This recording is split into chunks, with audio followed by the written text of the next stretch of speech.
Welcome back to Northern Perspective and another ArriveCan Committee live stream, everybody. It's been a while since we've done something, I think, to do with ArriveCan, but kind of feels like going back home because this is where we started our committee live streams. We apologize for being a few minutes late today, everybody. We were busy earlier today.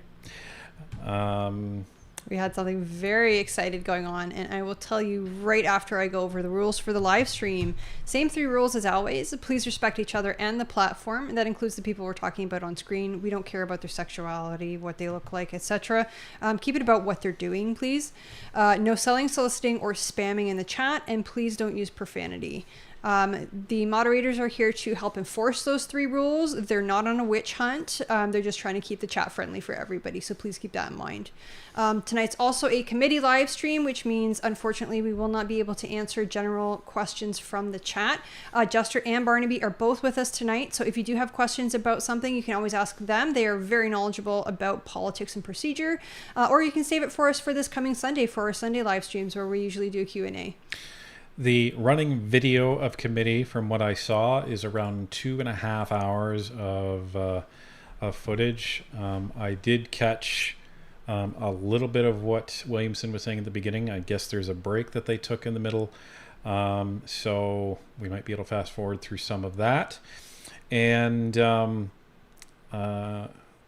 couple of you had dropped some spoilers, so I guess Barnaby's ex-girlfriend, he wishes, gets pretty feisty at some point, even drops an F-bomb, I guess. We don't know where that happens, so hopefully your kids are going to be asleep anyway by that point. I think that happens towards the end. And so we were not able to pre-screen this footage, so we were not able to bleep it out ahead of time. YouTube doesn't usually get upset with us for one F-bomb, but please be advised it is in there somewhere. But we'll let you in on what we were doing earlier today. So as we encourage everybody to get involved with their electoral district associations, get involved with their MPs, with their candidates, we believe in practicing what we preach. So in one of the neighboring ridings in Hamilton, this specific riding called Hamilton, Wentworth, Ancaster, Dundas, ironically it was the riding that I was thinking about running for when I was, they were having a canvass today. So what that means is a bunch of volunteers get together and you walk around, knock on doors, and you just say hello to everybody, tell them you're representing the Conservative Party and asking what their voting intention is on the next election. And out of all the doors I knocked on, there was only one person that said that they, will only vote for Trudeau, and they had voted for the Liberal Party since his dad was in office. So that guy wasn't going to change his mind. But most of the other ones were either, yes, they're voting Conservative, or they haven't decided yet, which is a good thing because odds are they were Liberal voters in the previous election. Well, and if you haven't decided yet, then that's time for the Conservative Party to win them over. So the other wonderful thing that we got to do is we got to say hi to this guy again. So Pierre graced Hamilton with his presence today. It was very surreal. He saw me wearing my Northern Perspective shirt, pointed me out, and then proceeded to tell everybody to watch Northern Perspective. It was the craziest thing ever. We didn't expect it, but it was wild. We were very humbled by the experience. And our son was with us. Ryan had gone door knocking with a few other gentlemen from the EDA, and I stayed behind. We kind of met up at a park. You can kind of see the gazebo in the background. And so I stayed behind with our son at the park, and we got to introduce our son to Pierre, and he was just so gentle and tender with him. It was adorable.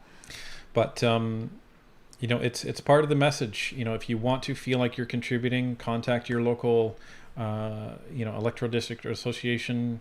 If you don't know how to do that, start by going to conservative.ca and you will be able to find your EDA, that's Electoral District Association, and they have a contact form with you. They are always hungry for volunteers and anyone that will help. So if you want to get involved, we encourage you to do so that way. So so it was interesting. There was a lot of sun in everybody's face, but it was a beautiful night for it, like absolutely gorgeous. It had rained here yesterday, and so we were kind of concerned because we just found out about this a couple of days ago, and we're kind of like, oh no, I hope it doesn't rain. But it was an absolutely perfect night for it. So get involved. Anyhow, I think that's about everything. So we are about to meet the infamous Diane Daly. She's been the missing piece to ArriveCan in this whole scandal, because you have Christian Firth dealing with Diane Daly, you have Cameron McDonald dealing with Diane Daly, you have Utano dealing with Diane Daly, you had Bottler dealing with Diane Daly. She's been at the center of all of this. And what Diane Daly's role is it sounds like she was in she's almost like a finance person, but assigned to IT within CBSA. And the whole point about that is she would help handle the purchasing and the contracts of all of the projects that were related to Cameron McDonald's part of CBSA. CBSA is a massive department within the public service. And I don't know if Diane helped people more than Cameron McDonald or not, but I do know that she did interact with Cameron McDonald a lot. So she would have been the one that approved and signed off and coded all of these invoices that were sent in from all the project managers, that are all the project people that Christian Firth had been sending these invoices in. You remember all those invoices that just had hours and nothing associated with what those hours were worked for? Yeah, those. That's this lady. So, and then lastly, when Firth was brought to the bar and was asked, hey, remember in the Auditor General's report, it was found that there was contract fixing going on between you and somebody in the federal government? Who was that? Who helped you do that? He said, Diane Daly. That's this lady.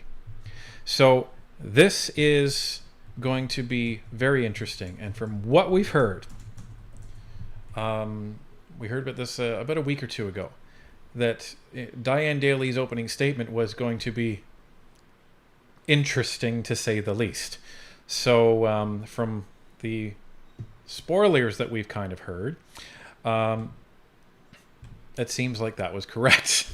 So before we get into it, let's just catch up with the pre-chat activity. As soon as I get YouTube's silly messages to get out of my way.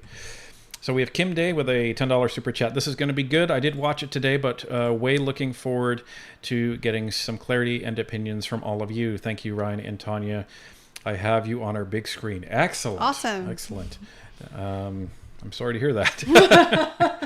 Goko Downey with a $5 super chat. Good evening, NP Nation. Got the beer and single malt at the ready. Oh, I wish I could join you in that. Let's get this party started. I mean, nobody's stopping you. I want to be able to think. Okay. Prep Rebel. Prep Rebel Actual, yes, with a $28 super chat. Thank you so much.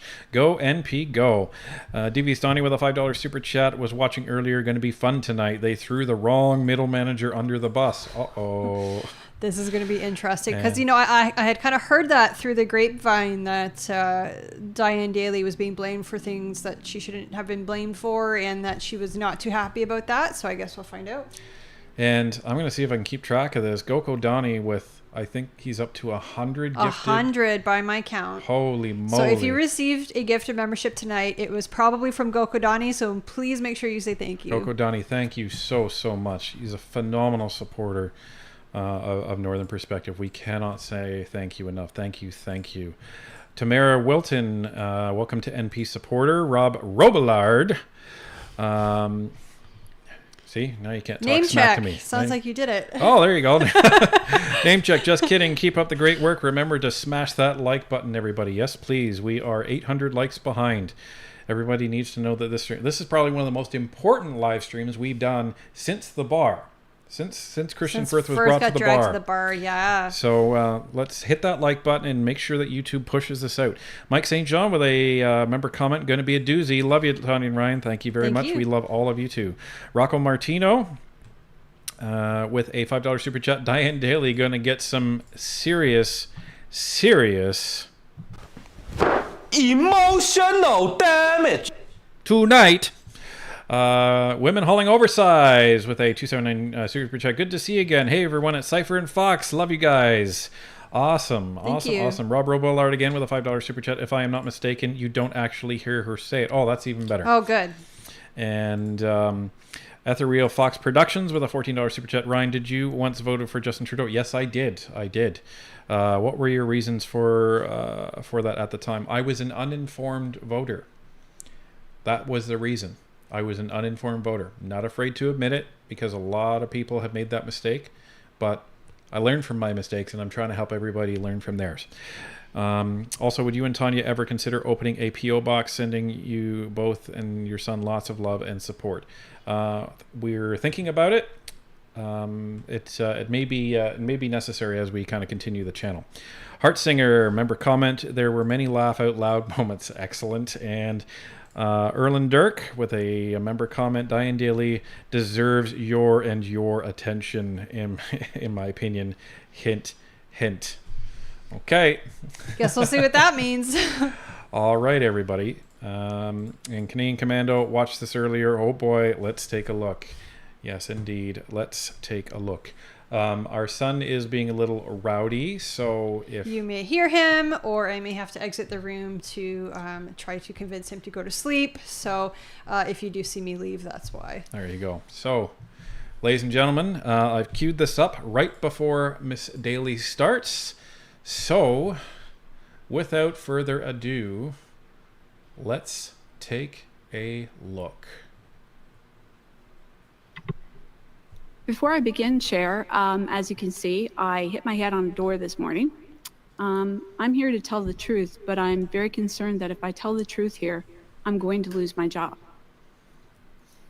Good afternoon. I thank the committee for inviting me here as a guest to speak. I thank the Chair and committee for the same time consideration whistleblower Alan Cutler was allotted during the sponsorship scandal. I never imagined I would be named in the House of Commons. I suspect this is why I've been invited here, and I'm happy to answer the committee's questions. I've been muzzled for some time now. I've been a public servant for nearly 20 years and currently serve as a supply team leader at Public Works in the Real Property Contracting Directorate. In December 2018, I was assigned to CBSA IT services to assist with the procurement backlog, providing administrative support and learning the TBIP's IT professional services commodity. From December 2018 to July 2023, I have had no access to the CBSA, PSPC, or any other Government of Canada procurement systems. When I seconded to CBSA, PSPC automatically canceled my contracting authority. CBSA knew I had no procurement authority. CBSA did not permit me access to the CBSA procurement system or contract documentation. Each department grants PGs the right to sign contracts on behalf of Canada, and this permission is revoked when they leave for another position. Without this permission, access to procurement systems and documentation is denied. No one from CBSA, PSPC, TBIPs, clients, or security has publicly clarified my lack of procurement authority, leading to public criticism and humiliation. My inability to speak out has been stymied by CBSA and PSPC security investigations. I resumed procurement contracting duties in July 2023 at PSPC. I went over to CBSA as a PG5, and I'm still a PG5. I did not receive a promotion. On April 17, 2024, Mr. Firth mentioned my name in the House of Commons.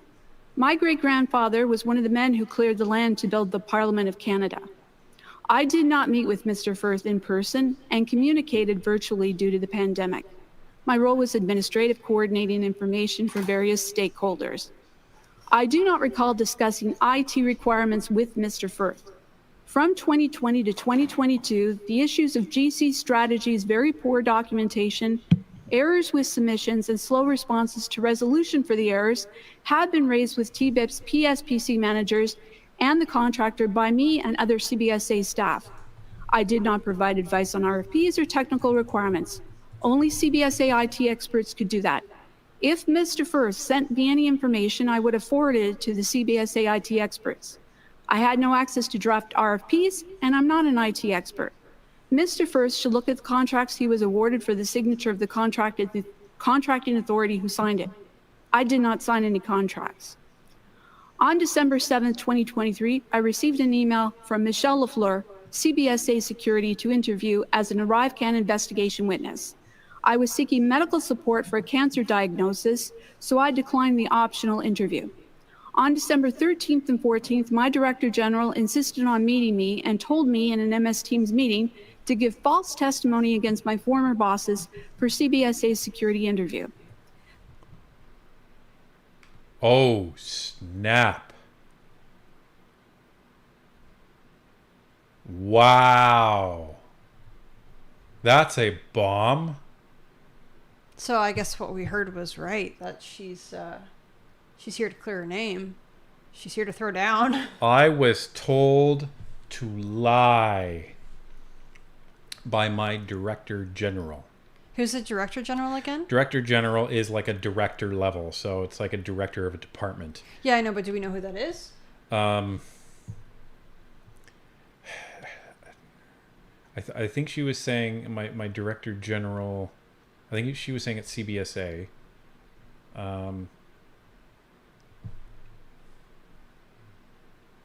It's possible she's referring to Cameron McDonald, because Cameron McDonald was the Director General that she was seconded to while he was at the CBSA. So if that's true, that confirms what we have been reading about Cameron McDonald this whole time, if that is the person she's referring to. Well, and if that's true, then it confirms that he's not some poor innocent whistleblower. Correct. The way we've been saying the whole time. Correct. We caught a lot of flack for that. We did. We did. Here's the other thing, is that she's saying that my signature was not on any of the contracts.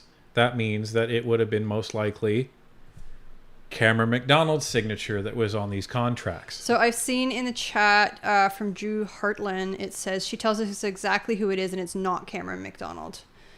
Interesting. So I guess we'll have to wait and find out. The PSP DG and director offered to attend the security interview with me. During the meeting, my DG implicated the PSPC deputy minister and the CBSA president to pressure me further. I told them I had nothing negative to say about my former bosses. If I had witnessed any improprieties at CBSA, I would have reported them immediately to my director at CBSA or my senior director of public works. I would not have waited until I left CBSA. Reporting serious occurrences to the Government of Canada is a critical responsibility. I have permission to share with the committee to demonstrate where I reported a serious occurrence to the Government of Canada.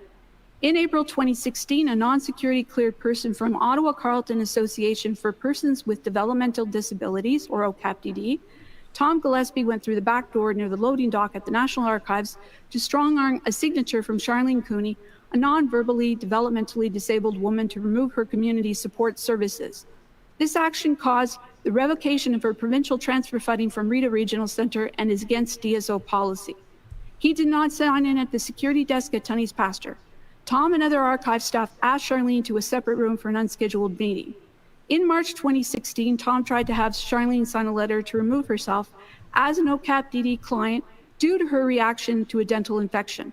His boss, Lisa Summers, and the executive director of OCAPDD, David Ferguson, were refusing the support she needed and wanted the police to handle it. Charlene taped the meeting in March 2016. The previous year, Lisa Summers sent a male employee to Charlene's emergency medical appointment without permission when she was already there with her long-term worker known to the doctor. Dr. Levitin did not know Mike, but let him in. This resulted in Charlene losing her primary doctor. On April 6, 2016, Charlene fled towards the OC Transpo Transitway. The Ottawa Police told Charlene not to return to the National Archives program, confirming OCAPDD is not allowed to harass and intimidate people. I reported this incident to the security office at ESTC on July 25, 2016. The federal government has not responded to this day. When MCSS Ottawa received the report about the OCAPDD supervisor harassment of Charlene at the National Archives, OCAPDD and the Ontario Ministry of Community and Social Services revoked Charlene's Rideau Regional funding, established with the Community Transfer Committee led by the late Dr. Bruce McCreary. Charlene received the attached funding for her care. When reported to David Remington, the acting ADM of MCSS and MCSS Ottawa, the ministry moved to protect OCAPDD, an agency that uses multiple law firms with your tax dollars to ensure that the top legal firms in Ottawa cannot be used to advocate for clients, while the former provincial government cut legal aid for clients who are mistreated in this way from care centres, agencies, and other not-for-profits. Okay, I know what she's trying to do. The problem is I don't think it's going to be having the impact that she hopes it has. Yeah, it just seems like she's talking about random stuff. Well, so what she's trying to do is say, listen, I have no problem reporting impropriety. I'm going to give you some examples. But the problem is there's no context for everybody for these examples. And she's talking so quickly because she has to get through her opening statement that you're kind of missing it, and you're like, okay, so who is this and who is that, and I don't understand. Like, imagine trying to summarize the entire ArriveCan scandal, all of the major players, all of the contracts within 5 minutes to somebody who's never heard it before, and they didn't even know that you were going to be talking about it. So she's trying to establish I'm credible. That's what she's trying to do. Now, the one thing that I'm going to try to keep doing myself, and I encourage everybody to do it as well, is just because she's here, just because she is saying some inflammatory things, does that mean that it's true? Maybe, maybe not. We don't know. Yeah. We don't know. So we'll see. Before we get going, a couple of administrative items here. We have Goko Dani with a $5 super chat. If you open a P.O. box, I'm sending you a lot of epic swag from all of my service locations. Fair warning. Thank you. And we got Scott McFarlane with a $1 super chat. Thank you so much for that. And Mr. Excuse with a $2 super chat. Her jacket makes it hard to listen. You know, I don't mind the color, I'll be honest. It just seems kind of big and bulky, though. Anyway, that's fine. Off we go. And we're 1,000 likes behind everybody. Please don't forget to ring that doorbell on the way in. NP Nation Doorbell Police, if you wouldn't mind giving everybody a reminder, that would be phenomenal. Thank you so much. Let's continue.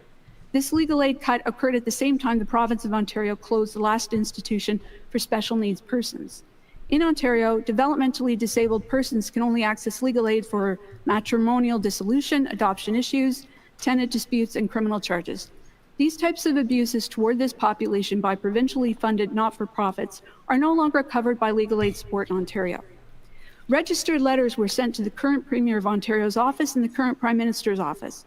Neither office cared to reply or cared full stop. The DSO has never restored Charlene's community transfer funding and has not responded to passport funding application attempts, even though Rideau Regional clients with transfer funding are equally entitled to passport funding for personal needs and programs, like Charlene's communications books. My former DG's escalating actions toward the CBSA,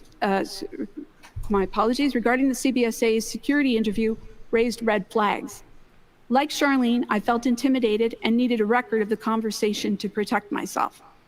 Like Charlene, investigations have rendered me unable to speak. Despite assurances from my DG and senior director that CBSA was not investigating me, ATIP records show PSPC began investigating me on December 11th, 2023. Taxpayers should know that CBSA and PSPC are investigating me for alleged breaches of the CBSA and PSPC codes of conduct regarding procurement. I haven't had federal authorization to do procurement from December 2018 through July 2023. I am currently on administrative leave from Public Works. I believe this is because CBSA and Public Works did not get the negative narrative expected about two former bosses at CBSA in the January 15, 2024 security interview. My former DG was appointed DG of the new Professional Services Transformative Solutions sector on March 27, 2024, 2 weeks after I was placed on leave. This sector manages TBIPs. This promotion was likely approved by the Deputy Minister of PSPC. It should be noted the current PSPC Deputy Minister previously worked at CBSA between 2007 to 2016. Mark Weber, President of the Customs and Immigration Union, emphasizes the need for better protections against excessive discipline and abuses of authority.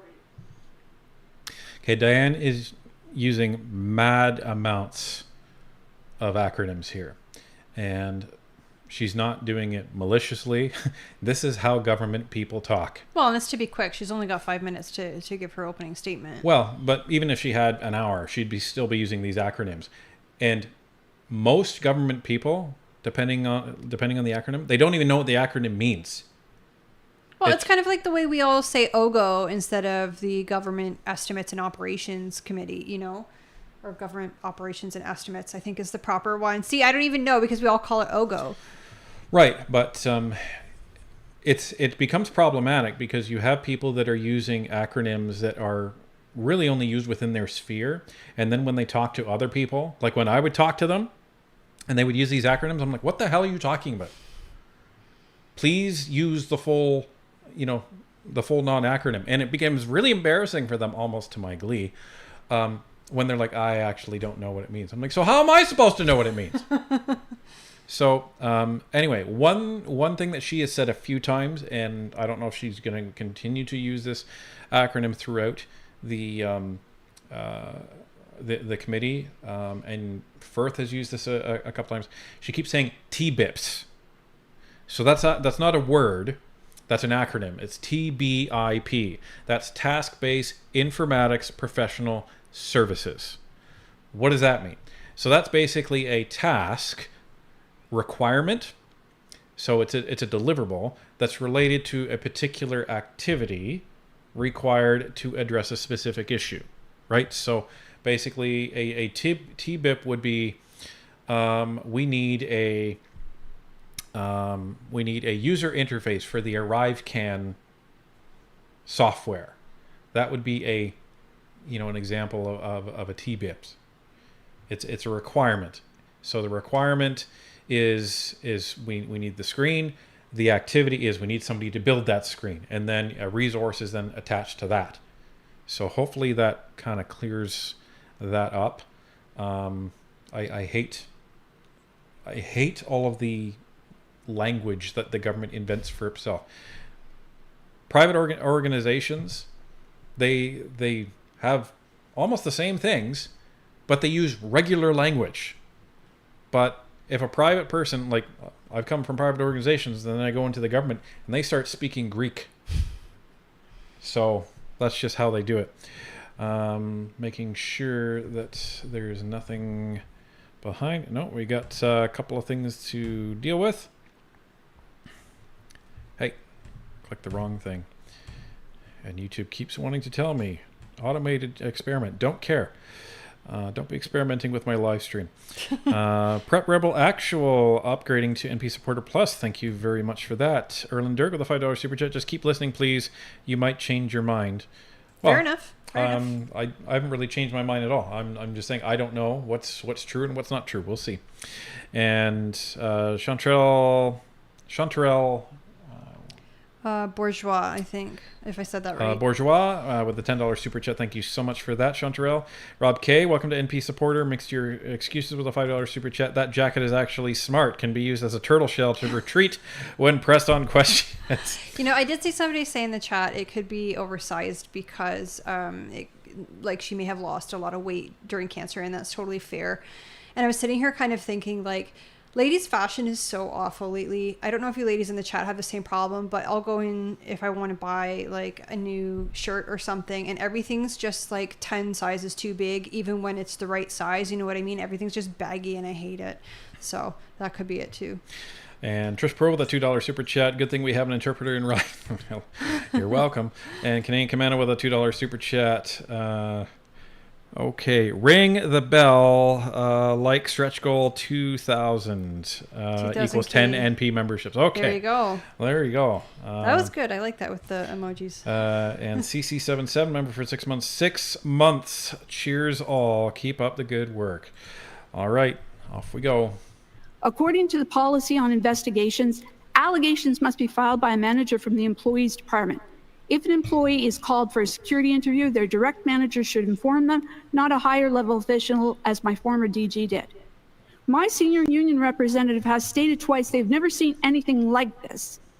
Senior management and political employees pitting federal government workers against each other to create false allegations and divert investigations from TBIPS issues is akin to a malicious 911 call on a coworker.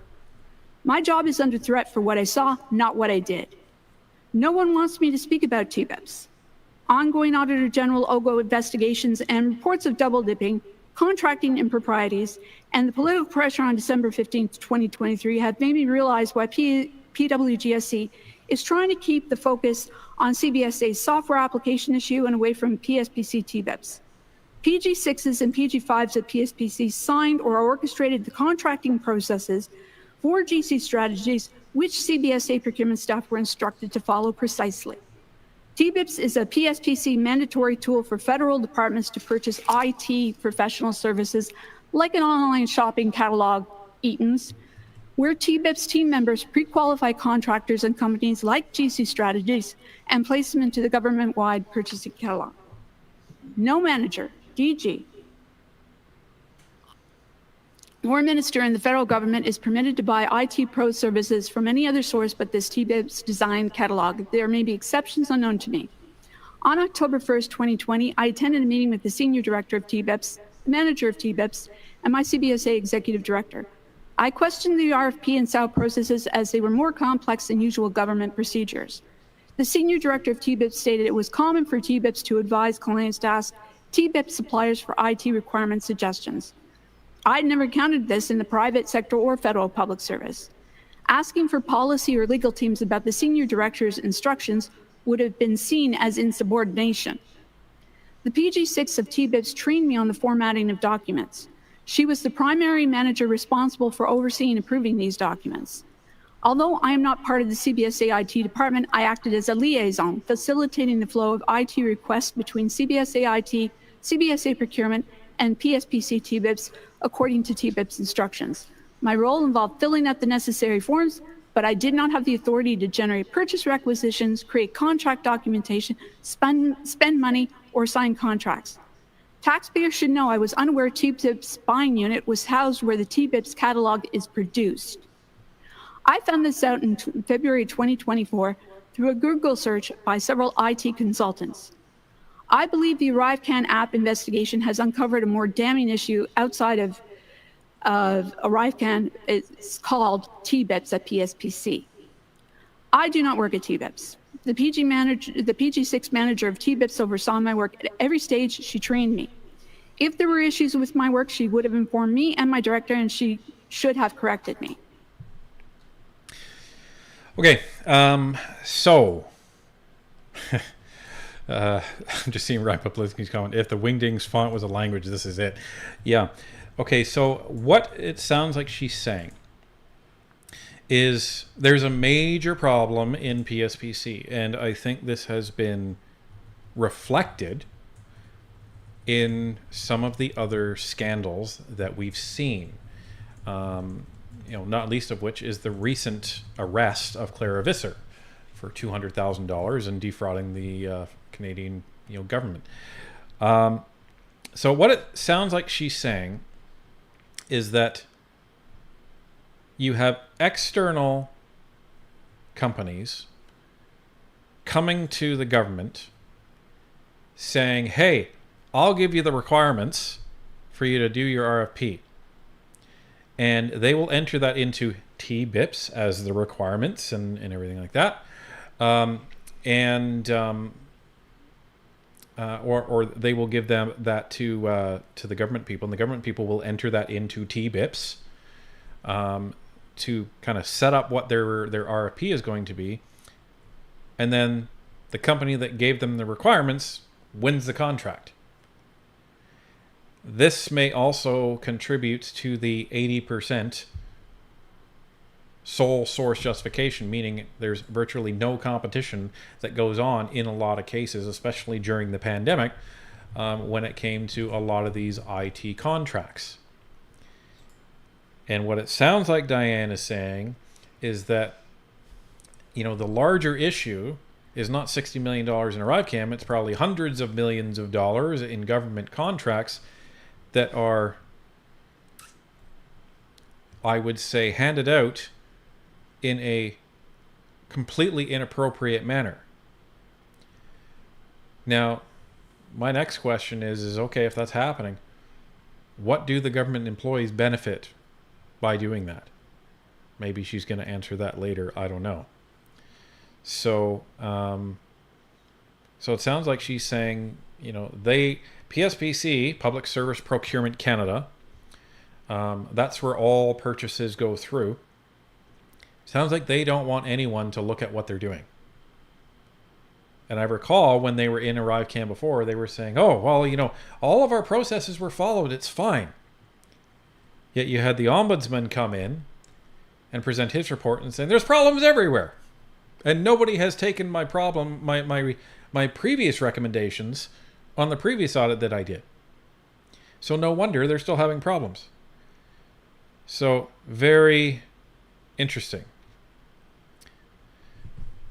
Let's get to some of the admin. We'll just catch up quickly.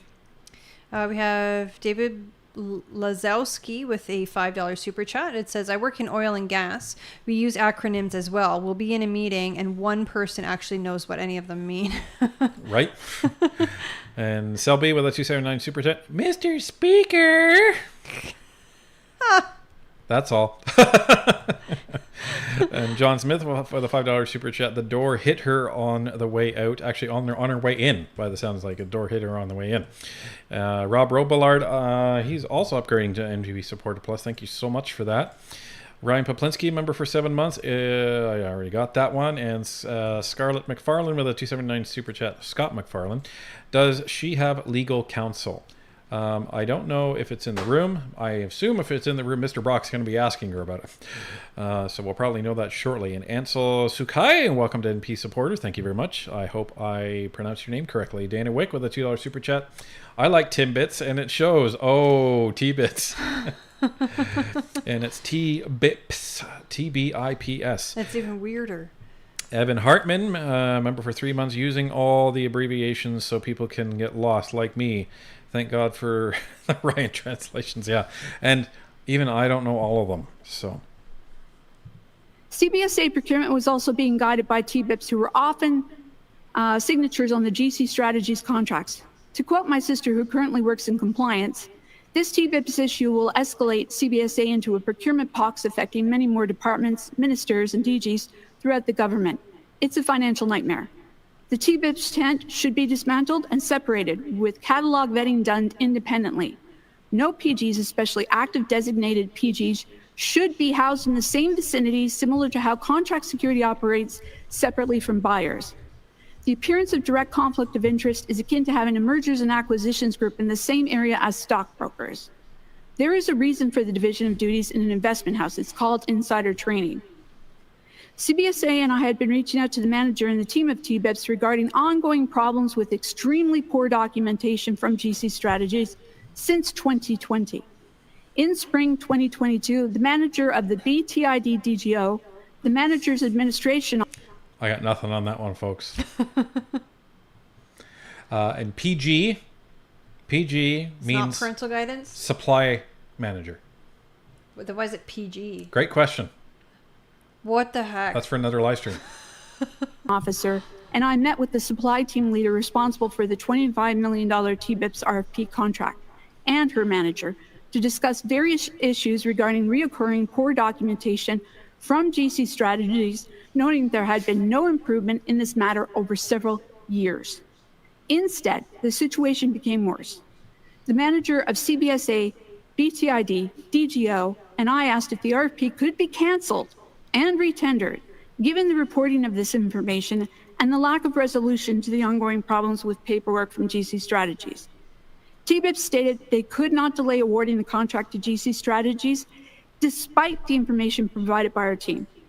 PSPC proceeded to award the contract to GC Strategies despite the reported issues with the supplier in the spring of 2022. The $25 million contract was signed by an authorized PG5 from the TBIPs team. not me. Thank you. So you have PSPC pointing the finger at CBSA.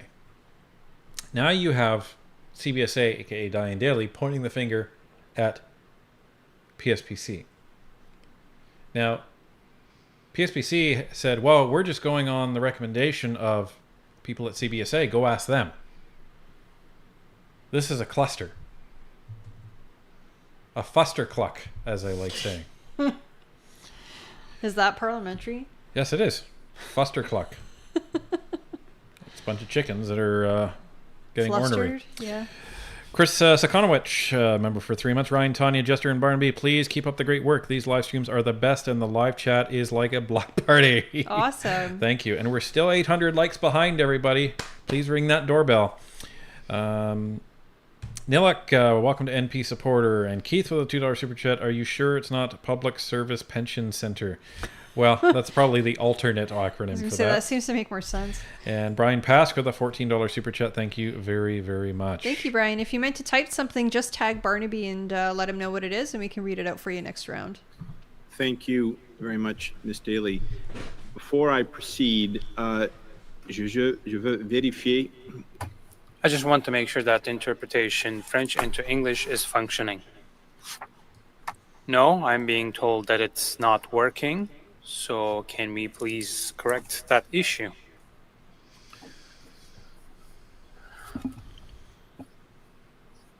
I think the French into English interpretation is not. Is it working now? No, it's not.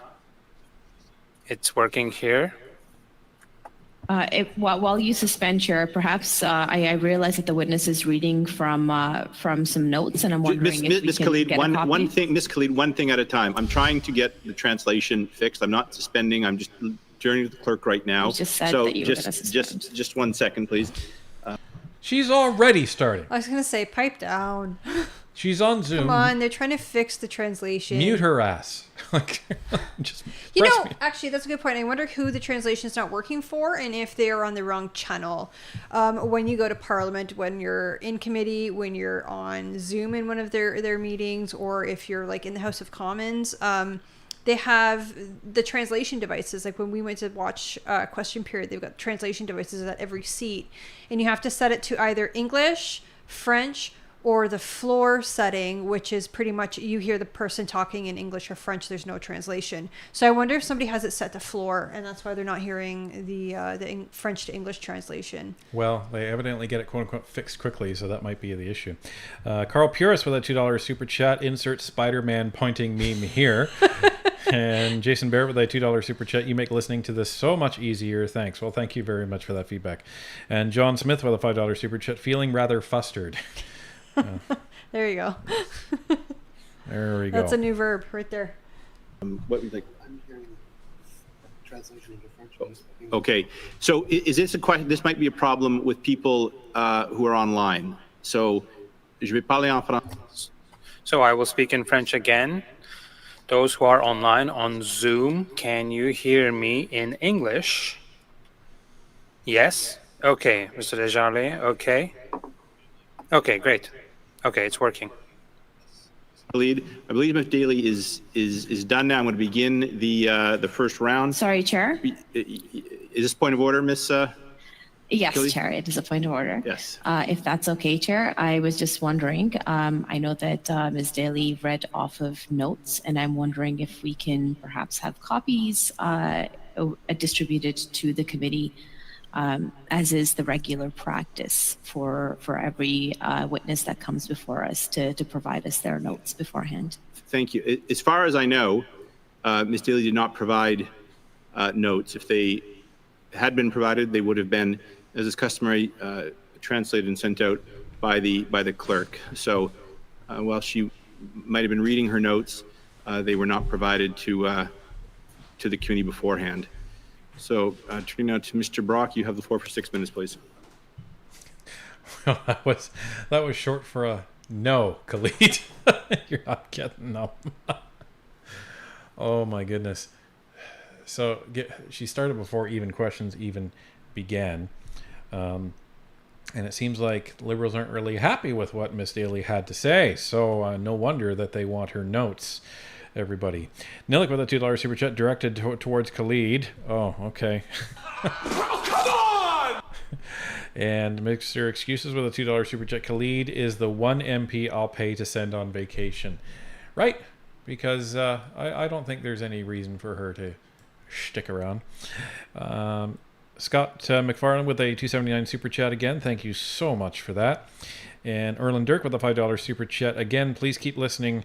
I agree she's using a lot of acronyms, but still deserves your attention, in my opinion.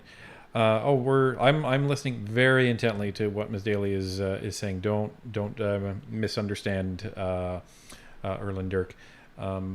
There's going to be There's definitely going to be some, I think, telltale statements that she will most likely make in response to some questions that is really going to either persuade me one way or the other. So, but we are definitely paying attention, not to worry.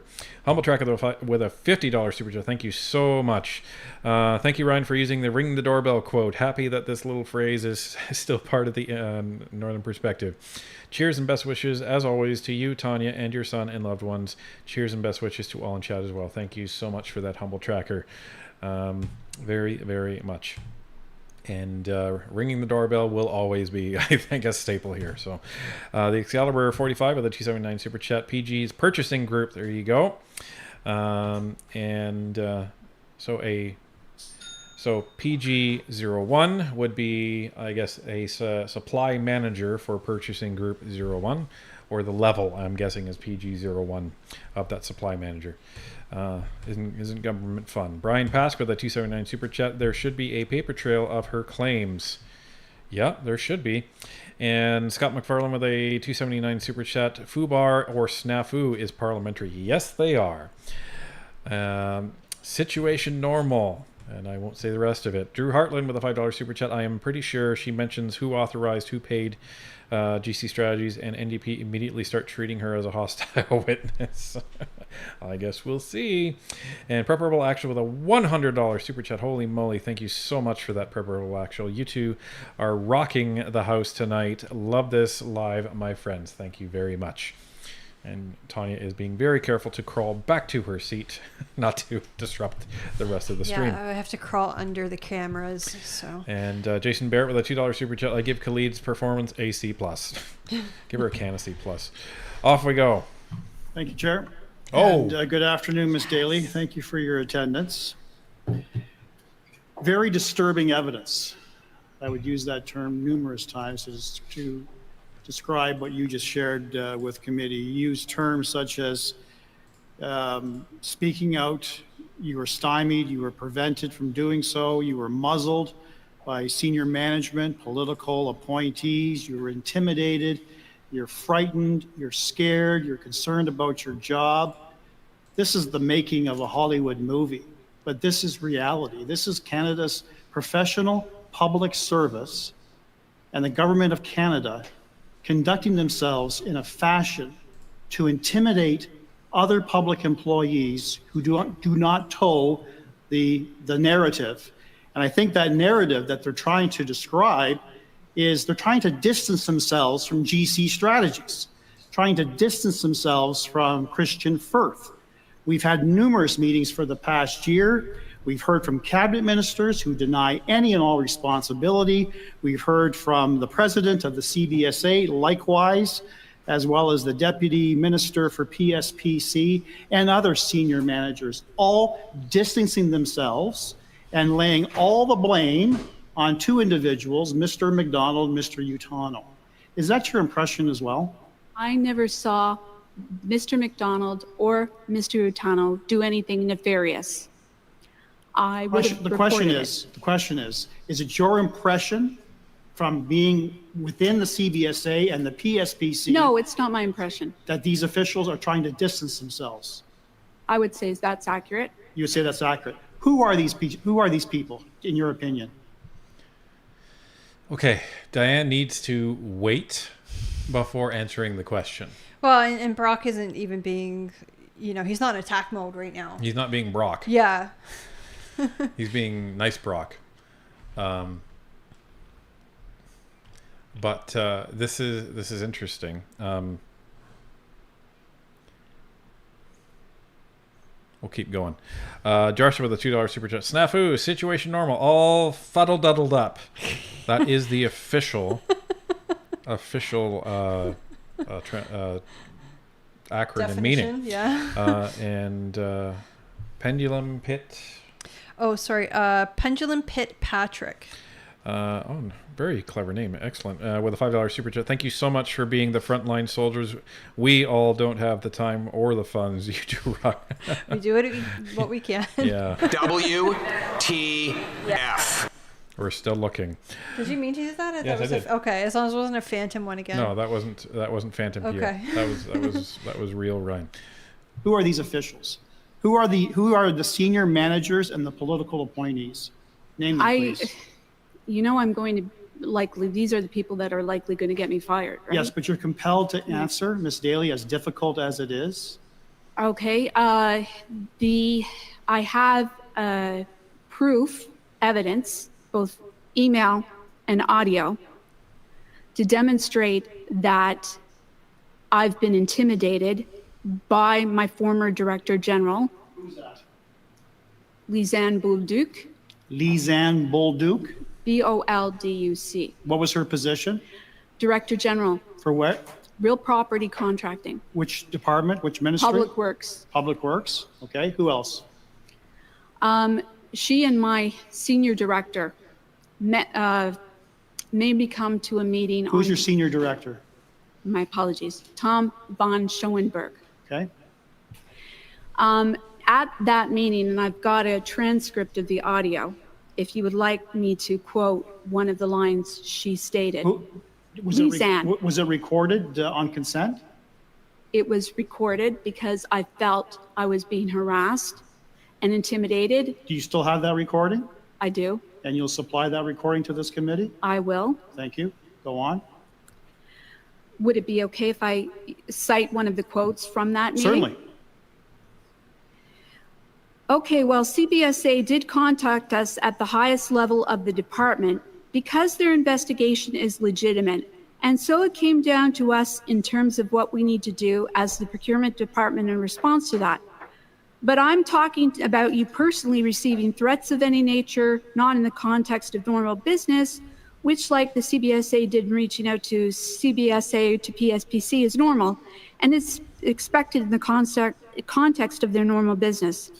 I'm talking to you about feeling threatened outside normal requests that would be related to your work. That was one of the 3 quotes I got cited on the tape about senior officials. Okay, and this was a taped conversation between yourself and Lisanne Bolduc and Tom von Schoenberg on December the 15th. Okay, what other senior managers, what other political appointees do you reference as being muzzled, that you reference that prevented you from speaking the truth? I want names and I want positions and departments, please.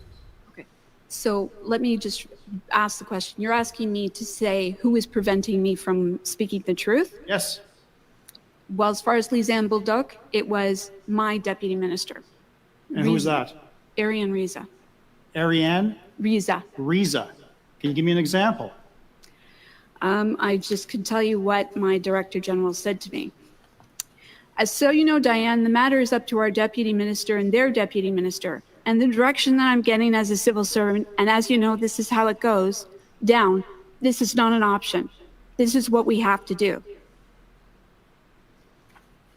And that deputy minister, Ms. Riza, obviously answers to the minister, the cabinet minister of the government of Canada.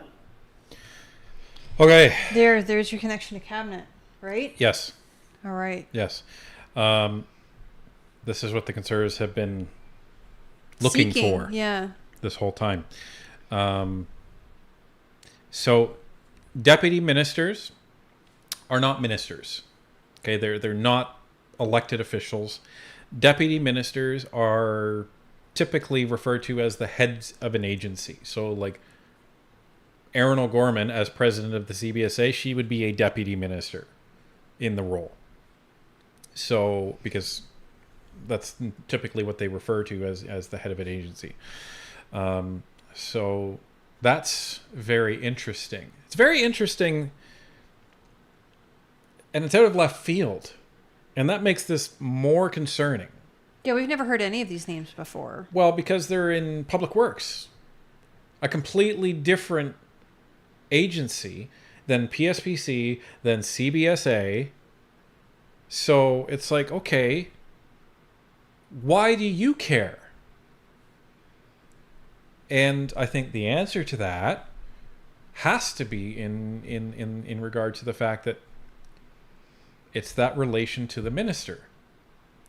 So does the Liberal government really want to, try and micromanage this, shut people up, and in doing so, they are discussing this in cabinet, in caucus, and then having the appropriate ministers reach down to the appropriate deputy ministers, in this case in Public Works, and saying, hey, that Diane Daly chick, shut her up. Yeah, I mean, they're kind of kicking the hornet's nest at this point. Like, do you really want to do that? And you're going to create an even bigger mess for yourself. Yeah. So this is very interesting. A lot of courage by her to name these people. Yeah, 100%. Because, I mean, what she says in committee is protected against civil prosecution. But they could fire her. Yeah. They could fire her. Absolutely, they could. It would look bad, but they could fire her. And I think it's very, very interesting. She also has audio recordings of this stuff. And now, notice Mr. Brock, he said with consent. No way she would have had consent. Well, in Canada, you need one-party consent to record things. Which is your own. Yeah, if you're the one recording, then it's you. But there are rules within government about secret recordings, are there not? There are, but it's not illegal. So you may be violating the code of conduct, but why do you care about violating the code of conduct when if you're already in that deep? Well, when the person actually talking to you may be committing an illegal act or aiding in an illegal act. So in that respect, I don't care. I would violate the code of conduct in order to protect myself against somebody who I think is doing something illegal. 100%. So, Drew Hartland with a $2 super chat. Diane seems to have brought receipts. Yes, she does. She sure did. Yes, she does. Pink Emo Slayer with a $50 super chat. That is one brave lady. Yeah, absolutely. It's interesting because, again,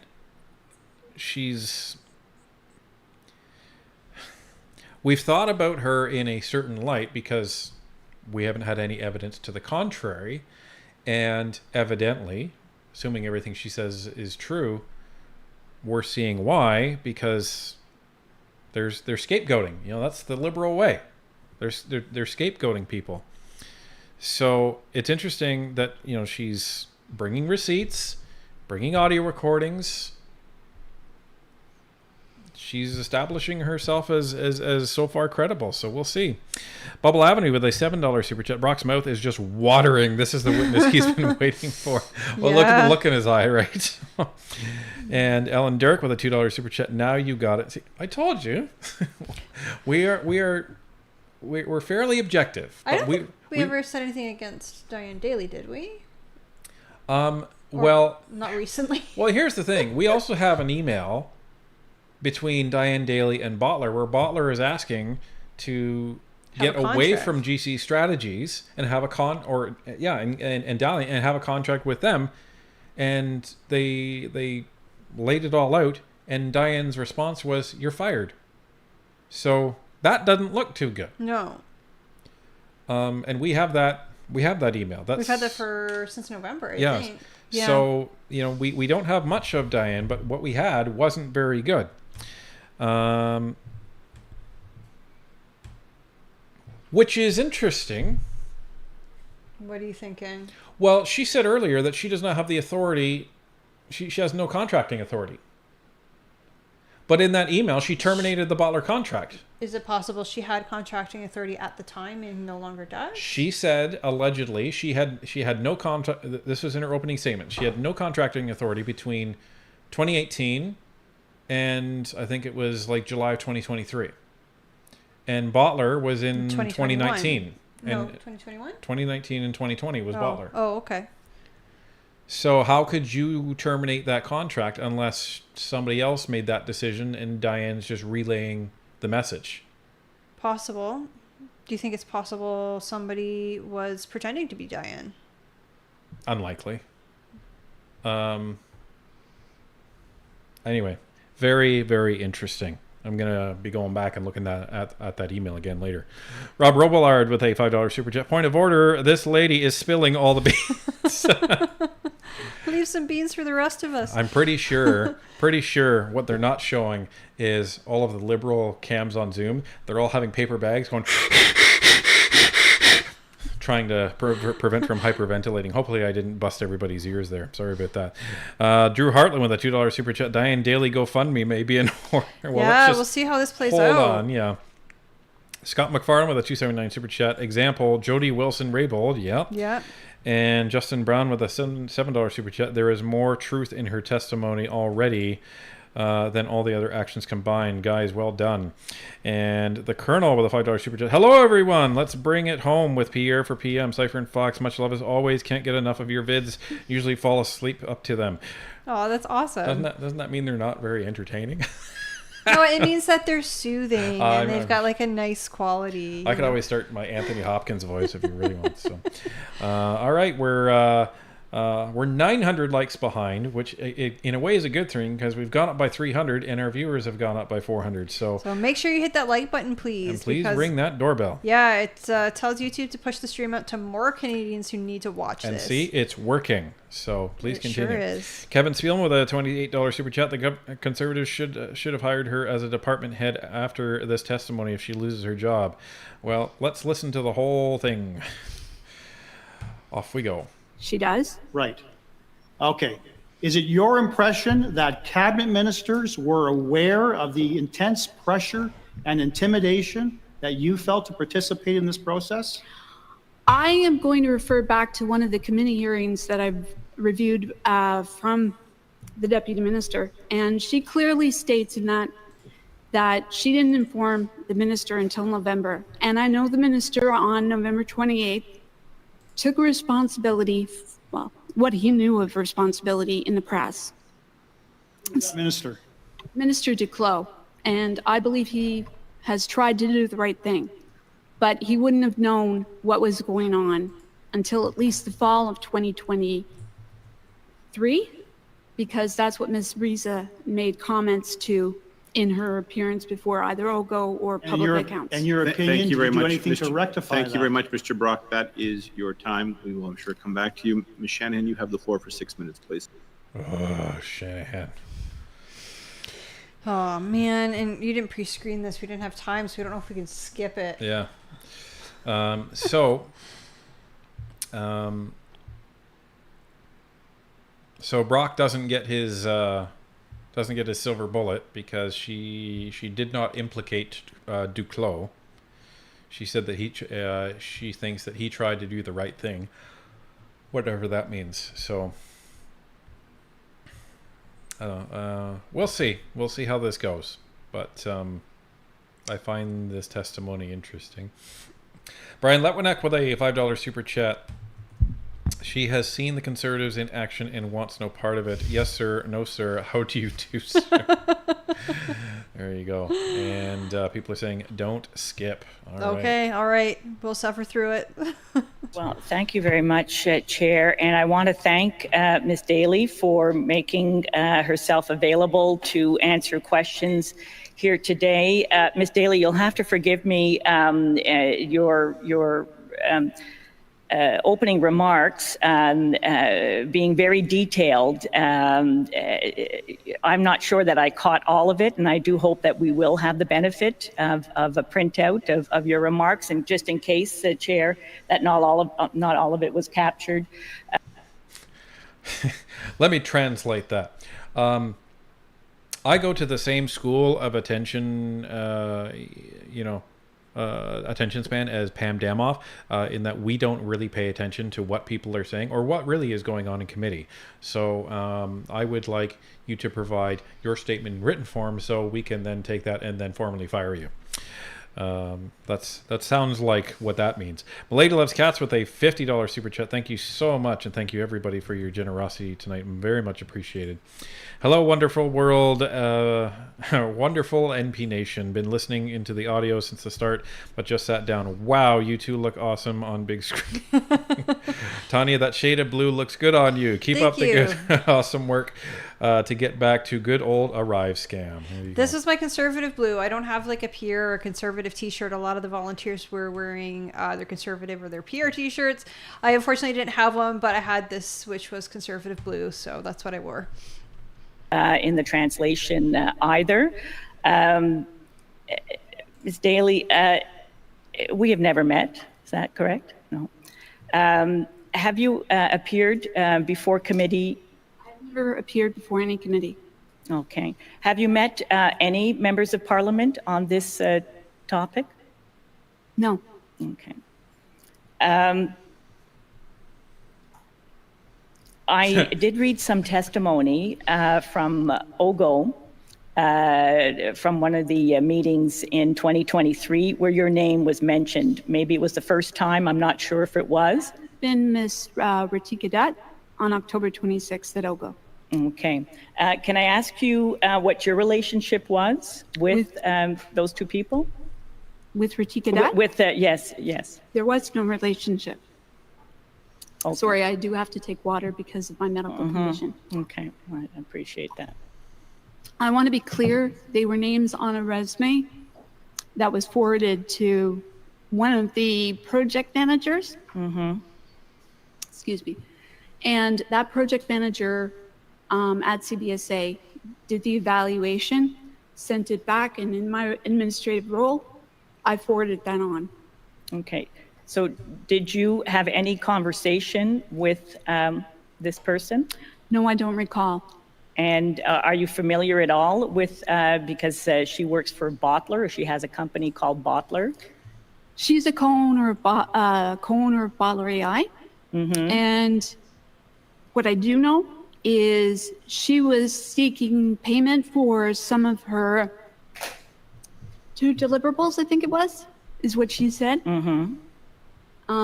My senior director asked me to make sure she got paid. I made sure that she got paid. Okay, so the communication with the partner at Bottler came through your senior director?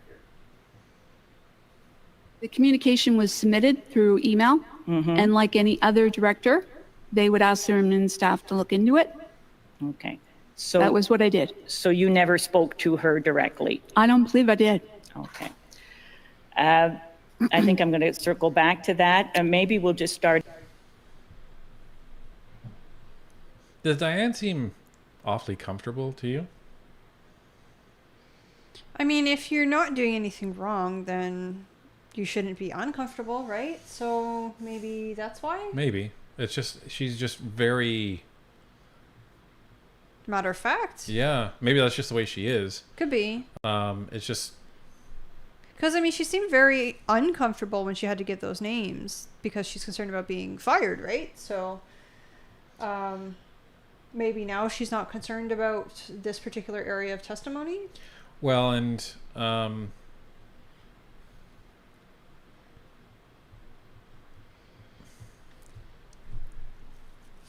Anyway, we'll see how it goes. I'm still... That email is still in my head.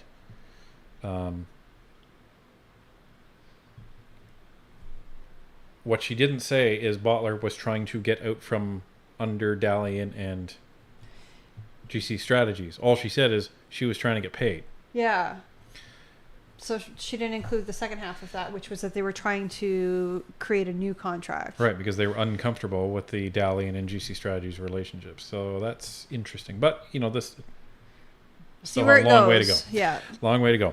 Rocco Martino with a $5 super chat. Shanahan looks different when you're not looking up her nose on a webcam. Oh, man. It's so true. And Dana Wick with a $5 super chat. Oh my God, I thought it was Elizabeth May. I was away from my computer. This lady sounds the same. Oh, she sounds drunk. Similar. Oh, come on now. Come on now. And Warren the Predator, I'm guessing. Yes, it says Warren the Predator WTP. There you go, with a $7 super chat. Diane seems to understand parliamentary privilege. If I have the right, she makes a better PM than JT. Still 10 minutes behind. Okay, off we go. Out then with, could you please elaborate on your role in the procurement process and what role public services and procurement had in this process, particularly when it concerns, we're talking about the work that was done through Bottler and also the work for ArriveCan. Can you elaborate on your involvement? Okay, well, I was a senior advisor in the Director General's Office of IT Services at CBSA. I had seconded over at level. I had no procurement access, and that I have proof of. I have no access to procurement in any way, shape, or form. CBSA had its own procurement team. And in fact, were recognized for putting in place a series of COVID-19 contracts for, I believe it was in 2021. The process was, you got requirements, we had a backlog, we'd take those requirements, we would package them up in the way that they told us. IT would give me those requirements. I would put them into a format to submit them to CBSA procurement through email. Then they would generate a purchase requisition. And Ms. Daly, I'm going to stop you there. You understand that sometimes we have to interrupt to kind of get on with the questions. Did you meet with anyone in preparation for today's meeting? Anyone that would be working for any member of Parliament or anyone here at the House of Commons? I am not allowed to talk to anyone because of the security investigations that are ongoing, because I spoke out and said not the negative narrative that they wanted, to accuse two former bosses of false allegations. So let me translate that question. You talked to the Conservatives, right? You talked to the Conservatives before this, right? They're trying to tamper the witness and they're trying to influence you because they want to paint this as the Liberals are bad. Liberals are bad. Well, they are.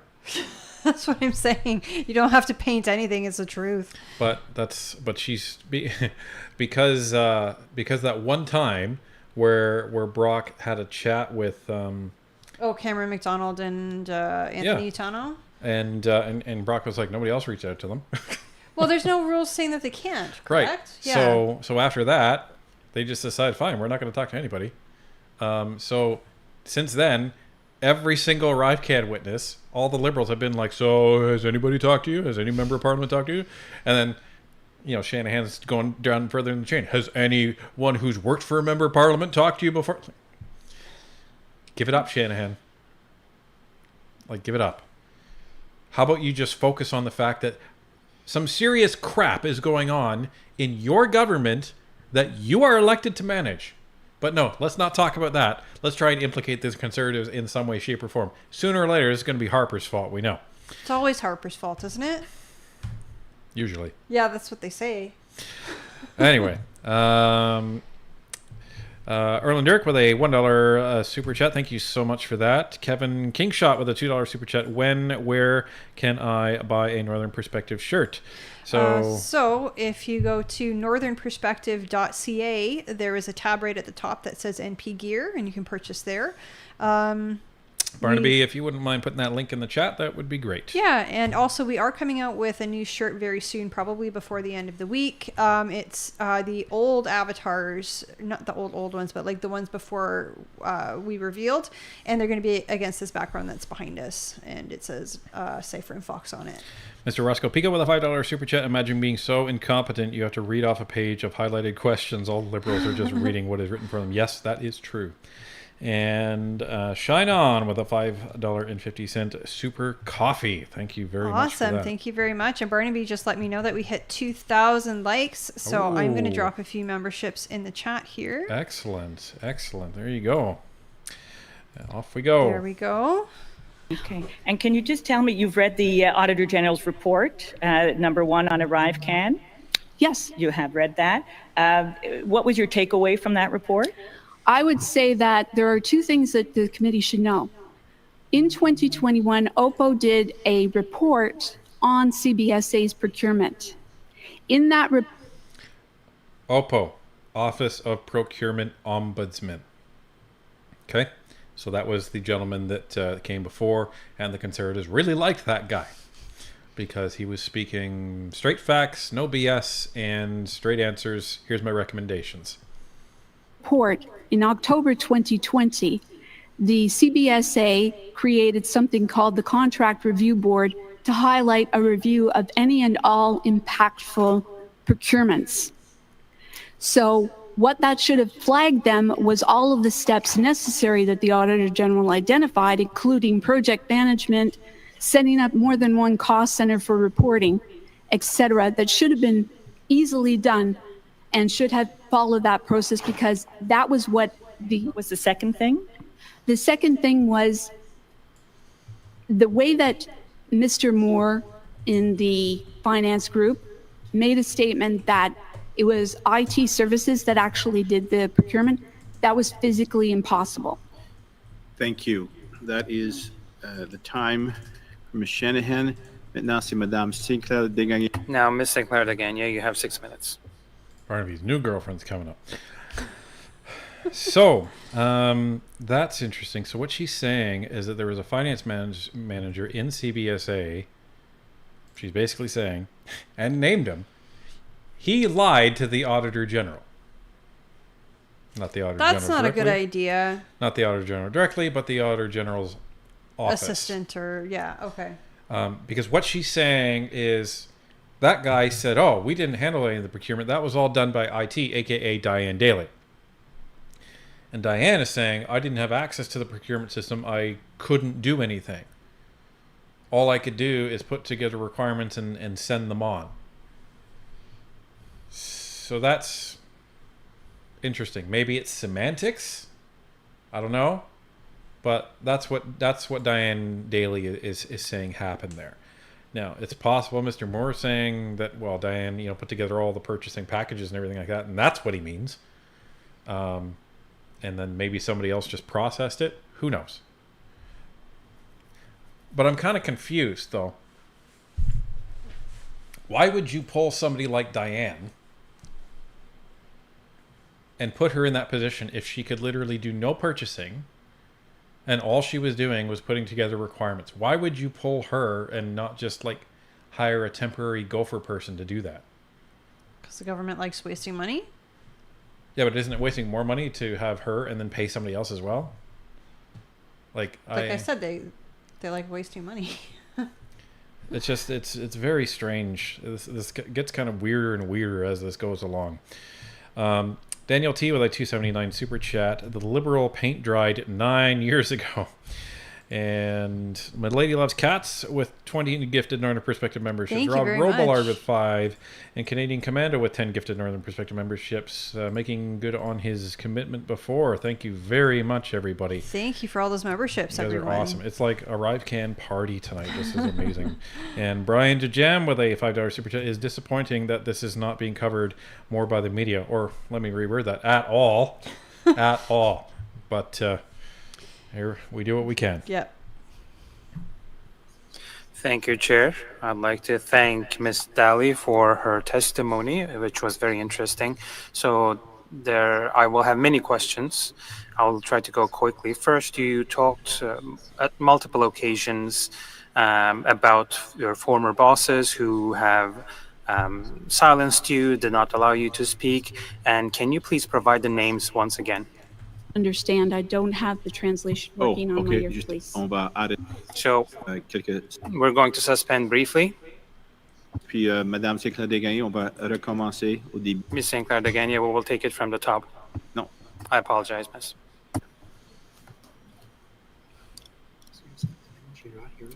No. Est-ce que ça... Does it work now, Miss Daly? Can you hear me, Miss Daly? No, it's not working. I feel like we're watching the filming of Jaws. The shark is not working. The shark is not working. Okay. Some great behind-the-scenes interviews with Richard Dreyfuss talking about It might just be a... Call GC Earpiece Strategies in. They can probably get some challenge. consultants to come in and fix that. They're checking Yeah, right now. taxpayers don't have another $20 million to waste for... Wouldn't cost a hair over We 5 are million. looking into it, Miss Sinclair again. Uncut. Okay, let's try this again, Miss Daly. Can you hear me? Can you hear me in English now? Does it work? Yes. You can hear me in English? Okay, great. Okay, Miss Sinclair de Gagne, you still But have I have 6 a different minutes. voice now. Please take it from the top. Okay, thank you, Mr. Chair. I'm going to take it from the top. Ms. Daly, thank you for your testimony. It takes a lot of courage to be accusing one's former bosses. While you said that you felt muzzled, can you please tell us once again which one of your bosses, their names? I think I got Ms. Reza, but what are the other names of your previous bosses who muzzled you? My former Director General, Lisanne Bolduc. My Senior Director, Tom von Schoenberg. Parfait. Merci beaucoup. Okay, great. Thank you so much. I have many questions. Well, on the one hand, we have heard from different people who brought your name up in different contexts, Mr. Dutt with Butler, or Mr. Firth in the House of Commons, who said that he was in communication with you. We also received at the Public Accounts Committee documents and emails that show that you participated actively to the procedure of procurement and the contracts that have to do with GC strategies. We have emails that you sent to Ms. Durigan that brought up questions about the attribution of contracts to GC strategies. And in these emails, it looks like you insisted strongly that this contract take place. So did you do it on your own will, or were you asked to behave in this way? And if yes, who made the request? The requests came down from the senior management team at CBSA. That is what I know. Madame Daly? Who exactly, Ms. Daly, when you say the senior management, who specifically? It was communicated to me through my executive director that he was being instructed to go with GC Strategies. We didn't know who GC Strategies was. Donc, Monsieur McDonald. Pardon me. We didn't know who GC Strategies was. We just gave them $60 million. You know, no big deal. No. So what she's talking about, executive director. So Utano was a DG, Director General. McDonald was a Director General. They reported directly to Mindone, I believe. So who's the executive director? And I hope Diane Daly isn't saying we as in Cameron McDonald as well. Because Cameron McDonald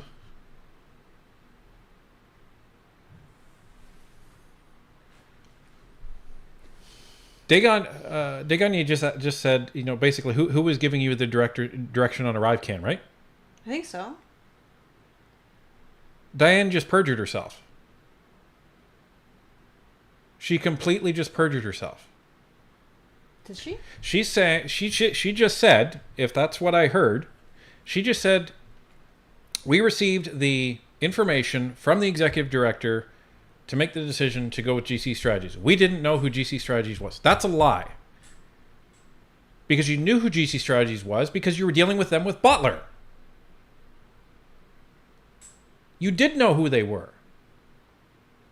So what are you talking about that you didn't know who they were? Do you think there's like some reasonable explanation for why she might not know who they were?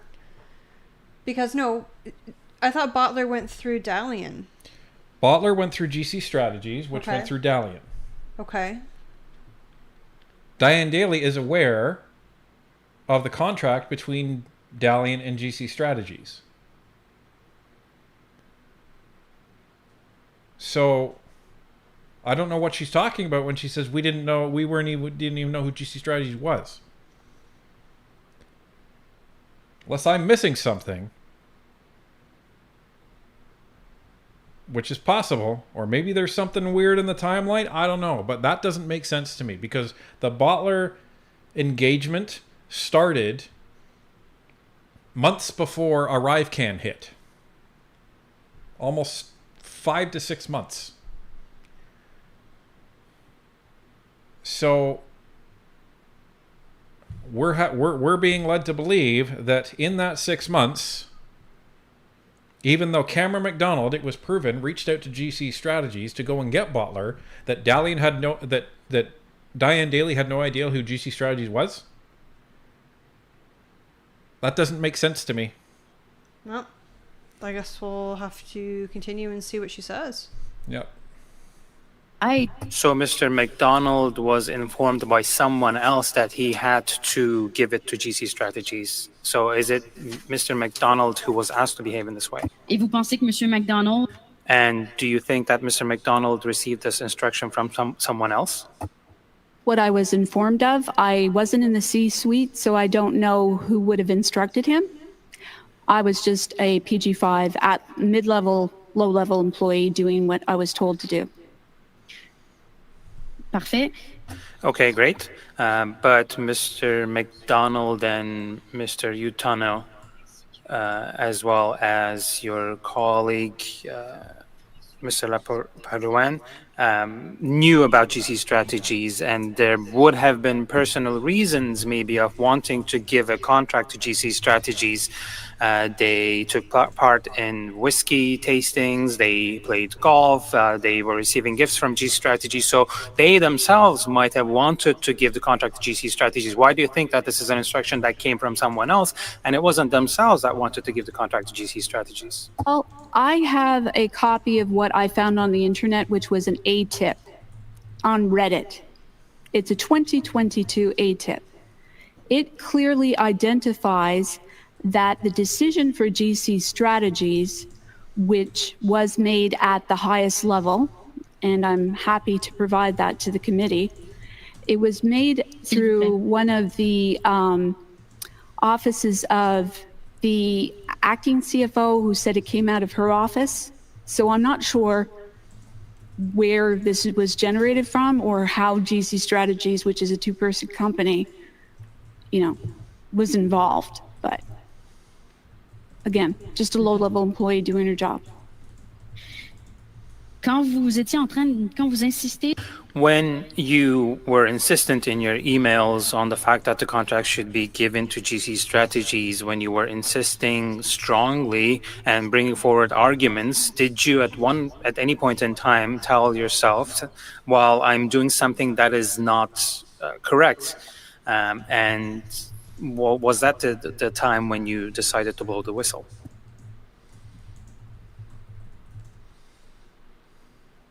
Aware of who GC Strategies was. I never met Christian Firth personally. It was COVID. I have a vulnerable woman who lives with me, and I didn't work outside of the home most of the time. I remained virtual for pretty much during COVID because I have people who depend on me, including a brother who is in the system in Ontario, who's a developmentally disabled autistic brother. So my ability to meet anyone or meet even suppliers was done online. Excusez-moi, il y a dû avoir une incompréhension dans la question. Je vous demandais simplement si, au moment d'écrire les cours... I apologize. What I'm asking is when you were sending your emails 30th of March 2020, for instance, when you're insisting that the contract should be given to GC Strategies, did you tell yourself, well, I'm in the process of following orders which I do not agree with? Did you blow the whistle at that point in time, or did you decide to? I was informed that in writing by Angela Durgan that GC Strategies had to be a pre-qualified supplier on the TBIPS catalog. That TBIPS catalog is not determined by me, nor do I have access to it, including the fact that it's a two-person company. So any and all decisions were not mine to make. I had no access or no right to make decisions. Senior management at CBSA has a contract review board. They have a series of executives at CBSA at that time. They would have instructed, and as you know, this comes down, like Lizanne said in her audio, it comes down, you are a soldier, you are to do as you're told. I'm a unionized member. For doing my job, and if I'd seen anything, I would have reported it. I didn't know who this pre-qualified supplier was. I want to make that very, very clear. I didn't decide. Angela Durgan confirmed they are a TBIP supplier. I've got in writing with me and can prove that Angela Durgan said, I'm getting ready to send the draft contract to GC Strategies in the time frame you're mentioning, Madame. Okay, so Desgagne is essentially putting in front of Diane Daly, listen, we have emails from you insisting that GC Strategies is to get these contracts. Daly is saying, sure, but the only reason I was sending those emails is basically because I was told to. That's her response. Okay.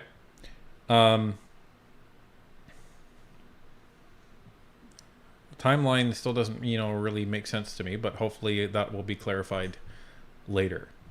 I'm trying to keep my bias in check here because I want to remain as objective as possible here. Because I think everybody who has followed this along with us has seen this has twisted and turned and gone in so many different directions. Well, and I think some people are trying to paint themselves as more angelic than they really are and trying to paint others as more evil than they really are. And, I think Brock had said it best where he said, when I approach these things, everybody is a little bit guilty, or however he said it. You can't trust anybody. Yeah. So we'll see. We'll see what happens. Let's see. Beaten Cheeks 2 with a $5 super chat. Did someone say, show me your tips? That needs to be a t-shirt. Erlendirk with a $5 super chat. Did Miss Shanahan try to distance herself by asking if they had ever met before? Yeah. I think she was. I think she really was. It was kind of a strange question, but they were. Danny Cordero, welcome to NP Supporter. Welcome aboard, sir. Thank you very much. Et voilà. Merci beaucoup. And that's it. Thank you very much. Up next. Angela, you have the floor for 6 minutes, please. Thank you very much, Mr. Chair, and thank you very much, Ms. Daly, for being present for these questions today. What were your roles and responsibilities during your tenure at the CBSA? I was a senior advisor. Do these people not pay attention? Nope. They're paid to be there and paid to pay attention, but... They just... he's probably playing solitaire or... I don't know. And then you just hear, oh, Mr. Judge, I guess it's my turn. Okay, I'm going to ask all these questions that people have already asked. The other thing is they could have their predefined questions. Yeah, and they just don't pay attention to what other MPs are asking. Probably. Well, it's so foolish because they only have in this round 5 minutes each. So if somebody else has already asked the question that you're going to ask and they've received a satisfactory answer, then you should be striking that off your list so you can ask something else. This is why I love Vignon and Madame Vignon and Desgagne, because they don't have notes, predefined questions. They're listening and they're asking based on what other people are asking. So they actually they're give a damn. doing it right? Yeah, they give a damn. So in the IT group, my role was administrative. I was a facilitator back and forth between multiple stakeholders to get answers, to have people fill things out, and to put together packages for procurement requests, for privacy impact assessments. Anything that the DGO needed help with, I worked with other people who worked in the DGO, including their own finance person. The finance manager made sure the coding was fine. We would send that off to the CBSA procurement inbox, and we treated it just like we would anything else. Have you ever communicated with any contractor using your or their personal emails or phone numbers? I don't remember anything like that. There's we have evidence submitted to this committee which references an email on November 11th to which you sent an email to a Coradix representative's personal email address. Do you recall the November 11th email? I do not. It stands to reason that we have the copy of the email that you did in fact have communicated with a contractor using your or their personal email addresses, however. Would you agree? Anything is possible. You were the former procurement manager for the CBSA where misconduct allegations from Bottler AI were brought to you. Is that correct? Meant a manager of anything. I was not a procurement manager at CBSA, and I have proof of that. Okay.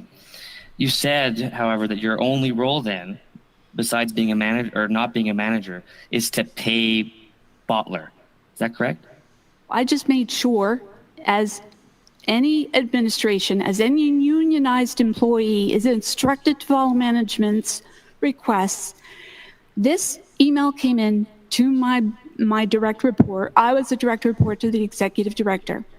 What I've been accused of is incorrect. She had sent an email to him asking for payment for 2 deliverables. I have that in writing, by the way. And I just did the right thing. I just did the right thing. And I got her paid. I made sure that because people should be paid. Now, I want to give some context. To take payment? I don't remember what I didn't. Okay, so this specific email, I remember. This specific email is correct. So there was an email that came in that Ratika had contacted because they hadn't been paid anything, because they said, like, what's going on? GC Strategies hasn't paid me. So in the email, it looks like Diane gets snippy, not with Bottler, but with the vendors, saying they will get paid. I remember that one. Right. Yeah, I remember that one. So yeah. I think I have it somewhere. Not I think I have it. I do have it. I'm just going to see if I can bring it up. We're going to have to bring it up on the main machine. Yeah. Anyway, it's not really relevant for this, but I do remember this. Now, there's emails that came after that, which it sounds like that's what Desjardins is talking about, but Diane isn't either remembering or I don't know what. But there's other emails that were sent here. So interesting. Timothy Kenny with a $5 super chat. I was just following orders excuse didn't work at Nuremberg. Maybe it only works in Ottawa. Evidently not. Brian75 with a $10 super chat. Thank you very much. I'm not sure if you meant to type something. If you did, please tag Barnaby.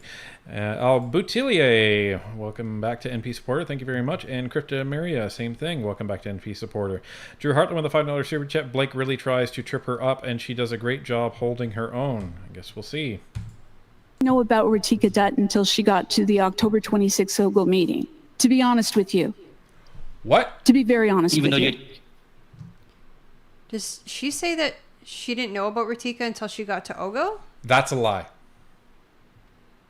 That's 100% a lie. I have an email exchange between her and Ratika Dutt multiple times. Unless it was fabricated in one form or another. Unless... Because, I mean, there's 100 ways it could be fabricated.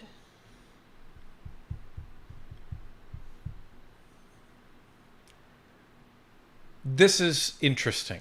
This has gone weird. This is really sideways. Because there's two possibilities. Either she's telling the truth or she's not. Or right. She completely forgets it. I suppose. But we did see an email exchange. We have it somewhere on our hard drive. Well, and she has said to things that she doesn't recall. She says, I don't recall. But she sounds like she's completely certain here.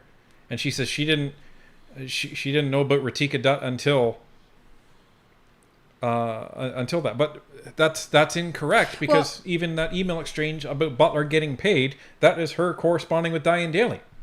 That's her email corresponding with Diane Daly. Right. You worked in government. Do you think there's any way that somebody could have hacked into her email or had access to her email or pretended to be Diane Daly? Because it's possible. Yeah. But is it likely? Because that's the only thing I can think of. For this purpose, no. Well, because it's either Butler's manufacturing evidence, which I don't believe, or somebody got into her email, Diane's email. Those are the two options that I see. But why? What would be the point of going into Diane's email and having a pretend conversation with Butler, telling them the exact same thing? Yes, I'm going to make sure you get paid, and copying them on all that. Well, what would be the purpose of Diane sitting here in committee right now and saying, I don't know who Ratika Dutt is. I had no idea until she got to OGO. The only reason for her to lie, if she is lying, is to let's do devil's advocate and say she's lying. That means her, Utano, and McDonald are completely crooked. 6 ways through Sunday, and they're trying to make it out of this unscathed. Yeah, there's just so much going on here. And flip it on the other side. She's completely telling the truth. That means somebody manufactured evidence. Well, but why would Diane Daly sit here in committee today and lie, knowing that there's physical email proof that she had a conversation with Ratika? There's lots of questions. Why would Christian first say it's a chalet and not a cabin? Because he was trying to avoid getting caught. She's not squeaky clean, everybody. I don't know, because that's a point of contention. I'm not going to say it's a lie. I retract saying it's a lie. It's a point of contention. It's suspicious. It's very, very strange. We may do a follow-up video, or maybe on the live stream on Sunday. We'll walk you through this process and those emails again. And then we can revisit this testimony so we can actually show you. This is what she said. This is what we have. So this is very, very strange. Even though there had been communications between Butler AI and yourself. There you go. Part of that was the payment. She thanked me for it, which I have evidence of. And I was instructed by the Human Resources branch at CBSA, because of COVID, they could no longer continue with the contract. Those were sent to the main contractor, not Ms. Ratika Dutt, who was not the main contractor. Because that confuses me, but explain why you feel COVID is the reason why the contract didn't persist, when in fact it's been accused that Butler attempted to erase these allegations with you, and the result of those allegations weren't an investigation. However, it was the termination of Butler AI's contract, which seems to me like intimidation or retaliation at the very least. Butler never had a contract with us. They were a subcontractor. In other words, they had a separate agreement with, I believe it's GC Strategies. They themselves were not the contractor on record. Let's be very clear. So any business arrangement is outside the purview of any Government of Canada employee to deal with them. I made that very clear in writing to Ms. This is the problem, Ms. Daly, where Butler you're saying that they were a subcontractor. How can you be a subcontractor without knowledge of being a subcontractor? When it came to light that Butler was in fact a subcontractor through GC Strategies, they raised that concern with you directly. That concern via email constitutes a misconduct report according to the CBSA's policies. Why is it then that misconduct report wasn't investigated by you or flagged for investigation? So Blake Desjardins is 100% correct, even though he's NDP. The clock is right twice a day. A broken clock. So this is exactly what we were talking about. So an email. So first she said, I didn't know who Ritika Dutt is. And then Blake says, yeah, but what about the emails with her? Oh, well, that was her getting paid. Okay, so you did know who Ritika Dutt is. So that's fine. So maybe she just had kind of a spontaneous outburst that wasn't 100% accurate. Let's just say she did. Okay. Because she has said some things and brought receipts for some other things that sound extremely credible. So, there's a lot of credible testimony she's already given. Let's just make sure that we clarify that. And she's just saying, and she said, well, I instructed her what HR told me to. Well, there's 50 different reasons that people have said why the contract was terminated. McDonald's said it was terminated because Bottler overbuilt what the contract was. Okay, so how do you even know that if the contract wasn't directly with them, aka Diane Daly? What Diane is saying is matching what she kind of said in the email to Bottler. She's like, well, we can't talk to you because you're not a direct contractor and yada, yada, yada. Despite the fact that Bottler was saying, there's some shady crap going on between GC Strategies and Dalian, and we don't even know who Dalian is, so what the heck? But we're being named on their contract. This doesn't make any sense. So with the misconduct allegations, doesn't matter if you agree with them or not, per the public service, that has to be investigated. So Blake's question is, why wasn't that done? Because what it looks like is when they tried to raise that, it looks like they were penalized by their contract being terminated. So this is going all over the place, folks. Took a left turn at Albuquerque, did it? Yeah. You guys weren't joking when you were saying committee was something else. Scott McFarland with a $7 super chat. Name the stakeholders. Who are they, and are they registered lobbyists? Daniel T with a $2.79 super chat. Many layers plus no documentation equals disaster. Amen to that. And the people who didn't do the documentation, they should all be fired. Portuguese Pie with a $5 super chat. Maybe we should ask Jagmeet. Could be those pesky bots emailing people. Great breakdown, guys. Yeah. Thank you. Those bots are ridiculous. By the way, so Diane keeps saying she's a PG-5. She's a low-level employee. How much does a PG-5 make? Oh, if I had to guess, I would say up to 80 grand. Am I right? No. Okay, what is it? PG-5 makes up to $96,000. Yo. Low-level employee, folks. Come on. Low-level employee. That's gross. Leah Goddess with a $7 super chat. Remember, Ritika said they have proof that someone hacked her email and was deleting emails about it. GC Strategies. Ritika talked about it in October. Yeah, and that her emails were being read. So they set up some security controls around that. I have a missing super chat from Brian75. It says, I did mean to type something with my super chat, but messed it up somehow. I just wanted to say you guys are awesome and are doing very important work. Keep it up. Thank you very much. Commando with a $5 super chat. I don't know which way is up with these people. I'm just happy to be here. And Erlen Dirk with a $2 super chat. Follow the money. Absolutely. Wendy's Cafe with a $5 super chat. She was working from home, not in her office. So who had access to her office computer to fabricate the emails?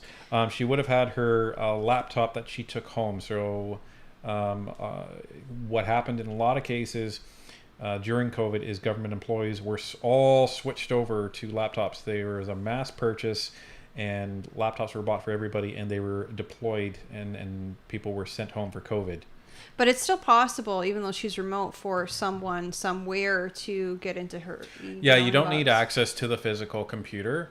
It depends on what security controls they had at that time on their email system.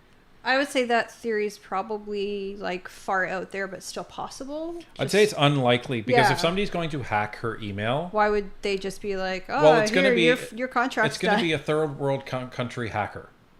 They're not going to hack in there and pretend to be Diane Daly and say, "Oh, you're going to get paid." Yeah. No. I was just wondering if it was maybe one of the superiors that was trying to cover their own trail. They wouldn't know how to do that. Fair enough. Wendy's Cafe is what I already read. Canadian Commander with a $5 super chat. Haha, even though he's NDP, proving we don't discriminate when it comes to the truth. That's right. That's right. That's right. Daniel T with a $2.79 super chat pun. This is a long and winding road. It sure is. Maybe we'll arrive sometime. Well, it did not deal with misconduct. Let's be very clear. She had some personal issues with her relationship with, I think it was Coredex and GC Strategies, if I'm not mistaken. So to be clear, I offered to say, if you're not happy with this relationship, Miss Dutt, I'll be happy to contact Dalian and just tell them to remove you from the TA. So you did have direct contact with these contractors. We Why did. would you say the opposite? I didn't say the I asked opposite. you at the very start. I said, have you ever communicated with any contractor using your or their personal email addresses or phone number? Email You said addresses? no. I said I don't I gave remember. you evidence of one. Okay. So how much don't you remember about the communications between these companies like GC Strategies and subcontractors that it seems to me you obviously had a relationship with these contractors so much to the extent sir. No, I had no they were relationship, sir. terminated. No, sir, let me revisit what you said, okay? Let me just answer exactly what you said, what you asked me. Do I remember having communicated through a personal email with a supplier? I'm pretty sure he said, have you ever? Yeah, I mean, we can rewind it and check it out later, but it was something to the effect of, like, did you know, or have you had contact, Yeah, or have you ever had contact? And I didn't even know who she was until the OGO meeting. Yeah. This is where it's starting to get a little sketchy for me on Diane Daly when it comes to Butler. And for her to say, well, this wasn't misconduct, that's not up to you. Low-level union employee that you keep reminding us of, that's not up to you. Low level. She had a personal issue. Okay, personal issue versus professional issue. How do you know, like, what are you talking about? She didn't have a personal issue. The email describes that Butler is concerned of the fact that there's this company, Dalian, that they have no idea who they are, and they're in this contracting process, and their payment relies on going through them. And they never wanted that, and they wanted to deal directly with the government. So for Diane Daly to turn around and say, well, that wasn't misconduct, that was a personal issue. Pardon me, you don't get to make that determination. Your job, as you keep reminding everybody else, is you're a low-level employee. You're supposed to forward that on to somebody, and they're supposed to start an investigation. You don't get to make that determination. In my opinion, that was a big misstep. Preb Rebel Actual with another 20 Northern Perspective gifted memberships. Thank you so much. Thank you. David Lazowski with a $5 super chat. That is sort of scary. If I log into my work email through my laptop, I have to approve the logon with my phone with my fingerprint and password. Yeah, and that's called multi-factor authentication if nobody knows what that means, or MFA as another acronym that you'll probably not want to use. Or 2FA.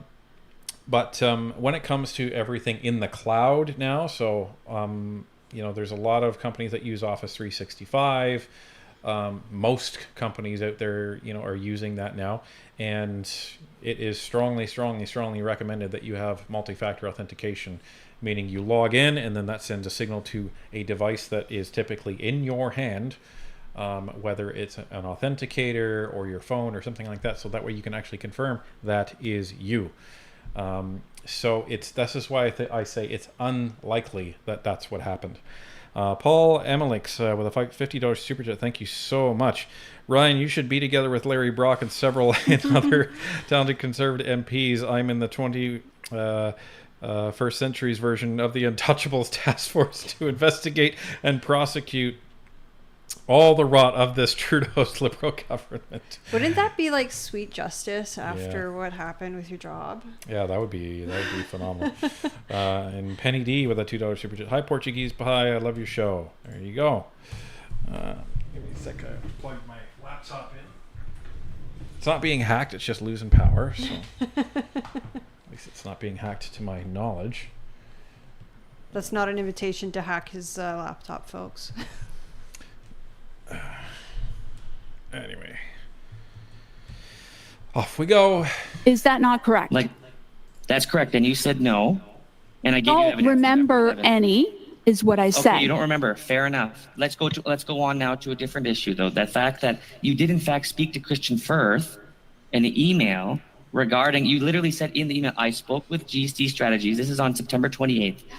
And you wanted to be very clear with those. The right to be paid for the deliverables that they gave. Just order. But they weren't aware of the fact that they were a subcontractor. Well, that's not my.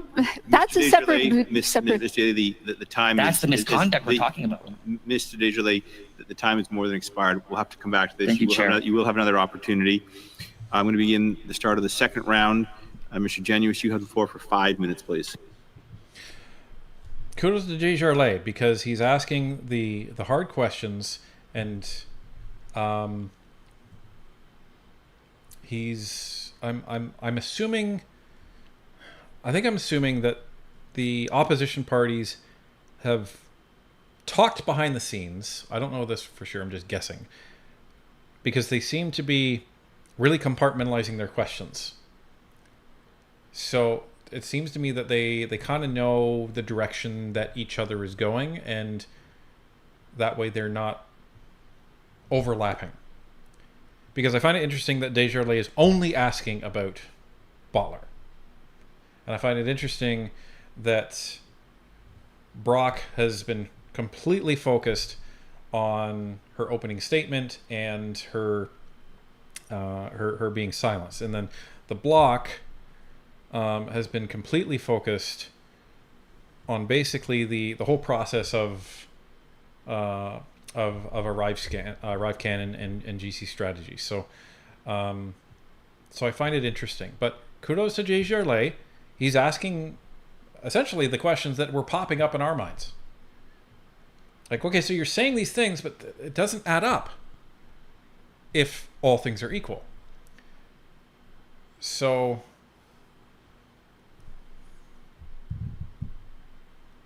interesting. Okay, continuing on. Ms. Daly, your testimony today is explosive and brutal. You've compared this to the sponsorship scandal. You said that you've been muzzled and that you are at risk of being fired for your testimony. Why do you think that you are at risk of being fired by the Government of Canada for telling the truth to this committee? What exactly is motivating those who don't want you to speak about grave problems in this government's contracting practices? First thing I was informed of when I was met with my former Director General, she said, "Oh no, Diane, they only want to talk to you as a witness." Then she went on to make the intimidation. She had been contacting me on a regular basis via MS Teams, via email, via, setting up separate meetings to sort of stalk me is the way it felt. I continued to go to work because I had done nothing wrong. But my name began going out in the press from the October 26th meeting at OGO. Did I hear that right? She thought her boss communicating with her on a regular basis felt like stalking? Is that what she said? Something like that.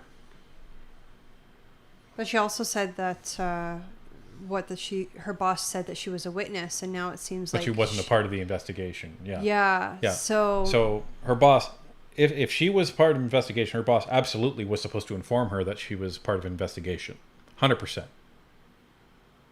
So if her boss didn't do that, then her boss is incompetent or some other word.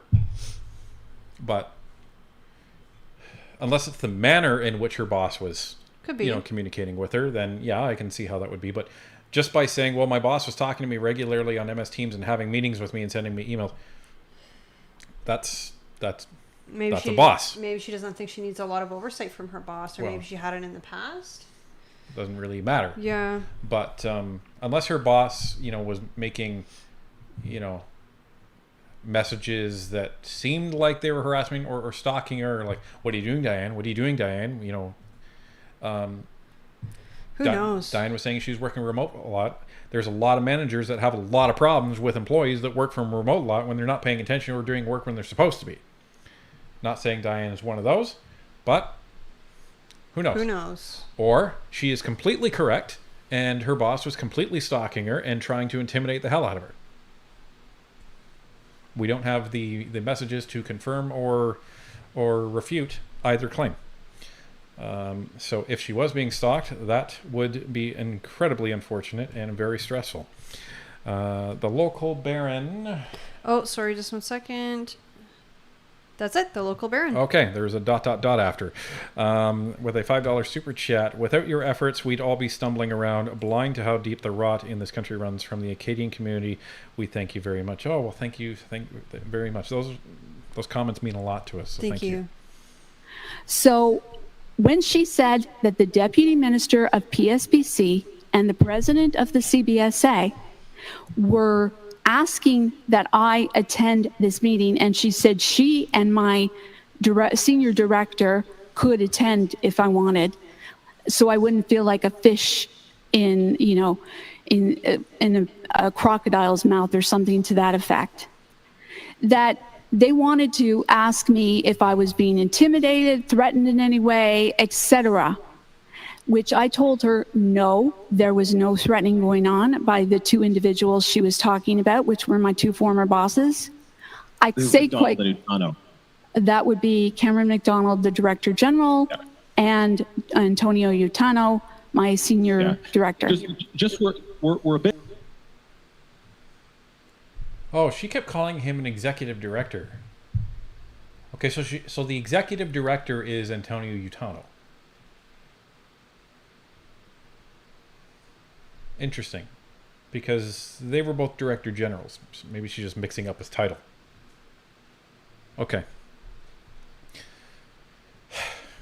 Finally, a little bit of clarity as to who's who. So, okay. Tight for time, so just to kind of move our timeline a bit forward. So, you're here today giving, I think, really explosive testimony before this accountability committee. And you're afraid that the things you say, the information you reveal, could result in you potentially being fired. What are the sort of present data points that are pointing you towards that conclusion? Well, the two investigations. I wasn't supposed to be investigated. Now I'm being investigated by CBSA and Public Works. I have that in writing. And fundamentally, that was the result on your account of you not giving the answers that they were looking for with respect to McDonald and Utano. They were looking in December, if I have the timeline right, December, for you to say certain things about them. You didn't, and subsequent to that, you were subject to investigation. Yes, let me be clear. The December 7th email I received from Michelle Lafleur said it was an optional meeting. I was seeking medical support for my cancer diagnosis. Let's be very clear. I let them know that I was seeking support. I gave them a very fulsome statement. It was optional. When I said this to my Director General and when I said this to Tom von Schoenberg, they were like, well, you have no choice. It's coming from the top. We have our marching orders.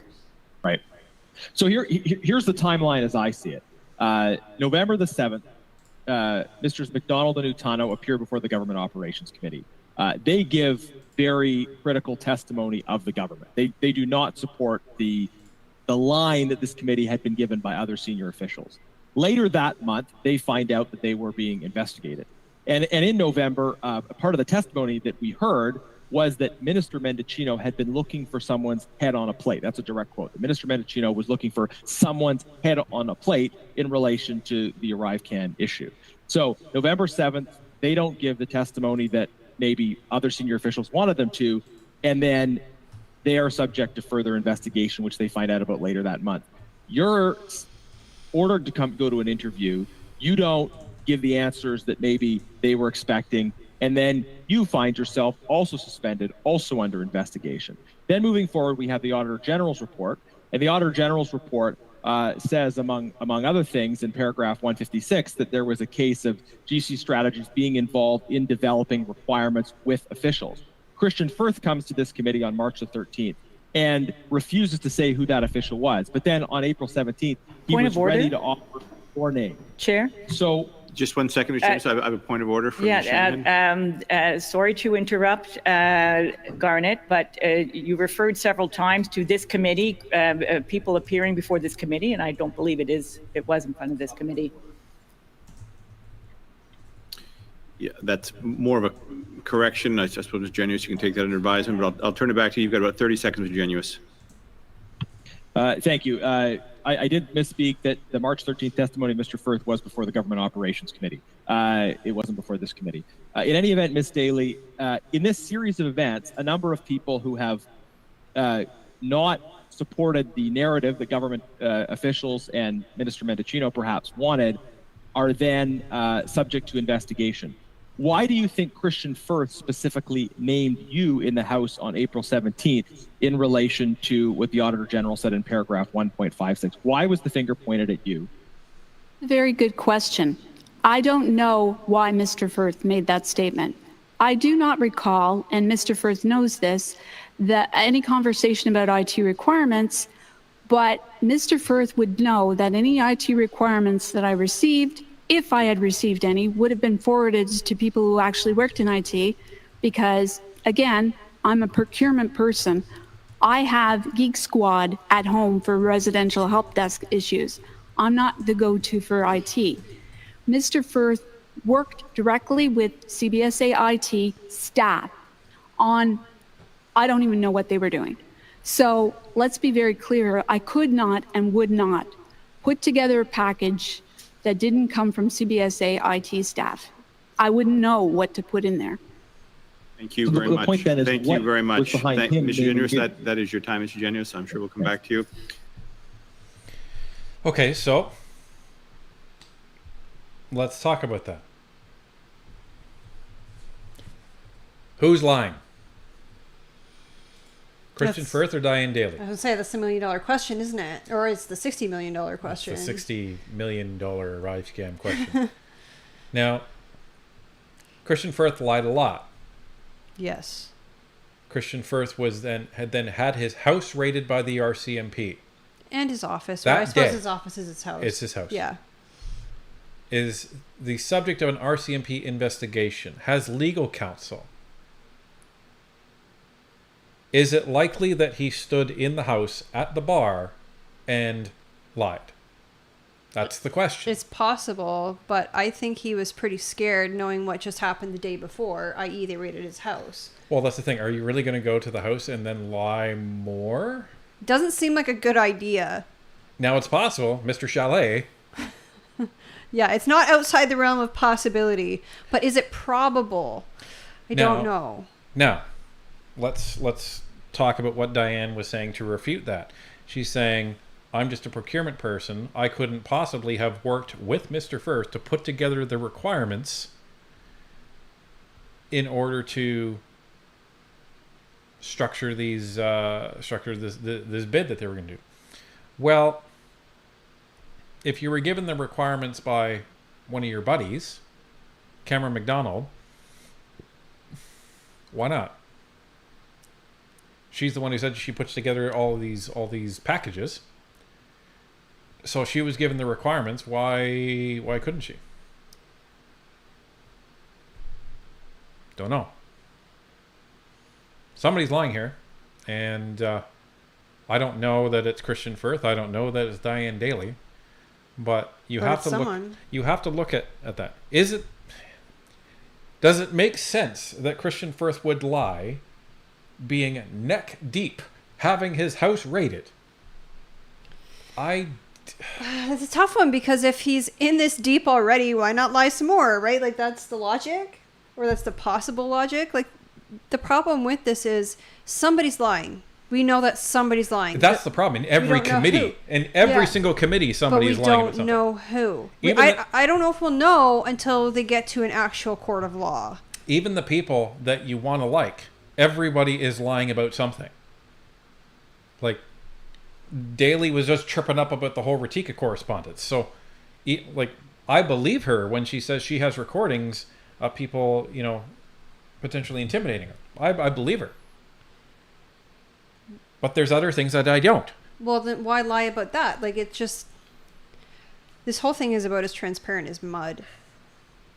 You know, there's one thing that I believe Christian Firth thought. And it's funny because a lot of this stuff always comes full circle. It goes back to one of the original things that he said in committee.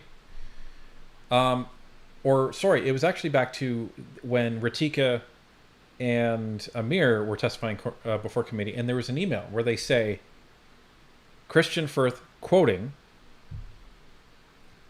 "They're government employees. Everybody has something on everybody else." Yes. So, is everybody bad over there? Well, okay, and here's the thing. We say this all the time on the channel, that most people are not pure evil or pure good. Everybody's some shade of gray. So, like, what color gray are these guys? I'm starting to think that there's no innocent people in this ArriveCan scandal. Everybody has their own motives. Yeah. Everybody has dirt. Yeah. So, anyway. Rob Robillard with a $2 super chat. This story is better than most shows on Netflix. It's better than Game of Thrones season 8. That's maybe for when sure. it's finally over, we'll cut it into like a big long movie for everybody. We'll see. Anyway, let's continue. Ms. Yip, you have the floor for 5 minutes, please. Oh no. Thank you, Chair. Okay. Are we skipping the Yip? I had seen it earlier to skip the yep. If you give me 2 seconds, I will spin up a very quick poll. Skip. Come on, computer. I am monitoring chat, so I'm... Skip the yip. Are we skipping the Jenny Yip? Start the poll. Oh, we're seeing don't skip. That's probably the first don't skip the Yip I've seen. Let's see. Let's see. Okay, Northern Gal says don't skip. I imagine most of the yeses are people that haven't seen it. Yeah, I was gonna say I should have started off with that. Please don't vote on the poll unless you've seen this already. Mr. Roscoe Pico with a $5 super chat answers. Let me be very clear. Trained answer, immediate lies. That's what the isn't that what Justin Trudeau says all the time? Let me be very, very clear. Everyone is racist. And Daniel T with a $2.79 super chat. What the hell is going on? Oh, that one was great. That's awesome. I love that one. You will respect my authority. Okay. Let's see. I'm. If people are saying don't skip, and it's Jenny Yip, there's probably a good reason why they're saying that. You know, I think this is the highest, don't skip that we've ever had. So let's just play it safe. We'll end the poll and we'll just watch it. Okay. Yeah. And then, if there's nothing, then I'm not going to be happy. I appreciate that you gave committee members reasonable notice regarding the timing of this meeting, especially after our colleagues on the Committee on the Status of Women were not afforded the same courtesy. Although I'm disappointed that we are meeting on an exceptional basis when the House is not in session, I just want to remind everyone that there was consensus during our last subcommittee meeting not to meet before September. So I hope that we are able to get back to our regular work reviewing the Auditor General's reports in the fall. Oh, shut up. Really? You're going to take that opportunity? I'm already annoyed with this no. You were bellyaching about meeting in the summer. Hello? You just had a potential employee tell committee that she's been bullied and silenced by her superiors, and you're like, why are we meeting before September? Corruption doesn't take the summer off, liberals. Emotional damage. That's what she's getting right now. Jeez, okay. Goko Dani with a $5 super chat. At this point, the rats are going to drag everyone involved down with them just before they scuttle the ship. I completely agree with that. Timothy Kennedy with a $5 super chat. All these ArriveCan wonks take their lying order behaviors from their leader, Justin Trudeau. Canadian Commando with a $2 super chat. Happy anytime I see John Williams as chair, or Broussard, or Macaulay. And that's basically the end of the Conservative chairs as far as we watch committee. That being said, here we are, all virtually and in person as well. And I'm glad that we have the chance to speak to Ms. Daly. So on that note, Ms. Daly, my first question is, why did the two Director Generals ask you to give false testimony? The correction I should make is my former Director General and my senior director were at the meeting. So it's not two Director Generals, just to be clear. On December 15th, my Director General had been on vacation. She insisted with the title of the meeting called Meeting with CBSA. And I have in writing from an ATIP that they had started receiving information from CBSA in December 11th, I think it was. And they had asked that I attend this meeting because it was extremely important. It was on a Friday, if I'm not mistaken. She called me and told me I had no choice but to go. I went because it's my Director General. Again, mid-level to low-level employee here. She keeps using this card. Here's the thing. It doesn't matter what level you're at. If you are called to a meeting with your boss, you must go. Now, she's talking about the fact that she was trying to work out her cancer treatment, and if, that being the case, then her boss is a royal ass for not respecting an employee's medical needs. But if your boss tells you have to go and you're complaining about it, well, welcome to being part of a hierarchy. And here's the other thing. She also keeps saying, well, I'll be fired after this. Lady, you're part of PSAC, Public Service Alliance of Canada, the most powerful union in Canada. They don't fire anybody ever, do they? Right. You don't think that the union is going to grieve that? Seriously? Come on.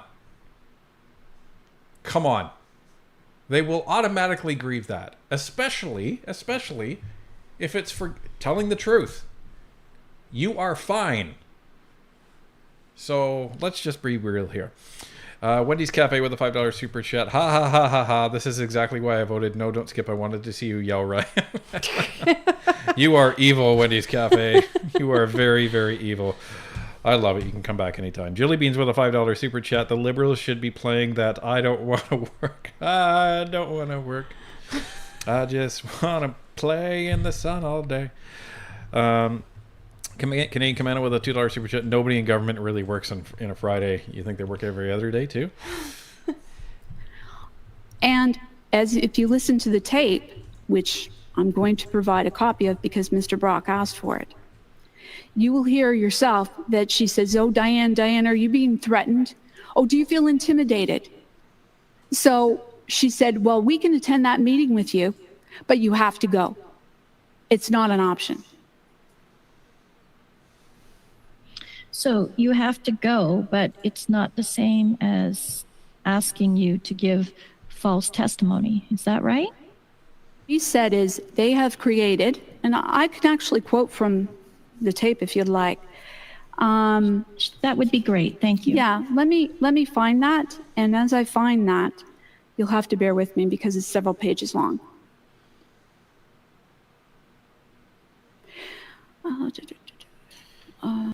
Conservatives are loving this because this is eating up Jenny Yip's time. Good. Rob Robillard with a $5 super chat. She has moved up, went from a low-level employee to mid-level. Congrats, Diane Daly. Wow. Because, okay, what is P5 considered low-level, mid-level? Like, what is it? Here's the thing. If you're a $96,000 employee in the federal government, no, it's not low-level. Low-level is PG1. Just saying. And how can you be a senior advisor at CBSA and then consider yourself a low-level employee? Yeah, it says senior right in the title. So, Beaten Cheeks 2 with a $5 super chat. Is it okay to have a slap a dumbass day? Yes, it is. No physical altercations. Mr. Roscoe Pico with a $5 super chat. Freeland, Trudeau, and lots of other scumbags use. Let me be very clear in the answer. Is there a corruption training program in the government? Yeah, it's part of your onboarding. I was going to say, you must have missed that then, didn't you? Apparently. Let me be clear. Ms. Yip, if you're agreeable, I'll just stop the clock. I'll give Broussard or William a few seconds to find it, but I'll stop the clock for you so it's not cutting into your time. Thank you, Chair. Yeah. Come on. See, well, this is Williamson being a fair chair. I know, but still, come on. Come on! Right? He's a good man. We'll give him that. So I'm just letting this go. We'll just, sit here and what is it? So I do have that, Ms. Yip. Go ahead, please. The floor is yours, Ms. Daly, and Ms. Yip, you have about 2 minutes and 20 seconds left. They're investigating 2 individuals, not you, within the organization. As part of the story, because you're involved, your name pops up many, many times, but there are not necessarily in some of the stories that they're developing. There's holes, and there's not necessarily documents that are associated to those holes. So they need, and unfortunately, you have an obligation to respond, and we'll get to how we're going to support you because we're going to have to respond. They will need to interview you and to fill in those gaps in information that they have in the store. Can I just say that? Yeah. And I say, so the information I have via email from CBSA clearly states it's an option. Why, really? Yes, so it's an option. So I said respectfully, I decline. Okay, I didn't know that. I have it in writing is what I replied to her. Okay, I'm very uncomfortable with who they are, and so my former DG and my former senior director or executive director at the CBSA, Antonio Utano and Cameron McDonald, who are at OGO, are honest, transparent, integrous people. I've worked with Cameron when he worked at Public Works, for instance. You can ask anyone who in real property he was. So I say about Ms. Dutt, in answer to a former committee member's question, this woman came to OGO with these things. I don't even remember her name. It was a name on a task authorization, by the way. And so this was a TA amongst many TAs, and that was in the Globe and Mail, was me asking for somebody who had already been paid to pay this person, which was perfectly fine. Tom and I discussed that, is what the DG said. So I reply, yeah, so I try and do the best by everybody. I'm telling you, I'm advised, and I know that Mindone was known in the IT group. Mindone, I was told, by the way, I was told this, decided to go with GC Strategies. I don't know that for a fact, which I informed the CBSA of my email. And so I said, they asked me to reconsider, and I did not respond after I'd already made a fulsome statement. So the CBSA said, my DG said, as an option, you know what, Diane, I'm not going to argue with you. Would you be comfortable sharing the information? And she said, well, I think, first of all, I think it would be fair. I do not. What I was going to suggest to you today, and this is all new information that was presented as an option to you, was that we as your employer support you through the process. We would be there to make sure that you don't feel like, I don't know, like fish in a crocodile pound when you're interviewed by the CBSA. They're just doing their job as how the information got presented to me and Tom. Like they have a job to do. They're the equivalent of the Departmental Oversight Branch. So the Departmental Oversight Branch does internal reviews here within the department. This is what they were doing there. However, given the profile of this file, and I'm sure you've responded to audit questions before in your career as a public servant, this feels different. So I can just imagine, I say they are a police force unto themselves. So I do not trust what they have to say, to be clear, is what I said. Okay, so in order to make you feel comfortable, what I'm going to suggest to Michelle is that one of us, management, sits with you through this process, because the way things were presented to me, despite what they wrote to you, was it's an obligation. You to pause it there. I think you have... Nowhere in there does she say, because the question was, what did they tell you? Where did they tell you to present false testimony? Well, I was going to say, maybe we need to listen to it on, the recording, but to me, it doesn't sound like anything that would be said, that's inappropriate. Like if you had an employee who was part of an investigation, you would probably, as the employer, sit them down and be like, okay, this is what the evidence is. You need to go in and you need to give your testimony. Well, and even let's say like it was all done in a snarky tone. There was nothing that she read that said you have to give different testimony than what you already did. So I don't see this narrative of, well, they told me to lie. I'm not hearing that. Yeah, I'm not hearing it either. That's why I would love to actually hear the recording. I know we don't have access to that. But, yeah, we never will, No, unfortunately. but I think it would be important. Because to me, I wasn't hearing anything that would be inappropriate. It was just kind of like, listen, this is what's going on. Your name came up, so you're going to have to testify type thing. Like, it sounds like what Diane was trying to say is that her bosses in her new job, or at the time, were basically saying, well, we'll sit in this meeting with you to make sure that you say what we want you to say. That's what it sounds like Diane was trying to kind of create that narrative. I didn't get that. I didn't get that either. I got that, there's the situation and people are saying different things and there's documentation that's missing and there's holes, and we can't back it up with documentation. So that's why, we're hoping that if you testify, maybe your testimony will be able to fill some of those holes. Not that we're instructing you to fill those holes with your testimony. Yeah. I like the jury's still out for me on Diane. I trust her a little bit less as this goes on, and it makes me wonder if she just has kind of like a reactionary type personality, that things that are not a big deal she's making a big deal of. I'm not sure, so I'm still going to reserve judgment, but I don't know what to think. To your point, you lose a lot, like 80% of context when it's just transcribed. Yeah. Like a lot. So it's really, really hard to be able to kind of deal with this. And the other thing is if one of her major points is that they told me to lie, you should probably have that highlighted, Diane. Yeah, I didn't exactly hear where that is. I didn't hear that. What I heard is that there's different people saying different things and there's no physical proof. So they need you to go to this meeting. So they need you to testify, and maybe what you testify helps fill some of those gaps, and maybe what you testify doesn't fill those gaps. Yeah. But we need you because there's holes. Like there's no concrete proof without your testimony, and kind of thing. If you want us to go there to support you, yeah, we that's will be what there. I got. Now, again, depends on how that was set, so it's really difficult. So, but just by what she said, I heard nothing in response to Jenny Yip's question.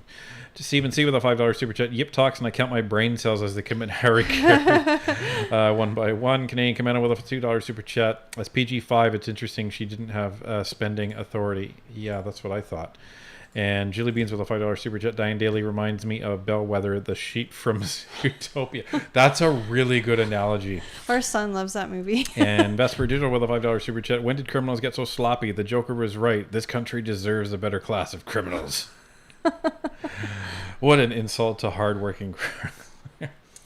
You want to know how I got these scars? A lot more to say, but I do need to move on and try to keep some sense of balance here as well.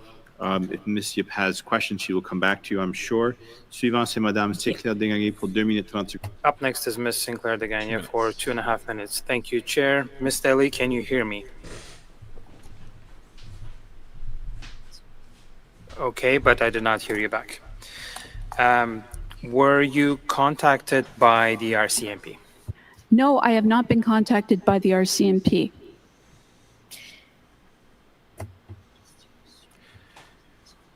So you referred to Ms. Dutt at multiple occasions. When Ms. Dutt, with whom the CBSA was supposed to have a contract, discovered finally that the company, Butler, was becoming a contracting company for GC Strategies, when Ms. Dutt had realized that her signature had been falsified. She reported this misconduct. It's, of course, illegal, forging someone's signature. Were you aware why this was not brought up? Of course, this was a criminal offense. As a supply officer, you should be aware that forging someone's signature is a criminal act. Why did you not bring this up at that point in time, Ms. Daly? Well, you'd have to refer back to the timeline I was there. I was only at CBSA until July 2022, if not June 2022. So I believe, if I'm not mistaken, and I'd have to go back to the OGO committee, when did Ms. Dutt raise that specifically to CBSA?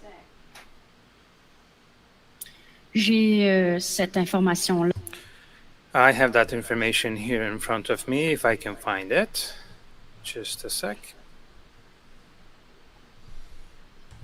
So Ms. Dutt communicated that information.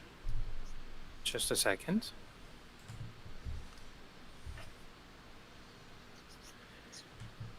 It was in 2021, so you were there, and she communicated with you.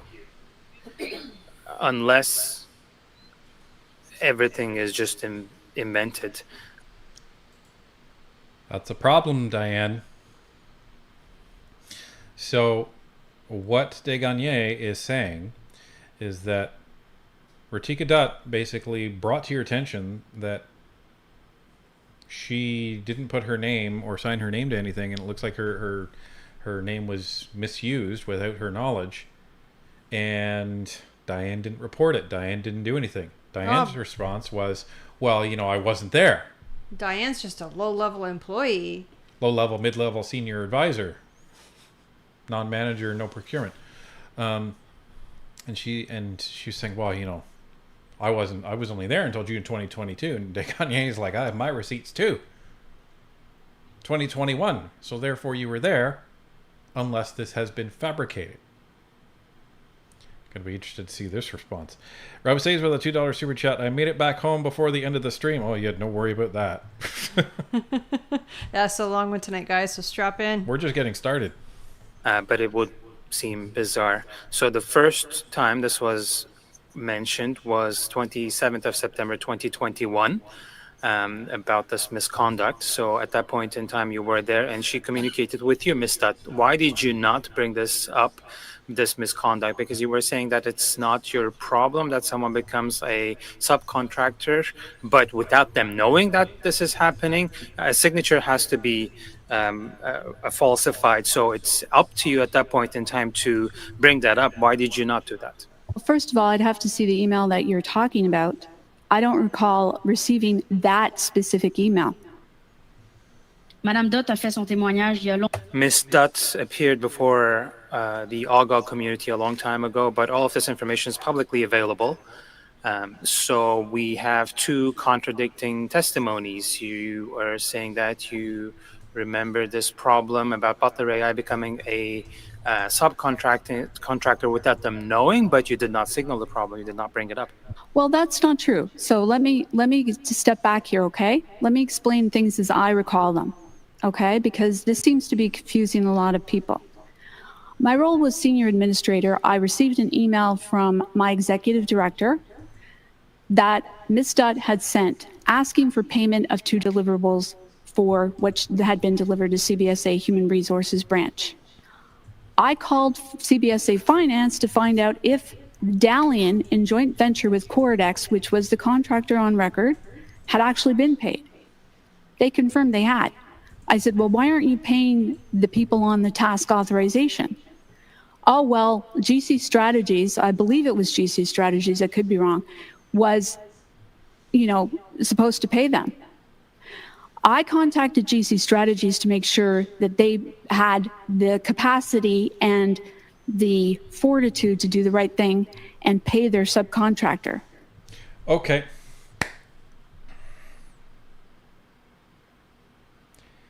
The more this goes on, the more she is tripping up. So she said earlier,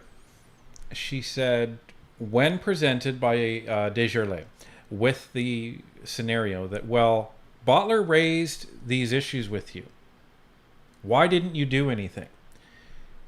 Daly's response is, they're a subcontractor. I have nothing to do with them. I don't know what goes on with them, so it's not my problem. Okay. So why are you contacting GC Strategies to pay that subcontractor that you don't care about? Has nothing to do with you. According to you, your responsibility ends at Dalian. You've paid Dalian, you're done. It's not your fault. If you follow her reasoning, her original reasoning to completion, then it's up to Bottler to sue GC Strategies or Dalian to get their money. Unless, in this case, she's saying, well, I was just, trying to do the right thing. So this is the issue. You can't have it both ways. See what happens. Rabbit says with a $5 super chat, she was, a low-level, mid-level senior, good to know, clear as mud, just like everything else the Liberals touch. Pretty much. And her job title changed. Did you catch that? No, I didn't. She was now a senior administrator. Is it possible her job changed in that time? I think she's just saying advisor, administrator, and using it interchangeably. Yeah. Okay. So I think she means to say administrator, and she said advisor that other time. Timothy Kennedy with a $10 super chat. Better break out the Tim Hortons. This train is just getting started. And Carl Pierce with a $5 super chat. This story has more holes than Swiss cheese. Also, Tim Hortons is my new favorite Indian restaurant. Oh man. Okay. So you know, because as Michael Mills had said at OGO, they don't get involved in payment of subcontractors. That's not right. Okay? I like to make sure people who deliver things get paid. That was what I was doing. So you want to make sure they get paid, but when it comes to forgery, it's not your problem. Yeah, That's going to come back and bite you. Yeah, that's bad. That's going to bite that's you. Bad. Voilà. Merci beaucoup. Suivant, c'est Monsieur Daly. Mr. Daly, you have the floor for 2.5 There you minutes, go. please. Blake's going to pick it right back up. Thank you very much, Mr. Chair. Ms. Daly, I find several instances of your testimony today troubling or creating gaps in what is some of the issues pointed out by the Auditor General. The Auditor General herself has suggested that CBSA officials, including and potentially could be you yourself, especially named by Mr. Firth to be you, were involved directly in forged signatures and even instances of failed resumes or of resumes that were forged resumes for the purpose of ensuring that GC Strategies and any potential layers of subcontractors would be eligible for what was an IT contract that was presumably an important contract that was supposed to ensure that Canada and taxpayers got the best outcome possible. Was it ever a question in your mind that a two-person company like GC Strategies was maybe not the best fit for this? And did you ever at any point question how a two-person company in a basement could have even possibly been the prime contractor to such a massive project? Something isn't adding up. Okay, well, in Daly's defense, that's not up to her. So Yeah, that's actually a silly question for Diane Daly. She's going to say, well, why are you asking me? I didn't choose them. She doesn't have the capacity to choose a vendor. That's got to be the excluded positions, that means not in the union, meaning people managers in either a manager or director level or above in CBSA. So that's got to be either Cameron McDonald, Tony Utano, or Mindone. Those guys would be the decision makers on who gets the contract. That's not a Diane Daly thing. So see, we're being completely objective here. That is a unfair question for Diane Daly. She has nothing to do with that at all. Raul says with a $5 super chat, they got paid and she got paid and he got paid and paid and paid. Oh, what? Why are you all just stuffing all that in your pocket? Jeez. Nice. So can I answer your question about TBIPs? Remember I was talking about the TBIPs catalog? Yeah. That is only available to PGs who have access to something called the TBIPs catalog, or the centralized I think it's Professional Services System, CPSS. That is where the separation between people who create the catalog and those that should not be signing contracts for those same suppliers is part of this issue. I understand that part. And so you're saying I'm saying I had no access to that was catalog. What informed you. But exactly, I understand what you're saying. You're saying this catalog is the evidence to inform you why GC Strategies was the contractor, correct? Oh, so I wouldn't know that GC Strategies was a two-person company. I wouldn't know that. You just seen them on the list, and you said they're on the approved list. Somebody verified it. Now that I have from Angela Durgan, who had to say, we're not doing anything with the sole source contract until we can provide. So now that when a misconduct report was submitted to you by Bottler to suggest that, hey, GC Strategies isn't who they say they are, maybe they shouldn't be on this preferred contractor list, why is it then that you failed to ensure that there was a misconduct report that was actually investigated and pursued? And why did it result, rather than an investigation into who GC Strategies really is and how they got onto the TPIP's list, rather than what actually happened, which was the outright termination of Bottler when they tried to raise the alarm bells? Who directed you to do that, or was it you yourself? Excellent question. That's a really good question. Good redirect. Yeah. And that's cutting politics out of this completely. He's just looking at the events, looking at her testimony, and saying, "This doesn't line up. Why didn't you do this?" He actually kind of trapped her. Good. So well done with that, Desjardins. And she almost kind of trapped herself as well, because she's like, I didn't know who they were when it came to ArriveCan and everything like that. Again, ArriveCan came after Bottler.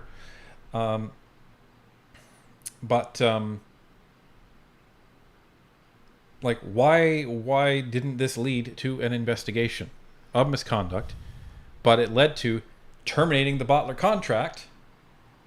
So was it you or somebody else who made that call? Well, because it's easier to terminate this contract of this tiny little company that nobody's really paying attention to than it is to launch an investigation into the corruption that may implicate anybody. Yeah, anyone and everyone, right? Well, no doubt Diane's going to fall back on, well, I didn't decide anything. HR told me to terminate the contract, so I terminated the contract. That's what she's going to say. Yeah. And then Desjardins should follow up and said, fine, HR told you to terminate. Why didn't you report the misconduct? And then we'll see what she says to that. Hopefully that's how this goes. Scott McFarlane with a $7 super chat. Didn't Diane Daly say earlier that she didn't know who GC Strategies was and the contacts GC Strategies on behalf of subcontractor? What did I miss? Timeline. That's exactly what she said. And that's why I said that doesn't make sense, because Bottler. She was asked in the context of ArriveCan. She said, I didn't even know who GC Strategies was. Well, you did, because you talked to them through Bottler. And that's been proven via email. Vesper Digital with a $5 super chat. Diane's testimony be like, do I really look like a girl with a plan? I'm a dog chasing cars. I couldn't know what to do with one if I caught it. I don't know why I ended up in Valley Girl. Yeah, voice, I don't know, because it was something that the Joker said. Yeah. Do I really look like a girl with a plan? I'm a dog chasing cars. I wouldn't know what to do with one if I caught it. There you go. That's better. Erlen Dirk with a $2 super chat. Who got paid the most? Not me. Christian Firth. You think so? Yeah. So first of all, you're asking about the cancellation of the task authorization with Ritika Dutt and her partner. So that decision, the result rather than an investigation. Or am I allowed to? Yes, Ms. Daly, you have That's the floor. the question. I want you to answer that question. Okay. Thank you. I'm Why trying is it to. that you decided to terminate the contract rather than ensure the contract. there was a misconduct report when Chair, a I'm misconduct trying to answer the question. report was given to you? I need you to hear the question, Ms. Daly. I'm trying to. All right. But you're not letting me. Did you hear what I said? You're interrupting me. I reclaim my time, Chair, in order to answer the question. I appreciate that, Mr. Desjardins. There's just a bit of audio back. Why don't you pose the question as clear as you can, and then we'll give Ms. Daly an opportunity to answer, and then I'm going to move on. Thank you. When Bottler which was an unknown, they claimed they were an unknown subcontractor, GC Strategies. When they came forward with allegations of misconduct, they raised that misconduct report with you. The result of them raising the misconduct report did not result in you initiating an investigation of that potential claim of misconduct. What in fact happened was Bottler AI's contract was terminated. That seems like retaliation for what is a very clear instance of someone trying to raise an issue of misconduct. Why is it that you decided not to ensure an investigation when what in fact happened was you decided to then now terminate instead? To the initial request for payment. So the initial request for payment had attachments of correspondence between Miss Dutt and I believe other people. And I had no right as a PG, I have no right to interfere with what are business relationships outside of the Government of Canada contract. We're not allowed to do that. Then why did you? So therefore, thank you. Explain to misconducts happen. Thank you. We can pick this up again, Mr. Desjardins. The answer might not be complete, but I've given you both time. We'll come back to this, I'm sure. Mr. Barrett, you have the floor for 5 minutes, please. She keeps referring to an email that happened like weeks earlier. But no, she said, though, that she has no business interfering in contractors outside of Yep, but the she government. did to make sure they got paid. Right, that's my point. That's what I mean. You cannot have it both ways. You can't just pick and choose when you get to interfere. Well, and that's the thing. She's trying to... Whether she's intending this or not, it makes her look very, very bad. Yeah, like the more this goes on, the less credible I find her testimony. And, you know, for the people who may be... maybe there's people that are saying, well, why? Why do you find her for not credible? Because she has said, she's resting her whole defense on why she didn't report the misconduct, is saying, we don't get involved in the relations between contractors that are outside the purview of the government. So because Bottler was a subcontractor to GC Strategies, that was a subcontractor to Dalian, Dalian had the main contract with the government, she's saying there's no relationship with Bottler. So we don't deal with them at all. So that's why any problems that they're having with Dalian, nothing to do with us. That is completely obliterated because she says, well, I contacted Dalian, then I contacted GC Strategies to make sure that Bottler got paid. Well, it's one or the other. If you're saying you can't do something, well then Why'd you do it? Yeah. You did it. Yeah. And you did it for a less critical reason than them saying, hey, there's possible criminal behavior going on here. At that point, you're like, oh, not my problem.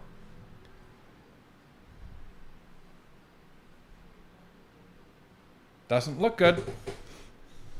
Doesn't look good. Just saying. If she's telling the truth, she's telling the truth very badly. Wendy's Cafe with a $10 super chat. Wasn't it brought up previously in other testimony that GC Strategies was already paid for previous contracts? That means they were already on the list of approved companies, right? That was the reason they purchased GC Strategies. Yeah, I was going to say that. That's why they bought specifically GC Strategies. Or what was it named before that? Veritac? No, that's who they worked for before. It was named something else, and then they bought that company because it was already approved. on the approved list. Yeah, and then they named it to GC Strategies, if Right. I'm not mistaken. So even what she's saying here is very bizarre. And April N with a $10 super chat. Hugs from Toontown. Lots of surprises tonight. Thanks for the excellent breakdowns. You are so welcome. Our pleasure. And Rev Saves with a $5 super chat. I rate this misconduct 7 Justin Trudeau's out of 10. That's pretty bad. Yeah, it is pretty bad.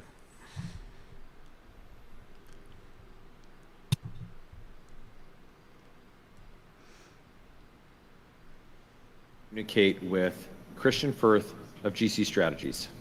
I honestly don't know. When a soldier is told to go and make something happen, but I can tell you most of what I corresponded with Mr. Firth, now that I know it's a two-person company, which I had no access to.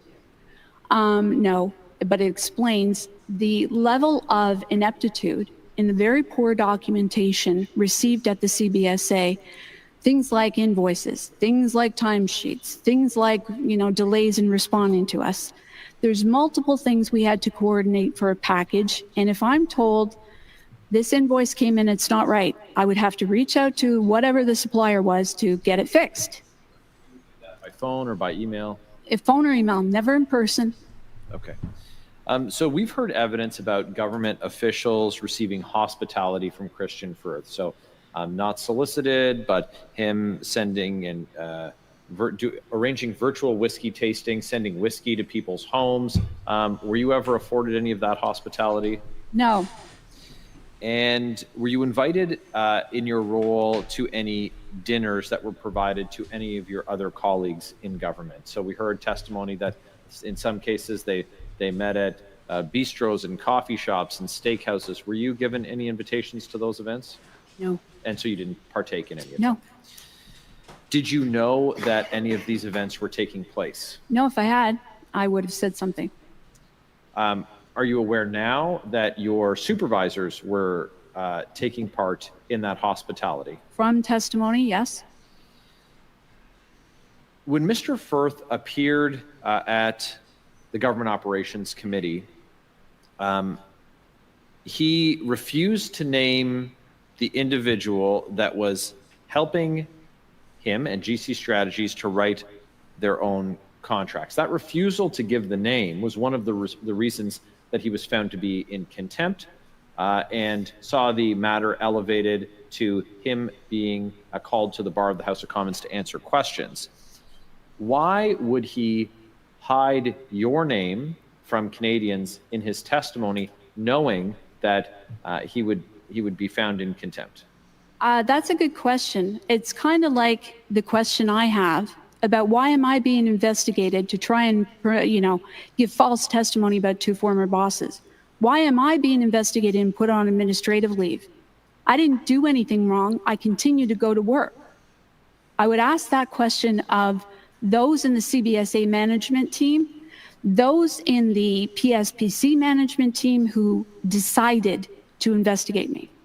So what changed between his appearance at OGO and his appearance in the House when he refused to name you and then when he did name you? No idea.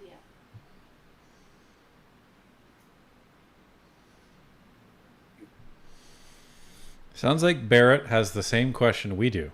Why would he lie? What, he just said, I know, I'm going to protect the person that I did work with, despite having my house raided, despite being under RCMP investigation, despite having my business destroyed. I'm just going to name Diane, just 'cause. It's possible. He's just, I'm looking at him being under far more pressure to at that point tell the truth, but it's possible he's just a very terrible individual, which he already is, but even more so. But I don't know. Quentin Bagamary. Quentin Bagamary. Thank you very much for that.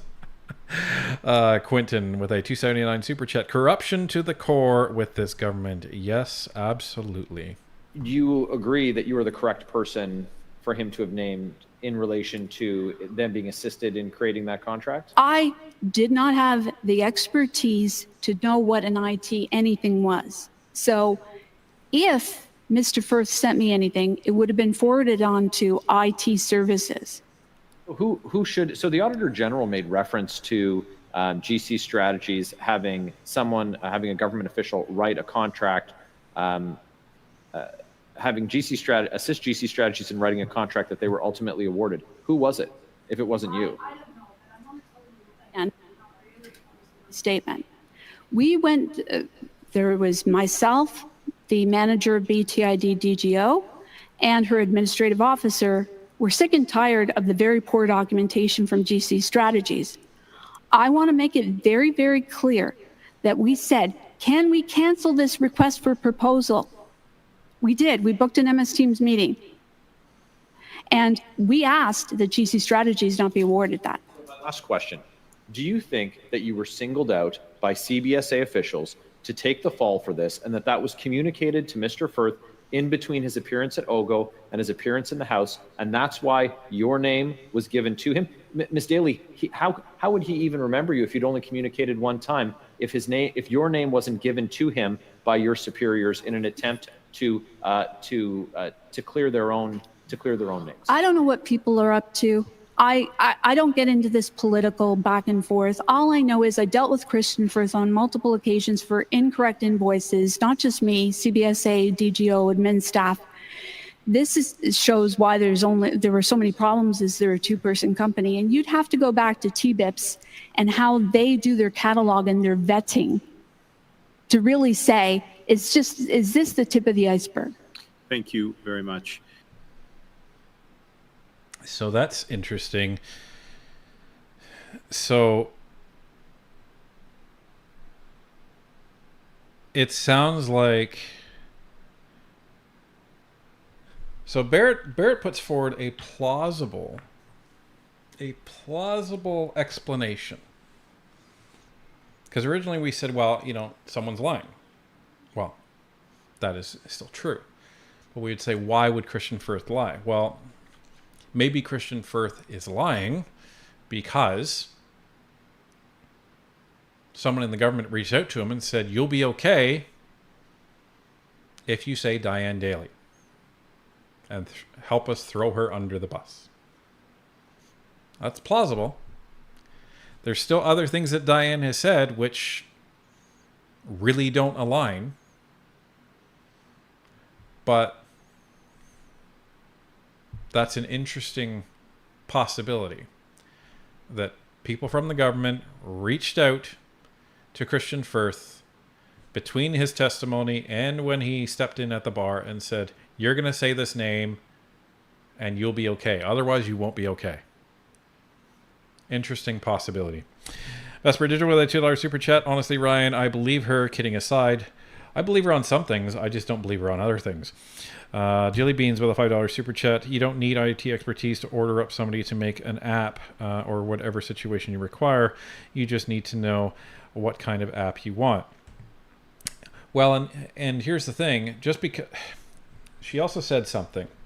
She said, if he sent me anything, I would send it to the IT guys. So it's let's play this through. According to Christian Firth, it was Diane Daly. But if Diane Daly, got anything from Firth and, it was asking for the requirements, she would just been like, I don't know what this is. I pass it on to the team. The team passes it back on to Diane Daly. That goes back to Christian Firth. Christian Firth thinks everything comes from Diane Daly. That's a possibility too. Rywa Says with a $5 super chat. Is the bandage on her head from being taught what she was to say? Committee, did they take any of her toes too? Well, she hasn't shown her feet yet, so we don't know. Next up is Ms. Bradford. You have the floor for 5 minutes, please, Ms. Bradford. Oh, Bradford. Thank you, Mr. Chair, and thank you for the witness appearing today. I just want to clarify a few things that I find a little confusing.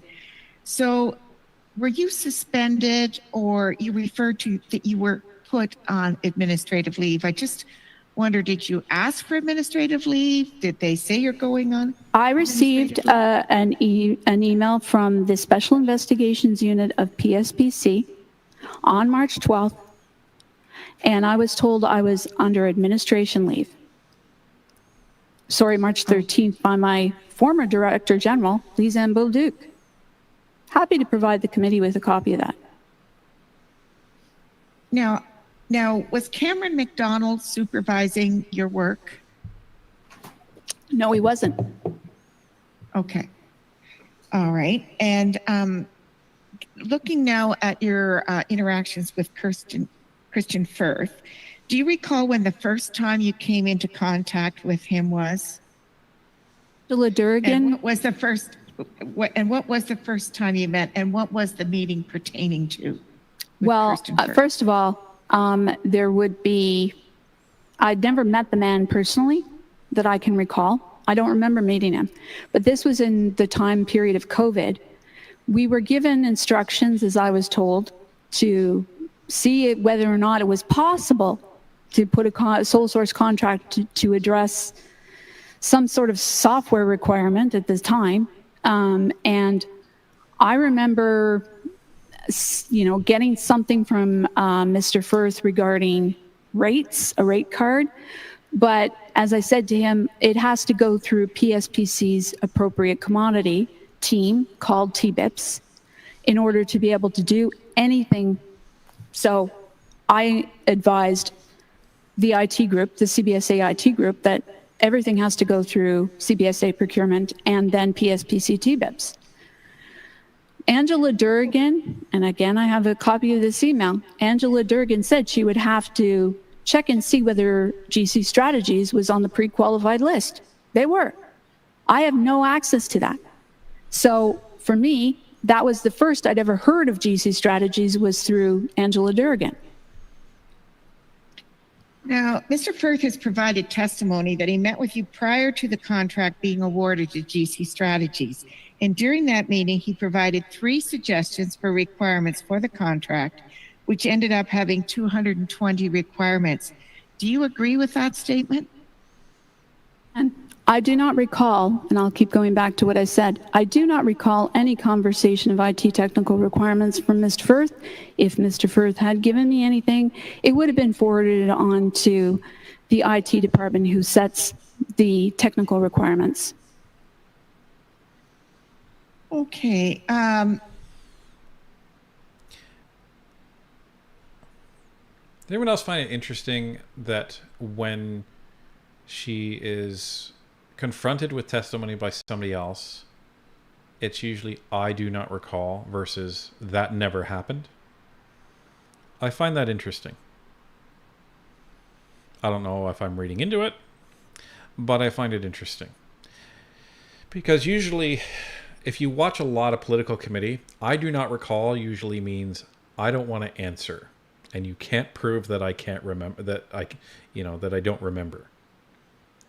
It's used a lot. So whenever anybody says "I don't recall," I'm very suspicious of it. And it's unfortunate because there's probably some people that actually don't remember. And you can't fault somebody for not remembering. But it is used so much to avoid answering that it's just unfortunate. Flying Panda with a $5 super chat. My favorite show to listen to live while painting. This is better than Deadpool. Wow, that's high praise. Don't let Ryan Reynolds hear that. Or his buddy Hugh Jackman. Erlen Dirk with a $5 super chat. No one is responsible for anything, but why blame her? How much money do I have to donate to look into it? Yeah, so why blame her? She's one of the easiest to blame because she's a conduit for a lot of this information to go through. And that's why we've been actually looking forward to her testifying, because she is very central to all of ArriveCan and Bottler actually happening, because a lot of this information has to go through Diane Daly. And she's even admitted that it either, comes from the third-party contractors in through Diane Daly and to the IT people, or to executives, or it comes from the executives and the IT folk back through Diane Daly, back through Christian Firth. And even you saw in the communication with Bottler, that's all going through Diane Daly. So she's very central. So if they were going to pin it on somebody, she would be a natural choice. Rabu says with a $2 super chat. I don't recall a guy named Ollie North. And Drew Hartland with a $5 super chat. Curly Dak, this is like peeling an onion the size of Canada. Well said, Curly Dak. You just got a subcontracted super chat there to Curly Dak. We're gonna have to call that a ghost super chat as opposed to a ghost contractor. Timothy Kennedy with a $10 super chat. Daly seems to be basic accounting bureaucratic. Is it possible that she was set up from the beginning as a possible fall guy in case things went south? It's possible. And as I said, there's a bunch of things that she has said that I believe, but there's other things that she has said that are completely inconsistent with the timeline, and she has outright avoided answering, especially when it comes to that misconduct question by both Desgagne and Desjardins. That's painting, a big black mark on her testimony, unfortunately. And Kyle Rex with a $2 super chat. Thank you very much for that. And getting back to your leave, is it medical leave that you're on now, or just? No, it is administrative leave, and that comes as a result of my former Director General, Lisanne Belleduc. Okay, thanks for clarifying that for us. Now, because this is the Public Accounts Committee, I want to get back to the AG's report on ArriveCan. You said that you've read the report. Do you agree with her findings and recommendations? Absolutely. And I'm going to say that's why I go back to the October 2020 answer in the OPO report from November 2021, which states the CBSA has a contract review board. In the contract review board, they are supposed to review the impact to the agency. That would mean planning for projects, planning for finance. That would mean more than one cost center to be set up. Does that make sense? She's getting kind of flippant now. But Diane, you just said that you agreed with every single thing in the Auditor General report. And what was in the Auditor General report was that Christian Firth worked with somebody at CBSA to doctor a contract for them to bid on. And if you were the only one they were talking to, who else would it be? You have to... She's getting in trouble by answering the question before fully processing it. If you ever find yourself in committee or in interrogation or anything else, do like a 3 count as you process the question before you answer. Because she's making a lot of mistakes now. Well, I imagine she's quite nervous. Well, she's getting defensive, that's for sure. And if you're an innocent person and you're trying to prove your innocence, yes, of course, you're going to get defensive. But she's making a lot of mistakes. Yeah, it doesn't look good, right? Like, I mean, you could be 100% innocent and you can just be super nervous and making flippant remarks, but it still does not look good. Daphne Devine, member for 14 months. I appreciate the summer committees. I do. It's my mental health that can't handle much more. The daily BS that goes on in Canada is heartbreaking. Yeah, you're 100% right. And I mean, take a break. If you need to take a break, absolutely take a break. Put your mental health first, 100%. We will be here when you come back. Don't worry. And Space Dave 2000, member for 2 months. She seems like a fall guy gal who's actually hiding her incompetence. That's why upper management chose her easy target. That's a possibility. Could be. That's a good theory. The most easy people to have as the fall people are the most incompetent. That is actually an excellent point, Space Dave. Thank you. Reb says with a $5 super chat. At least she can read, unlike Firth would see. And Chris Taroon with a member count for 2 months. Ever watched 1957 movie 12 Angry Men? I feel like we are in it. No, I haven't. But maybe I will after now. Yes. Were you interviewed by the AG's office? No. Okay, you weren't. And in reviewing the report, can you outline any things that you might have found concerning? Well, I don't know if the AG has received all documentation related, such as my 2022 that I found on Reddit, the 2022 information about CBSA's presentation to the committees, the answer questions, things like, well, my office made the decision to go with GC Strategies. This was a public servant, and as a unionized employee, we're very concerned about this.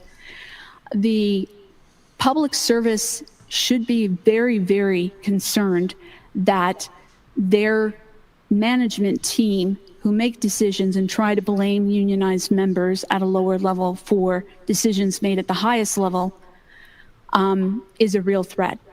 It's a real reprisal, and I'm a walking example of that.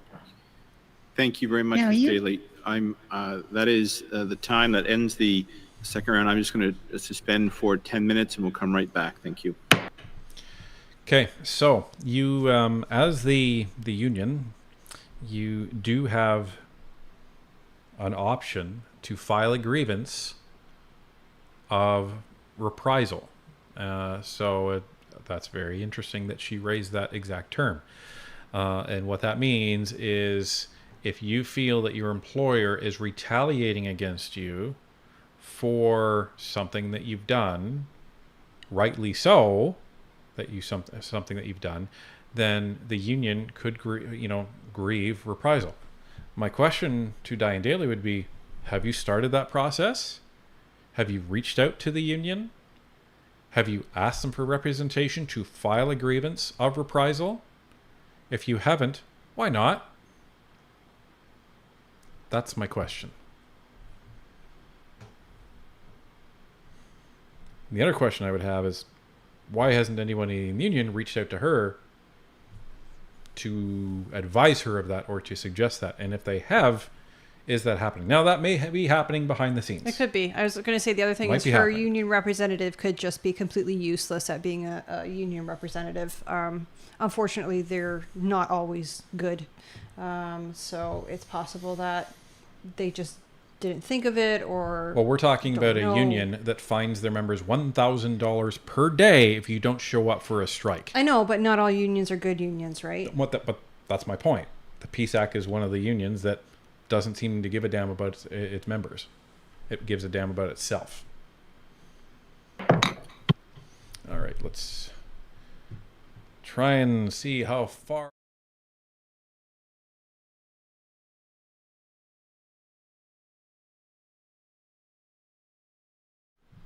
And in case anybody's wondering, we had to pull this from Garnet Genesis' YouTube channel because we couldn't get it to download properly off Parleview. Parleview has been terrible this summer for some reason.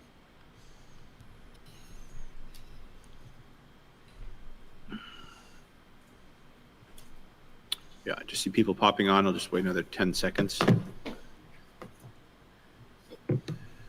All right, Mr. Brock, you have the floor for 5 minutes, please. Ms. Daly, I want to do a deeper dive into the circumstances surrounding the CBSA interview. You referenced an audio tape that you're going to provide to the committee.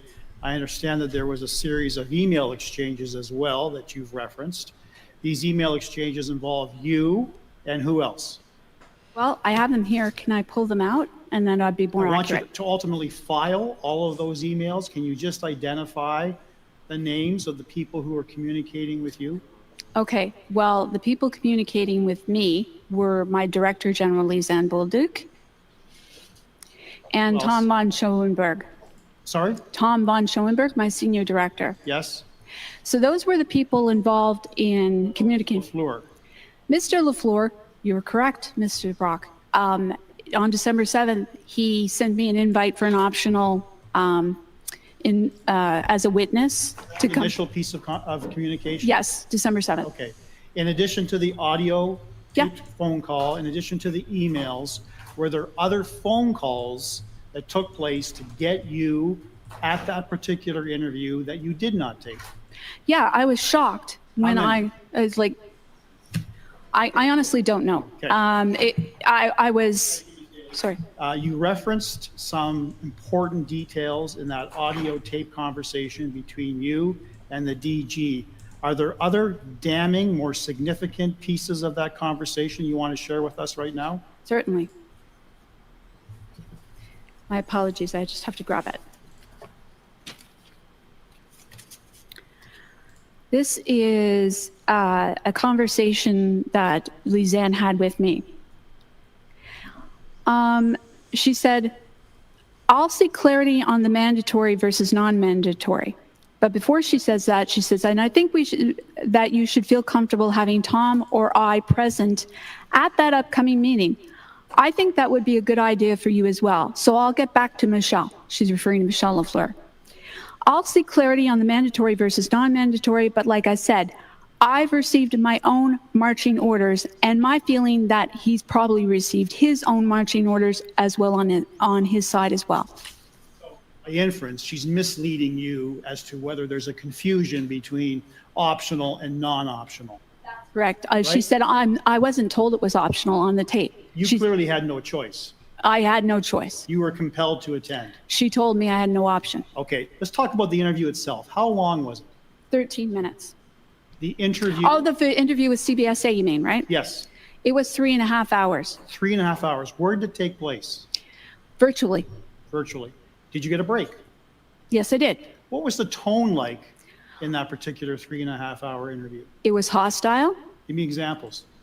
Well, the Marie-France Leduc, who was the manager or the acting manager, started off being confused that I wasn't procurement. She would throw random emails at me and read from them and not let me see them, and then say, well, what do you mean you're not procurement? Okay. They had a narrative that you would not agree with. Is that fair to say? Yes, and I think they were literally confused that I wasn't procurement. Sure. Was that meeting recorded? Was that meeting transcribed? It was transcribed. Was it recorded? It would have been, yeah. Did you get a copy of that recording? No, I did not. Okay. Tell me about were there any issues with the transcription of that interview? At the end, and my sister attended with me because I had advised them I had just received cancer treatment 6 days before or 5 days before. And that's in writing, by the way. Okay. So they said to me, they said January 15th was the date of the meeting. And Cassandra Michon, who was the senior investigator on that, had very poor English, or she was trying to transcribe something that I did not say at the end of the meeting. By that? Sure. Okay. Can I move on? Sure. Do you have any information with respect to the allegations surrounding Minh Dong deleting 4 years worth of relevant emails? I know nothing about that. Nothing. Nothing at all. Okay. You must have heard that in the press. I heard it Media? at testimony. Okay. You never dealt with Minh Dong in your capacity at CBSA? No. Okay. The interview took place when? January the CBSA interview? 15th. January 15th? That's correct. 2024? Correct. When were you suspended? March the 12th. Okay. How are you suspended? I received Verbally or a letter? I received a letter. Do you have a letter? Copy do. of the letter? You submit that to the committee? I will. Okay. And what was the crux of the allegations against you? May I read it? Yes. I like to read stuff so that people know that I'm actually. Yes. Go ahead. My apologies. If we could just give me a moment to look for it.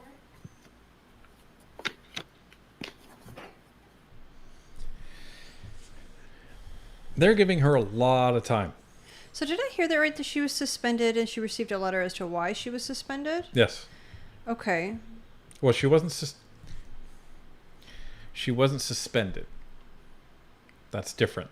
She was put on administrative leave. So what's that mean? It means you're on administrative leave. You're getting paid while you're leaving. Because so is it kind of like when they say, "Oh, we need to do an investigation, but we don't have any proof of anything bad that you've done. So while we search for it, here's some money." Like, well, it's supposed to be. We have no, firm proof of wrongdoing, but while we conduct the investigation, we will continue to pay you. I'm not saying that's what happened in this case. I'm just saying, like, I know that there are professions where that happens. And because she has worked in procurement and the finance area, she should know that if she wasn't getting paid, that's called leave without pay. And if she wasn't getting paid, she should say, "I'm on administrative leave without pay," which is suspended. Okay. So you're either suspended without pay, aka Tony Utano and Cameron McDonald, right, or you're on administrative leave and you are getting paid. So she keeps using different terms interchangeably, and they're not interchangeably. So I don't know if she's getting paid or not, because she keeps mixing up her terms. But if she's an admin, she should know that. If she's a senior admin, she should know that. So is she just very nervous?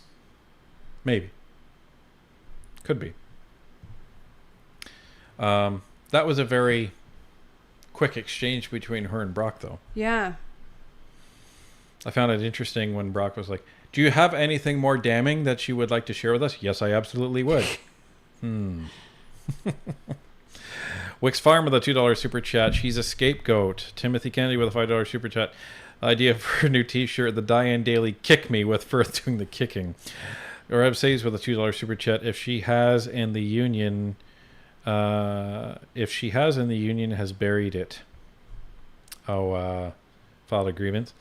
It's unlikely though, because the union loves raking the government under the coals. So over the coals. Drew Hartland with a $5 super chat. LOL, LOL, LOL. You guys are the reason downloading from Parview is so bad. Probably. And It's our fault. Trish Pro with a $2 super chat. She seems to have the I'm a victim down pat. So unsure. Yeah, and just for the record, I see a lot of people getting quite upset in the chat. I definitely have not made up my mind about this, and I suspect that by the time we get to the end of it, I won't have made up my mind. I'm just trying to look at things from all angles. So, I'm kind of spitballing as we're doing this, asking this question, saying if this is a possibility, etc. I definitely have not made up my mind on this witness. One thing I will say for sure, though, is I thought she started out really strong, and I'm having questions as she interacts with the various MPs. So, I find the testimony less credible, because if it was 100% credible, I wouldn't have questions. Well, and we're calling it as we see it. And we're citing the examples of why we're seeing it. Right, but just because we're having questions doesn't mean that we're all like, oh my God, she's evil. You know what I mean? So we're saying our questions out loud, and we're kind of spitballing as we're going through this.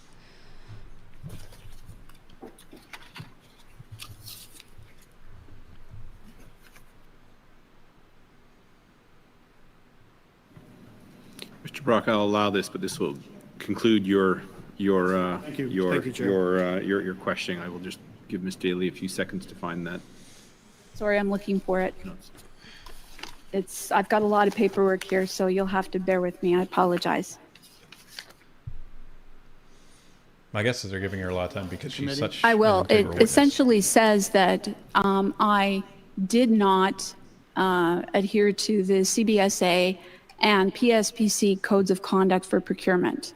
And I had something to the effect of, I'm reading this from memory, not adhere to the values and ethics of the public service. Those were the allegations. Thank you. I think that will suffice. If Mr. Brock wants to make a point of it, we can come back to it. I believe Ms. Khalid, you're next for 5 minutes, please. Oh, Lord. So that's interesting. So, okay. So they sent her a letter saying, you're on leave. This better have been administrative leave at this point, from what she's saying, because...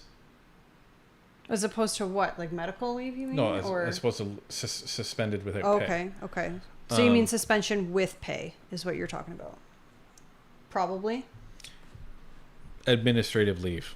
Is suspension with pay kind of? Well, sure. Okay. I don't want to use suspension because suspension is usually without pay. So, all right. But that's interesting that, so she was invited to a meeting as part of an investigation. Doesn't sound like she was informed that they were specifically investigating her, but I guess that they're meeting with her for 3.5 hours, and then they subsequently come to the conclusion that she violated the codes of conduct for procurement, and then they're putting her on administrative leave.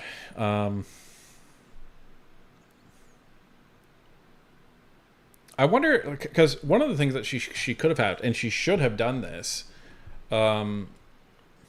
unless she just doesn't trust her union at where she is, because each agency has its own micro union. It's called the local union, and that's a part of the umbrella union, which is the Public Service Alliance of Canada.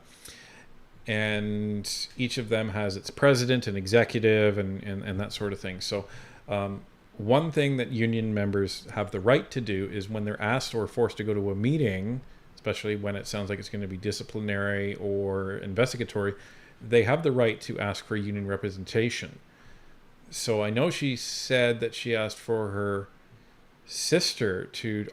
her sister's in the union as well. Maybe that's... Okay, that makes a little bit more sense then. But usually it's somebody on the executive that joins, unless her sister is on the executive. It's possible. So that's definitely possible. So okay, so it sounds like she did take the correct steps in that, but it's just I'm just kind of processing all of this. So that's interesting. Anyway, let's continue here. Space Dave 2000 with a $2 super chat. She's flustered and sick with cancer. 100% fall gal. Yeah, I'll give that to her. It's absolutely a factor. And Erlen Dirk with a $2 super chat. She is a scape. Period.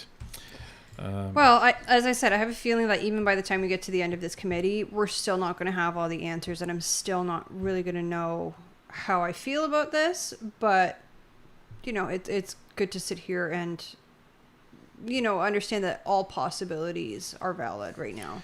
Well, here's the thing. Here's some possibilities. Possibility one: Diane Daly, Cameron McDonald, Tony Utano are three very crooked individuals. They got caught, and now they're screwed. That's one. Another possibility is Diane Daly, Tony Utano, and Cameron McDonald are all hardworking public servants with upstanding integrity and are being scapegoated. Possibility number three. This, I think, is the most likely. You have Diane Daly, Tony Utano, Cameron McDonald. They are mostly hardworking individuals, don't do things right all the time, and kind of knew what was going on in this, but their superiors also fully knew what was going on with this, and there's corruption embedded in multiple agencies in this government, and it's all coming back and piling on top of them. So I think the most likely scenario is they are not squeaky clean in the least, but you can still be not squeaky clean and still be scapegoated. So that's most likely. Again, it's the black versus white versus gray, right?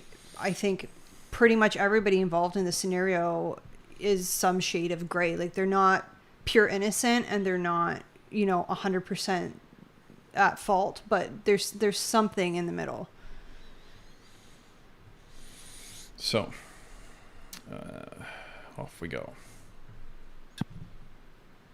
Thank you very much, Chair, and thank you, Ms. Daly, for appearing here today. And I will just, at the outset, point out that we are not here as a tribunal to find charge or to find guilt in any way. We are trying to figure out what went wrong and how we can ensure that it doesn't go wrong again in the future. So, Ms. Daly, I'll start off by asking, who hired you?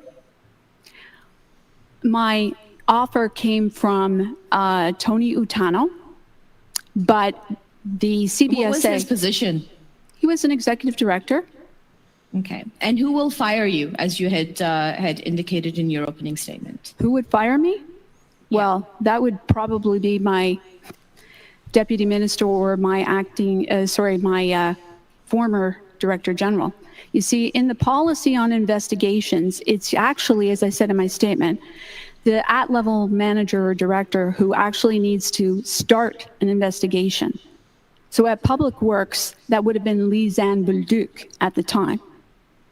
Right. So you had also mentioned in your opening remarks that Minister Duclos, who was the minister responsible at the time, tried to do the right thing. Can you just elaborate on that? What exactly did you mean by that? Referring to where Ms. Riza said in one of her committee meetings, I'm not sure if it was OGO or Public Accounts, you'd have to look it up, but I believe it was January, where she said she was asked a question specifically regarding when she had informed by, I think it was by Ms. Block who actually asked this, when did she inform the minister of, when the ArriveCan thing? And she said it was like November or October of 2023 when he started. So he started in the summer, and the same month or a month later, he came out and said in the Globe and Mail, I believe it was, that, we recognize there's a problem.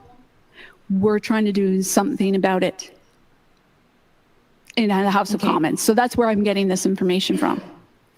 Thank you. And so help me understand, I mean, from the over 20 plus meetings and the increased politicization of this issue, I'm getting the vibe here that what's at issue here is how middle management is conducting themselves, and especially during the COVID time when things were very fluid and a lot of things needed to get done in a very short time. So, do you think that we need to micromanage our public service? I think you need to take a good look at the TBIP's method of supply, and in fact, look at it from a auditor standpoint. So I would suggest the Auditor General actually go into the professional services unit and look at how, because TBIPS was established in the Way Forward in 2005, from what I can read in a business journal that I have with me. It's an article from 2009 which says TBIPS needs to be reformed. We need to look at what we put in place before and reform it. And how much of what has happened here, which is, if I'm going to put it into context, which is that there was too much money spent on an app to try to help people to be able to be mobile during COVID in a safe way. How and a lot of that led to overspending. Where do you think the accountability really lies with that spending of that money? And we realize that no ministers signed off on any of these contracts. Where is that accountability? I go to the Financial Administration Act. Where does it come down from?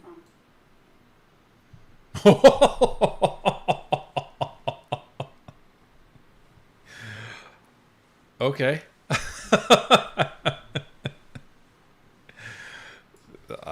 That's interesting. So the reason why I'm laughing is Khalid is trying to say, well, all the overspending, the accountability is going to be be saddled with middle management. They're the ones that signed off on this, right? So she's like, where should that accountability from? And then Diane Daly says, well, look at the Financial Administration Act. Where's that come down from? And that's Treasury Board Secretariat, and that would be Anita Anand. So that's what she's saying. Or at the time, God, who was president of the Treasury Board at the time? I'm trying to remember. Oh, I don't remember. If you give me 5 seconds, I could probably look it up. It's been a while since. What year was it? 2021, 2022. 2021. Trying to remember who that was.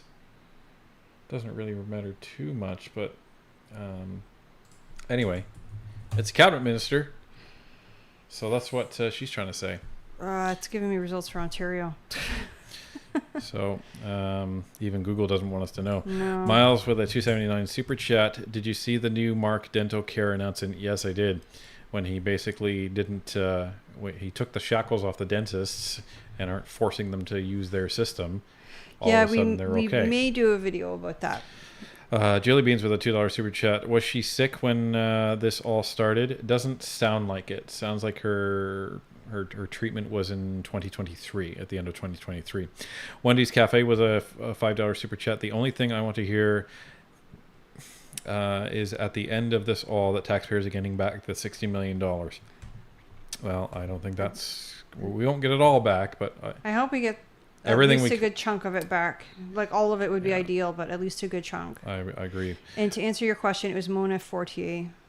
There you go. That's October of 2021, and before that was Duclos. Yeah. That was in the previous government, though. So Duclos was in, I guess it would be the 43rd Parliament, if I'm not mistaken. 2019 to October of 2020. Oh yeah, so yeah. He was there. Drew Hartland with a $2 super chat. We should call Khalid DJ F-bomb. Yo. DJ C-bomb too. And do you think that ministers need to sign off on every single contract that the public service, who we rely on significantly, to be able to do their work? Do ministers need to sign off on every single contract, i.e. micromanage how our public service does their work? Oh, I think you need to take a look at what is obviously, and this goes back to the OGO meeting where PSPC, Madame Poulain, had indicated there could be a widespread problem in the government with different departments impacted by the poor way that methods of supply are set up. It's the methods of supply. Thanks for that. And just to clarify, Diane Daly is answering very, very well right here. Extremely well. And it's probably because this is now her bailiwick, right? She sees this every single day.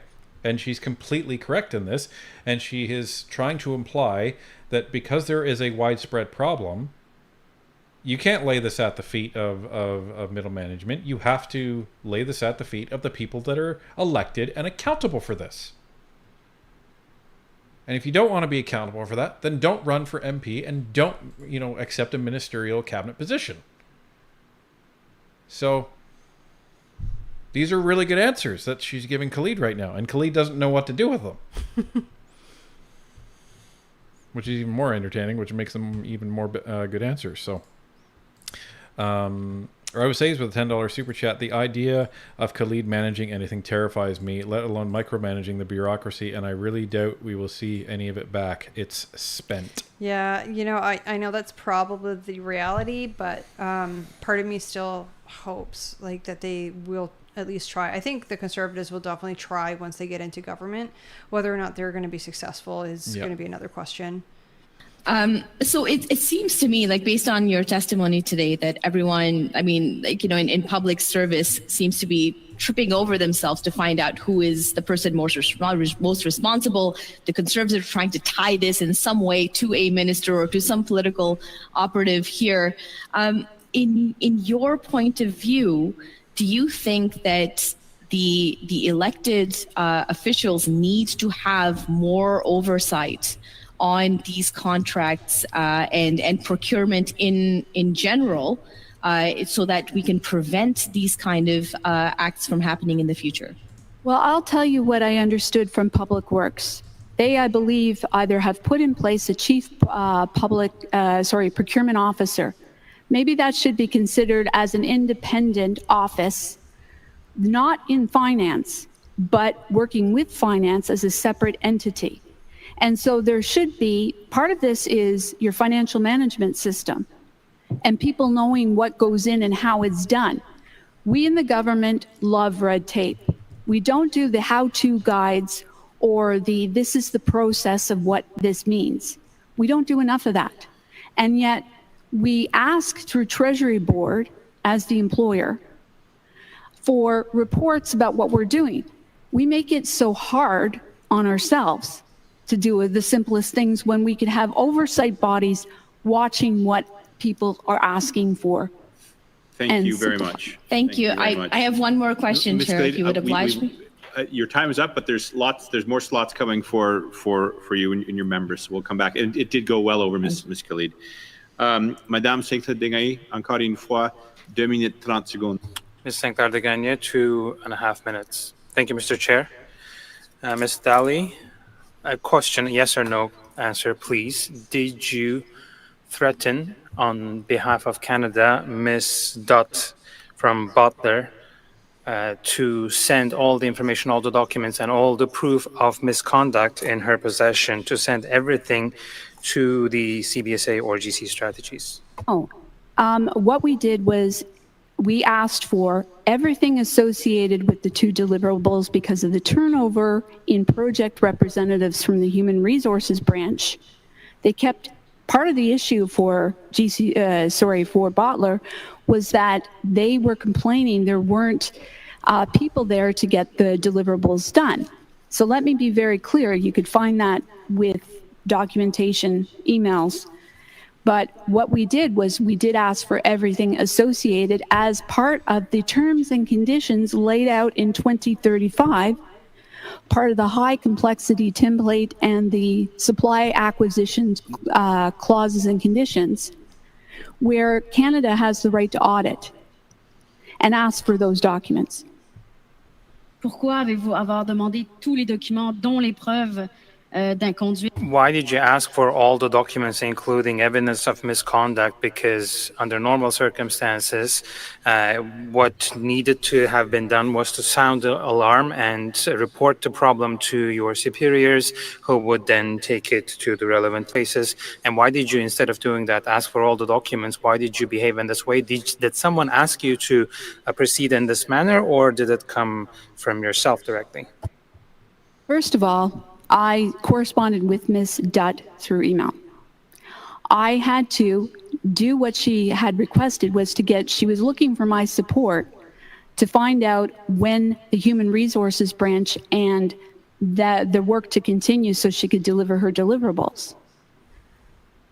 I was told... She's avoiding answering the question. And this is... See, when Khalid was asking questions... and she was able to provide a very straightforward, factual, truthful answer, she had me. Completely on her side. Believed every minute of it. When she's asked a straightforward question now and she completely avoids the answer, she's lost me. Yeah, that's where things become suspicious again, right? So, Gokodani with a $2 super chat. Her name starts with IQ. Just wow. That's true. Well, it's actually IK, but you know. That's okay. Close enough. No, I'm trying to lead up to, I'm trying to explain that. Désolée, mais mon temps est limité, vous ne répondez pas à ma... I'm sorry, I have limited time, but you're not answering my question. My question is, why did you not sound the alarm, even though there was evidence of misconduct, and instead you asked for this information to be provided to the people who were accused of the misconduct? That makes no sense, Ms. Daly. So again, I'll refer back to my role as a senior advisor. We in the government must... Are you an administrator or are you advisor? Those are two very different things. Adhere to the terms and conditions of contracts. Do you agree? Ce n'est pas ma question, et ce n'est pas... No, but I'm... That is not my question. We have a duty to only correspond with the contract of record, which in this case was Dalian in joint venture with Cordex. C'est justement ce que Butler vous reprochait. Ils étaient censés être en contrat directement avec l'agence. That is what Butler accused you of. They were directly in contact with CBSA, and their signature was forged, and they were made subcontractors in this manner. And that was the first accusation of misconduct from Butler AR. Exactly that. So that is not normal. That should have been brought up the chain to your superiors when this accusation of misconduct was made. Ms. Daly, I believe you're telling the truth on a lot of things, but there were instances of misconduct, and either you were told to shut your eyes, or you did it yourself, and you did not sound the alarm as it was your duty to do. What happened? So it sounds like Desgagnés is on the exact same page as we are, where she believes she's telling the truth on a lot of things, as we do. But there's these things that she's avoiding answering the question, and she's contradicting herself, and it doesn't look good. So there's some things that I don't think she's being truthful on. So, first of all, if they had said that they had forged resumes, I don't remember receiving any correspondence from Butler AI in 2021 about forged resumes. So I want to be clear about that. I'm not even sure that that is what they said at committee, but I could be wrong. Second, if they had said it was a forged resume to me, I would have gone back to the contractor and said, what is going on here? The contractor, Dalian in joint venture, said they received the resumes from their subcontractor in committee. So I don't know what their business is between other suppliers when they make arrangements. It's not my business.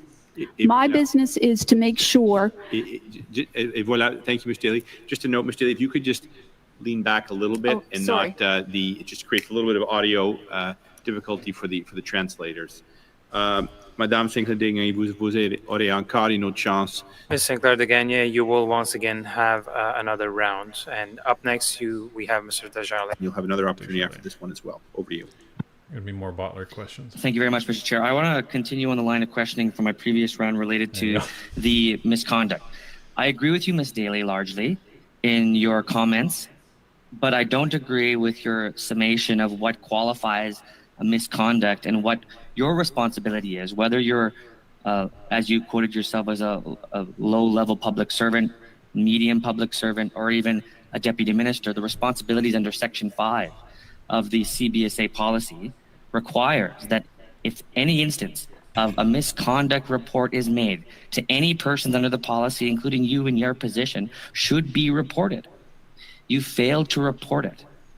I'm not saying that you're responsible, of course, for the gross negligence that took place, whether at TBIPs, which I agree with you. We need to conduct a very serious review of TPIPs and how or companies like GC Strategies, a two-person company, could have gotten on that list. I'm saying that this is a very good example of a systemic corruption where small pieces and the firewalls between them have isolated public servants to the position of not knowing whether or not something is misconduct. Because it's clear from your testimony today that you don't actually see this as a level of misconduct. Failing to report a serious allegation to a superior didn't in your mind meet the threshold to report a misconduct, which is not your fault alone. It's the fault of your managers. It's the fault of the managers above them. And ultimately, it's the fault of what's ever happening at TBIPs that would have initiated this level of corruption. And so that is my summation of what we've heard today. Desjardins is giving her a huge out, massive out here. And it may be intentional in order to get her to say, sure, you know, that's a possibility, and, you know, throw that blame up the chain. Or, I don't know what. Maybe there's no thought process to it. But it's, you know, I think Space Dave 2000 raised it before, and a couple of other people raised it before. She could be just, when it comes to this sort of thing, completely incompetent, which is why she's an easy scapegoat to point to. It's possible. The dude with a $2 super chat, the Libs NDP will blame Putin and the tent people. Oh, aren't they going to blame Harper? And then they're going to blame Pierre for the things that he hasn't done yet, right? Yes, absolutely. And I fully take your recommendation that there should be a serious review of the TBIPs list, how suppliers got on that list. But there also has to be accountability, Ms. Daly, to the fact that there are policies in place that govern public servants, all public servants, that in the instance of a serious allegation like that of a contractor not knowing they're a subcontractor and only finding that out after raising the alarm that I'm not getting paid, directly resulted in this issue why you're here today. And so I fully appreciate your testimony, Ms. Daly. Your recommendations I also appreciate. But what I ask is that this committee take serious consideration as to how GC Strategies was able to continue in this relationship when misconduct was in fact raised and the policy was failed to be adhered to. Wouldn't you agree? I would agree that everybody should get paid for the work they do, and honest efforts were made with the contractor of record, which is Dalian and Joint Venture. And this was offered to Ms. Studd, if I'm not mistaken, and you'd have to go back to what I left on the GC docs. Did you confirm any of that detail? Sorry? Did you confirm any of the details as to whether or not GC Strategies had subcontractors? Not, like, honestly, it's way above my pay grade. The people working with GC Strategies were the CBSA IT people. Thank you very much. The policy you do know counts subcontractors. Mr. Disley, I will come back to you. You'll have another opportunity. Time is ended. Mr. Barrett, you have the floor for 5 minutes, please. Ms. Daly, have you reviewed the testimony of the government officials related to ArriveCan? What about Cameron McDonald? Are you familiar with his testimony? Yes. Do you find it to be credible? Yes.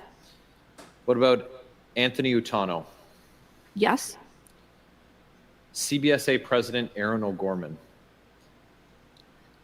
Well, I do find it interesting that in January 18th committee, where Ms. O'Gorman was asked by Ms. Mignola, I believe, of the bloc, that do you know of any person that is being investigated or reprised against for whistleblowing. And she said she did not know, if I'm paraphrasing here, but Ms. O'Gorman made that statement. And yet here I sit. We'll circle back to that. Former CBSA President John Osowski also testified. Are you familiar with his testimony? I saw one of his testimony. And did you find it to be truthful? I really don't know. So Mr. McDonald told committee that the testimony of both the current and former CBSA presidents were not truthful. The testimony of Ms. O'Gorman and the testimony of Mr. Osowski. Do you have any further insight other than your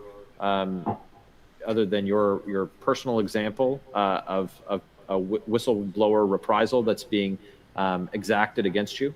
I have heard at committee that there is a CBSA employee currently being put under investigation, something to do with missing emails. Right. I'm sorry, I don't know more than that. Yeah, Mindone. Okay. Okay. And it's your and that relates to Ms. O'Gorman's testimony and its veracity?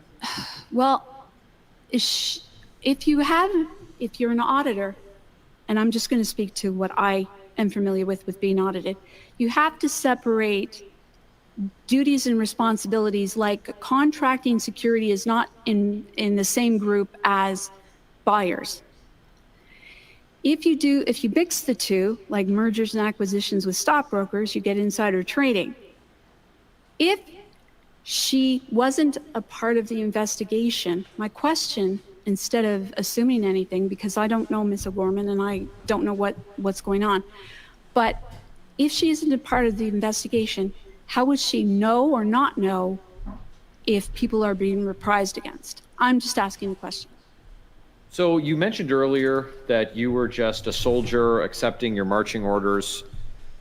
So where did those orders come from? Did they come from Mr. McDonald, Mr. Utano? Did they come from Ms. O'Gorman or Mr. Osowski? Did they come from a deputy minister? Did they come from the minister? Where did they come from? Usually when unionized employees are working, they'll get it either from their manager, their director, their colleagues. In my case, I worked with CBSA IT managers, CBSA IT directors. I dealt with them all. And I just put into place a package that was sent over from their IT technical requirements over to CBSA procurement. And so what would be the most senior level that would have given you direction on any of these matters? Director, senior director, or executive director, sorry. Okay. And who do they report to? Probably the DG. And who does the DG report to? The VP of that branch. And the VP to the president, and the president to?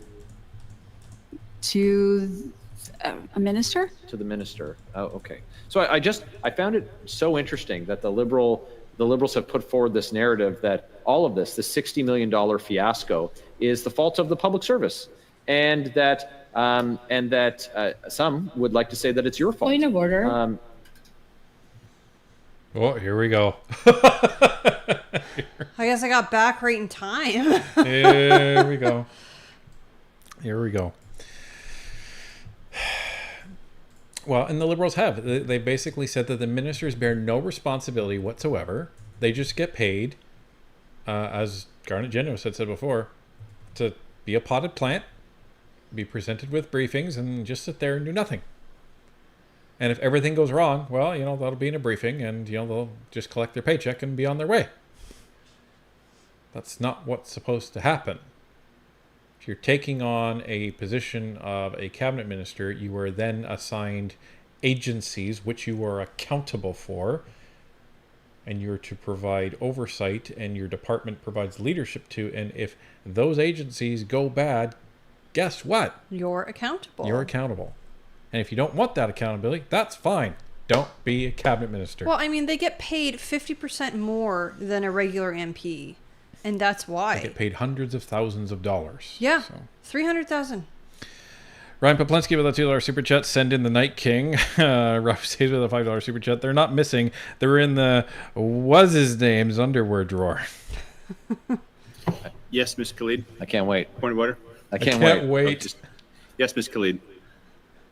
Sorry, Chair. You know what? Mr. Barrett can continue. Pardon me? She's withdrawn. Okay, withdrawn. Okay, thank you. I'll take it back, All right, Chair. Thank Mr. you. Barrett, you've got 40 seconds left. I'm just being a rash. He can continue, Chair. That's like, she's so immature. She is. People of Erin Mills, Mississauga, or Mississauga, Erin Mills, whichever it is, this is your MP. Please pay attention to what she's doing in committee and how she behaves. She treats Parliament like it's a joke. Just keep that in mind when the next election rolls around. Delighted she found a copy of the Green Book. Sorry, Chair. I'm not sure why Mr. Barrett needs to make such snide remarks. All right. Let's. Maybe she didn't find a copy ladies of the Green and Book gentlemen, after all. we're getting through the meeting, and if we. What did he say? Okay, so first, right after he continued, he said, "I'm delighted she found a copy of the Green Book." I caught that part. And then she complained. And then she said, "Well, why did you make it?" And then she's like, and then he said, "Maybe she didn't find a copy of it after all." Oh man. Because it's not a point of order. It's always Barrett and Khalid, eh? You know, I don't blame the guy though. I really don't. Yeah, I have the floor. And I have the floor. Shannon Paul, welcome to NP supporter. Thank you very much. Scott McFarlane with a $2.79 super chat. Hold on to your glasses, Ryan. Uh-oh. Here we go. Better do this, eh? Yeah, I won't be able to see anything. And Kristen May with a gifted Modern Perspective membership. Thank you so much for that, Kristen. And Jilly Beans with a $2 super chat. Khalid is having a visit from Aunt Flo. Oh, jeez. Dude, come on. Why don't we say Aunt Irma, because that's the British version. Stay on track. We'll have everyone out of here very shortly. Mr. Barrett, you've got 40 seconds. Fascinating that Miss Khalid wants to paint a picture. So no, Miss Daly. you can't. Mr. Chair, he can't be representing me at Miss this Khalid. point. She knew. Miss Khalid, Mr. Barrett can tee off his questions to the witness however he likes, and you were the one who stuck your neck out a little bit. While I appreciate you withdrawing it, your point of order, Mr. Barrett has the floor for a short 40 seconds, which is longer than we've been discussing this point. Mr. Barrett, 40 seconds, please. So Miss Khalid wanted to make the point, Miss Daly, that it's just the public servants like yourself who are solely responsible for this. Point of order, Chair. Yes, I just witnessed Miss Khalid, under her breath, use the words F you. And I'm not going to use the full term for that, but it was very, very clear to me. I can look at her literally within 5 feet. I'm asking her to reflect on what she said, apologize, and withdraw.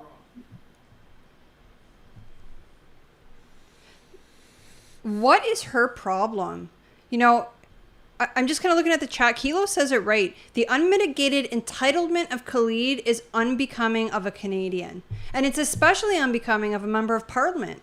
Like, where did she get off having that kind of attitude while she's representing Canadians? Yeah.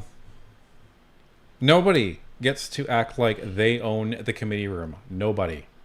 The chair, if anybody. But even that, the chair is supposed to be respectful to people. And, you know, this is not the first time Khalid has sworn. And this isn't a case of she's repeating something that was, said to her. Yeah, no. She's having a temper tantrum, acting like a 16-year-old that isn't getting her own way and, mouthing off. It's ridiculous. And I would be reacting the same way if any of the Conservatives acted this way as well. But they have class. And they usually don't start crap, but they'll finish it. But Like they'll most do so in a Conservatives. respectful way. Like most Conservatives. Yeah, and they'll do so in a respectful way. Like, it's funny because Khalid took it as an insult when Barrett said, "Well, I'm glad you found a copy of the Green Book." I mean, it was an insult. It was. But it was a very high class and parliamentary Still, insult. if you really want to, If you want to, if you really want to say something, he should not have done it. But he's escalating the situation. yeah, I still think it was funny. But here's the thing: when you have somebody like Khalid, You do not feed that energy. When somebody's giving you negative energy like that, you don't feed it. Yeah. So. Ms. Cleed, I did not catch anything. Do you have any comment you'd like to make? Mr. Chair, I'm not sure if you want to consult Hansard or what the testimony has been or what's been recorded, but I think Mr. Brock is getting a little bit ahead of himself. Okay, Mr. Brock, your member has the floor. Ladies and gentlemen, I know it's warm in Ottawa. This meeting has been proceeding exceptionally well. I would like to get through Ms. Daly's testimony, who's come in here today to talk about her experience. Mr. Barrett, you have 30 seconds. The floor is yours. Let's back it up to the start of the interruptions, and we'll take the full 45. So, Ms. Daly, Ms. Khalid has gone to great pains to try and say that it's not her government that's responsible for the $60 million fiasco of Arrive scam, which saw Liberal insiders getting paid while Canadians had to pay for it. They want to lay the blame at the feet of yourself and other public servants at your level. Is the minister not ultimately responsible for what happens in the department, yes or no? A minister is accountable to Parliament for the actions of their department or agency. Thank you very much, Ms. Daly. And that's, Chair, exactly why this Liberal government needs to be held accountable, and that's what our function is here, even if Ms. Khalid and her Liberal colleagues don't like it. That was quite a long stretch. Thank you very much. We will now turn to Ms. Hepner. You have the floor for 5 minutes, please. Over to you, please.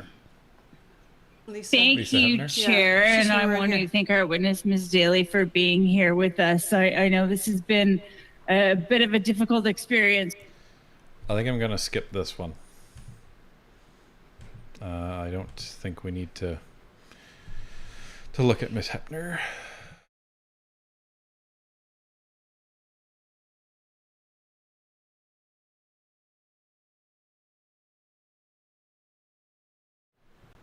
I want to ask the right questions. Thank you very much. Beginning the last round, Mr. Janius, you have the floor for 5 minutes, please. Thanks, Chair. Ms. Daly had mentioned previously that her interview with investigators was recorded, but that she has not received a copy. It seems that is a crucial piece of evidence. So first off, if there's agreement, I'd like the committee to order a copy of that recording from the government. So is there agreement to do that, Chair? I'll just pause the clock here. You're asking for that Teams recording, no doubt. For agreement to order from the government a copy of the recording that's been referred to as part of the investigation involving Ms. Daly. 3.5 hour meeting. Frequently. I saw nods all around, I think so. Mr. Genuis, yeah. I mean, if you're posing a motion, you can do that. Let's get the testimony from Mrs. Daly, and we can swing back around that. If you want to put forward a motion, you can. But this is normal process. We've asked for a lot of documents. Well, I see head shaking all over the place. From who? Who's shaking their heads? Do you want a roll call vote, Mr. Genuis? You've got 4 minutes, 40 seconds in your time. Go. Sure, we'll take a vote. I'm happy to take a vote. Sorry, Chair, we don't know what we're voting on, so we'd love to see a motion. Miss Genuis, Miss Cleed, there is no vote. I pause the clock. Mr. Genuis, you have the floor. If you're moving a motion to get documents, you can do so. Okay. Is there agreement of the committee to order that recording? If there's agreement of the committee, we don't have a problem. But if point of order, Chair. The witness has already volunteered to offer the information. Exactly. No, she doesn't have this. We're talking about the recording of her interview that she does not have that the government has. So we need to request this information from the government, not from her. Well, Ms. Khalid, yes. Sorry, Chair. I'm not exactly sure what recording we're talking about. So if Mr. Genuis can be more clear in a written motion, I'd be more than happy to review. Oh, I'm sure you'd love a motion right now. I'm sure you would love, Mr. Genuis, to propose a motion so you can completely stall the rest of this committee. sure you would love that. Oh, of course, because when you debate a motion, there's no time limit. There's no testimony either from the witness. That's right. The witness just has to sit there. Do it and provide my support or the lack thereof. Ms. Janice, but I do need to see it. Yeah, Ms. Janice, you do not have consent. You have 4 minutes and 30 seconds to go. Over to you, please. Okay. With all due respect to my Liberal colleagues, I think it's pretty clear what recording we're talking about. It's been repeatedly referred to in these hearings, and Ms. Callie doesn't want that produced. We'll certainly be following up on that. And she doesn't sorry, have the Chair, floor. I take exception to being named. Okay, Mr. Janice, I've stopped the clock. That's Ms. Khalid, you can take exception. Chair, there's another government spot remaining. Chair. Ms. Khalid, Point of order, Chair. What is your point of order? Chair. God, she's just insufferable. She is terrible. She just, starts talking and she speaks at what you're not allowed to do. And that's why Williamson was like, Khalid, you can't stop. And then she's like, oh, he's trying to stop me. Point of order. Now that's my trump card. That's where he has to say. She's so disrespectful to the witnesses, to the other MPs, to the chair, to the clerk. Like, just disrespectful to everybody. It's gross. And you wanted this girl as a girlfriend, Barnaby. Yeah. My point of order is specifically with respect to following procedure that you have outlined and Mr. Genuis not continuing to follow it. And I would appreciate if you could ensure that Mr. Genuis does follow that is not a point of order. I made my ruling. I think it was one the committee would broadly agree with.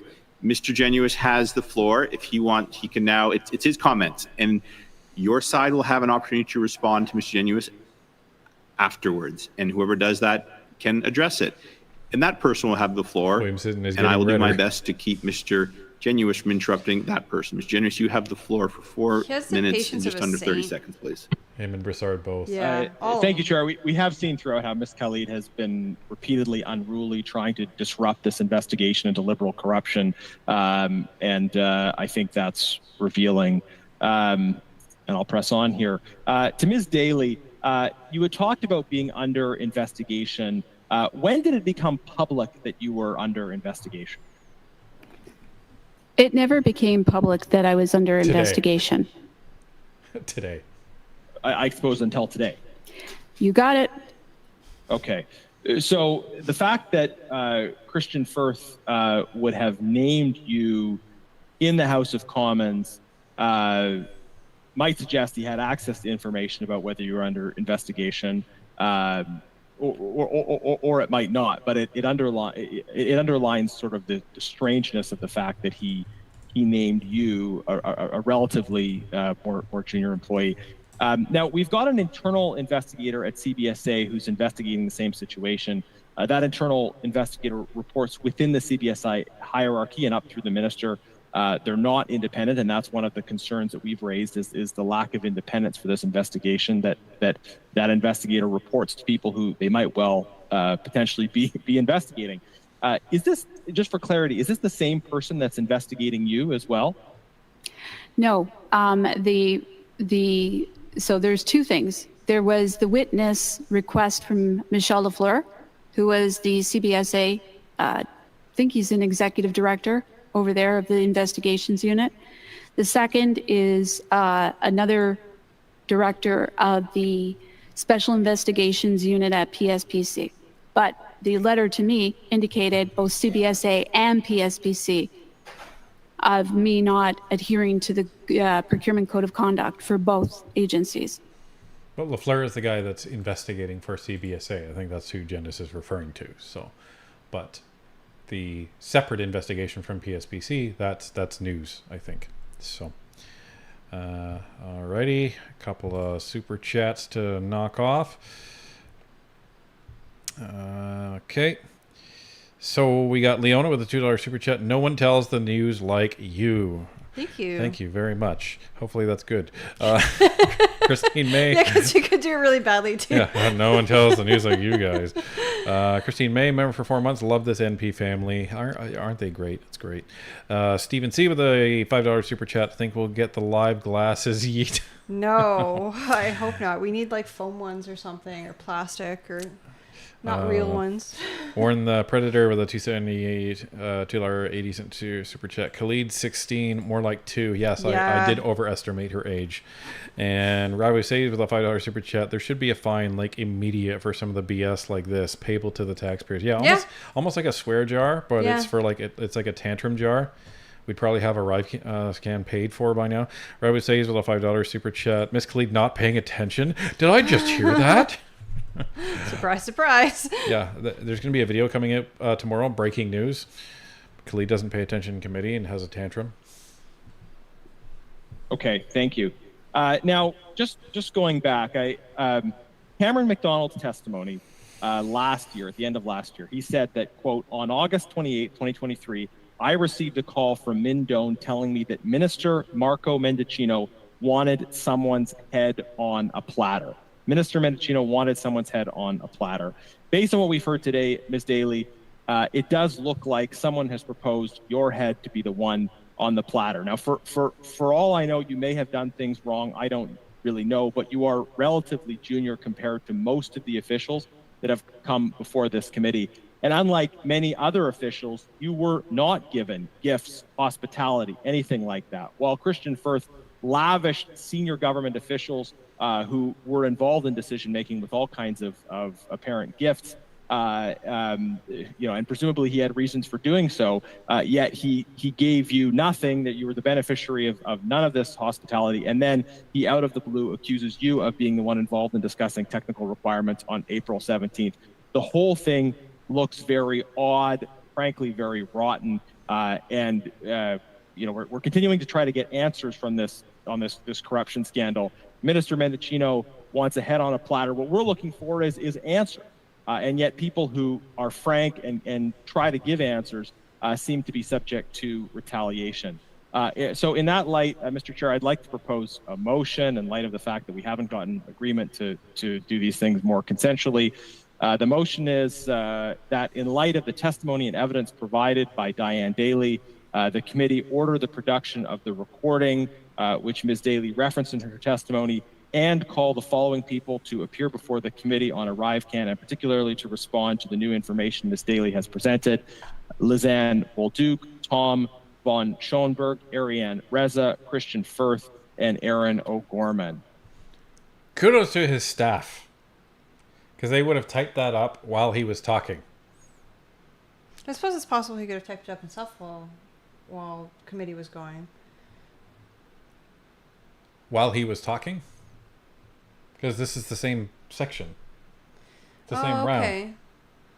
Like 3 minutes earlier, he was told you have to propose a motion. Now all of a sudden he has the motion typed out and he's reading it. Okay. So kudos to his staff.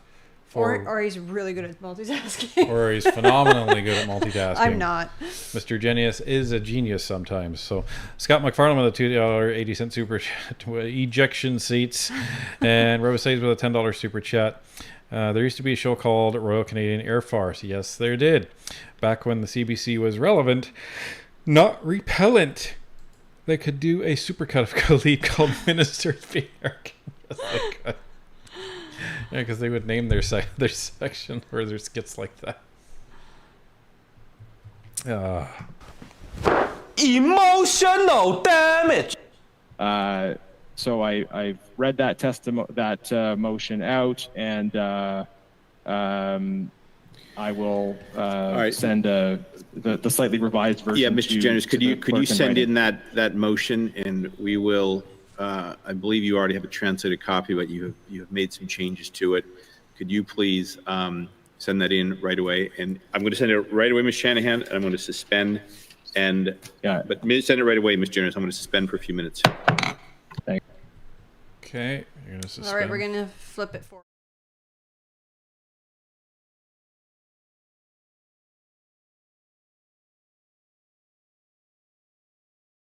Before we get back to that, we have Warren the Predator with a $7 super chat. It is unfortunate the chair doesn't have the power to shut Khalid down on mute or mute her when she reaches that level of disrespect, disgraceful. Yeah, and it's unfortunate he can't kick her out of committee too. But the issue is they have to have quorum in order for the committee meeting to function. So there has to be a certain number of Liberals, a certain number of Conservatives, and obviously the Bloc and the NDP. Yeah, it goes based on how many seats they have in the House. That's why you don't Yeah. see the Greens in committee, because they only have 2 seats, They're not a and they're recognised not party. considered a party in terms of parliamentary status. So so the chair can't eject people, can't discipline people. Can't. The only power that the chair has to like stop this is to try and convince the people to stop, and if they don't, he Then can you can adjourn. adjourn. Yeah, and that's it, unfortunately. Has been sent around. Mr. Genuis, do you want to speak to it again briefly? If not, I'm going to turn to other members who have signaled a willingness to or a desire to speak to it. Yeah, Chair, I'll make a few comments about it. Thank you for the opportunity. So this is a motion following Ms. Daly's testimony, explosive testimony today, which seeks to invite people that her testimony implicates or addresses to come before this committee and respond to the important points she makes. It's also about seeking material information that we need as part of our investigation. So here is the context as I see it. What are we trying to do here at Public Accounts? This committee is looking for the truth. We want to get accurate information to get to the bottom of what happened in the ArriveCan affair. And we have clearly different members or factions within senior public service who are criticizing each other, accusing each other of lying, of covering up information, of trying to cover people at the political level, etc. We have these very serious accusations flying back and forth between senior officials within the Trudeau government. It's all a mess. Money's been wasted, but there are accusations of intimidation, of cover-up, of reprisal that this committee has to get to the bottom of. So this compounds with concern about the ArriveCan affair itself, the tens of millions of dollars that were spent, the broken system of government contracting, but also the lying, the corruption, the cover-ups, the reprisals, and the accusations back and forth between different officials to that effect. Ms. Daly has had the finger pointed at her. She's come back and provided a number of points to counter that, including evidence about various senior officials and things they have said to her. And also she's referenced a recording, a lengthy recording involving her and people that were investigating her. And I think that recording is critical for us understanding whether or not she's faced intimidation, the tone of that, the expectations. What she's told us as a committee is that she was expected to point the finger at Mr. McDonald and Itano. When she didn't do that, then that led to a kind of aggression and pressure. Okay, so given that this is a motion, given that there's not a lot of time left in committee, this kind of tells me that there's no more questions for Diane Daly, and there's going to be nothing but debate until the end of this. So I guess my question is, for those that have seen this, is there anything worth, and I mean relevant, we can talk about entertaining, but is there anything relevant left in this last 20 minutes? Or is it just basically going to be the Liberals wasting time and running out the clock? That's going to be my question. Okay, I'm starting the poll. So please only answer if you've seen this. We just want to know, is there any relevant information left? Yes means we'll continue. No means we'll shut down the stream. So, but it's interesting that Janice is raising this motion, and he's just using it as an opportunity to. Sounds like they want to call the other people to the committee too. They're just spreading the tentacles out as this goes forward. So Diane Daly is accusing her former bosses of harassing her and trying to muzzle her. So it sounds like Janice wants to say, all right, well, bring them in too. Let's talk to them to see what they have to say.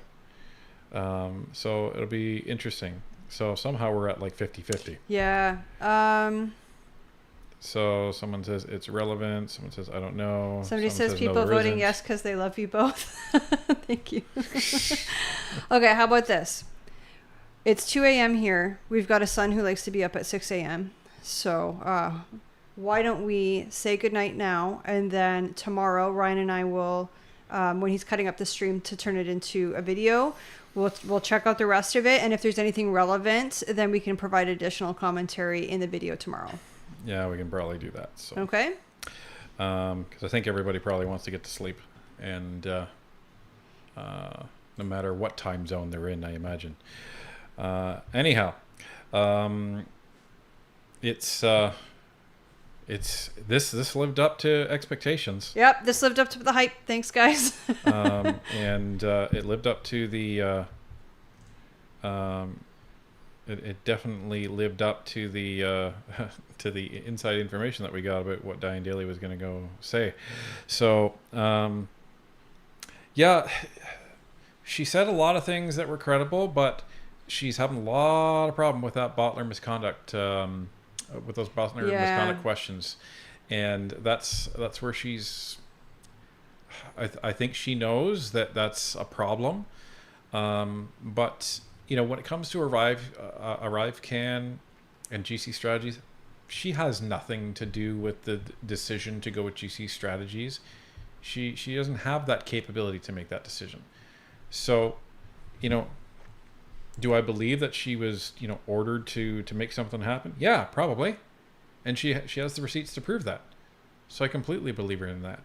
But she doesn't have clean hands. Yeah, again, she's gray. She's not all the way white or all the way black. She's a shade of gray. And I think most of us are a shade of gray. Yeah. And I think it would be a lot more credible if she just said, yeah, you know what, in hindsight, I probably should have reported that. Done. And that's something I regret. You know, that I would have had actually a lot of respect for her if she said that. And I think a lot of other people in committee would have as well. So we're just going to finish up with last minute comments and super chats from people. Thank you so much for everybody who chose to contribute tonight. It is very much appreciated. Robert says with a $10 super chat, somehow he is also describing the operations of the mob, except the mob is more efficient and answerable to the people they're collecting protection money from. And Nice. Space 2000 with a $2 super chat for recording will go missing. Surprise! Yeah. For her sake, I hope not. Yeah. And Canadian Commander with a $5 super chat. Good night, NP Nation. This community gives me hope in a world in short supply. Oh, awesome. And Hobby Dude with a $4 super sticker saying bye-bye. Thank you very much. And Carl Purius with a $2 super chat. Awesome stream tonight. Thank you. Kate Does Nature, member count for 7 months. Another fabulous live. NP family is awesome. Yes, they are. And Drew Hartland with the $5 super chat. How many of us watched this beforehand? That's a testament, you guys showing us where to view these vids. Yeah, and that's awesome.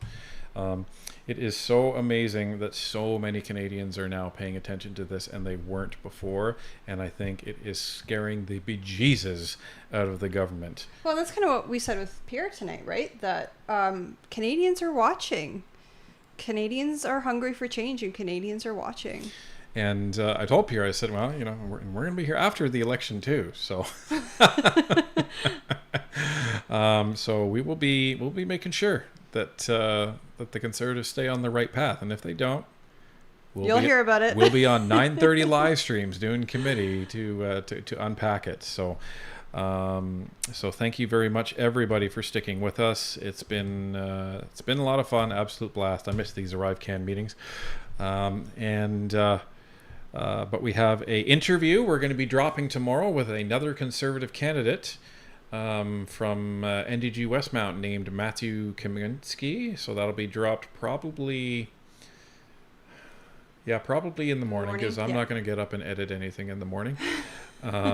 So look for that tomorrow, and we have some other surprises coming up. I can't wait to show you. So with that, thank you, everybody, and have a wonderful night, and we'll see you in the comments. Have a great night, and we hope we'll see you on our Sunday live stream.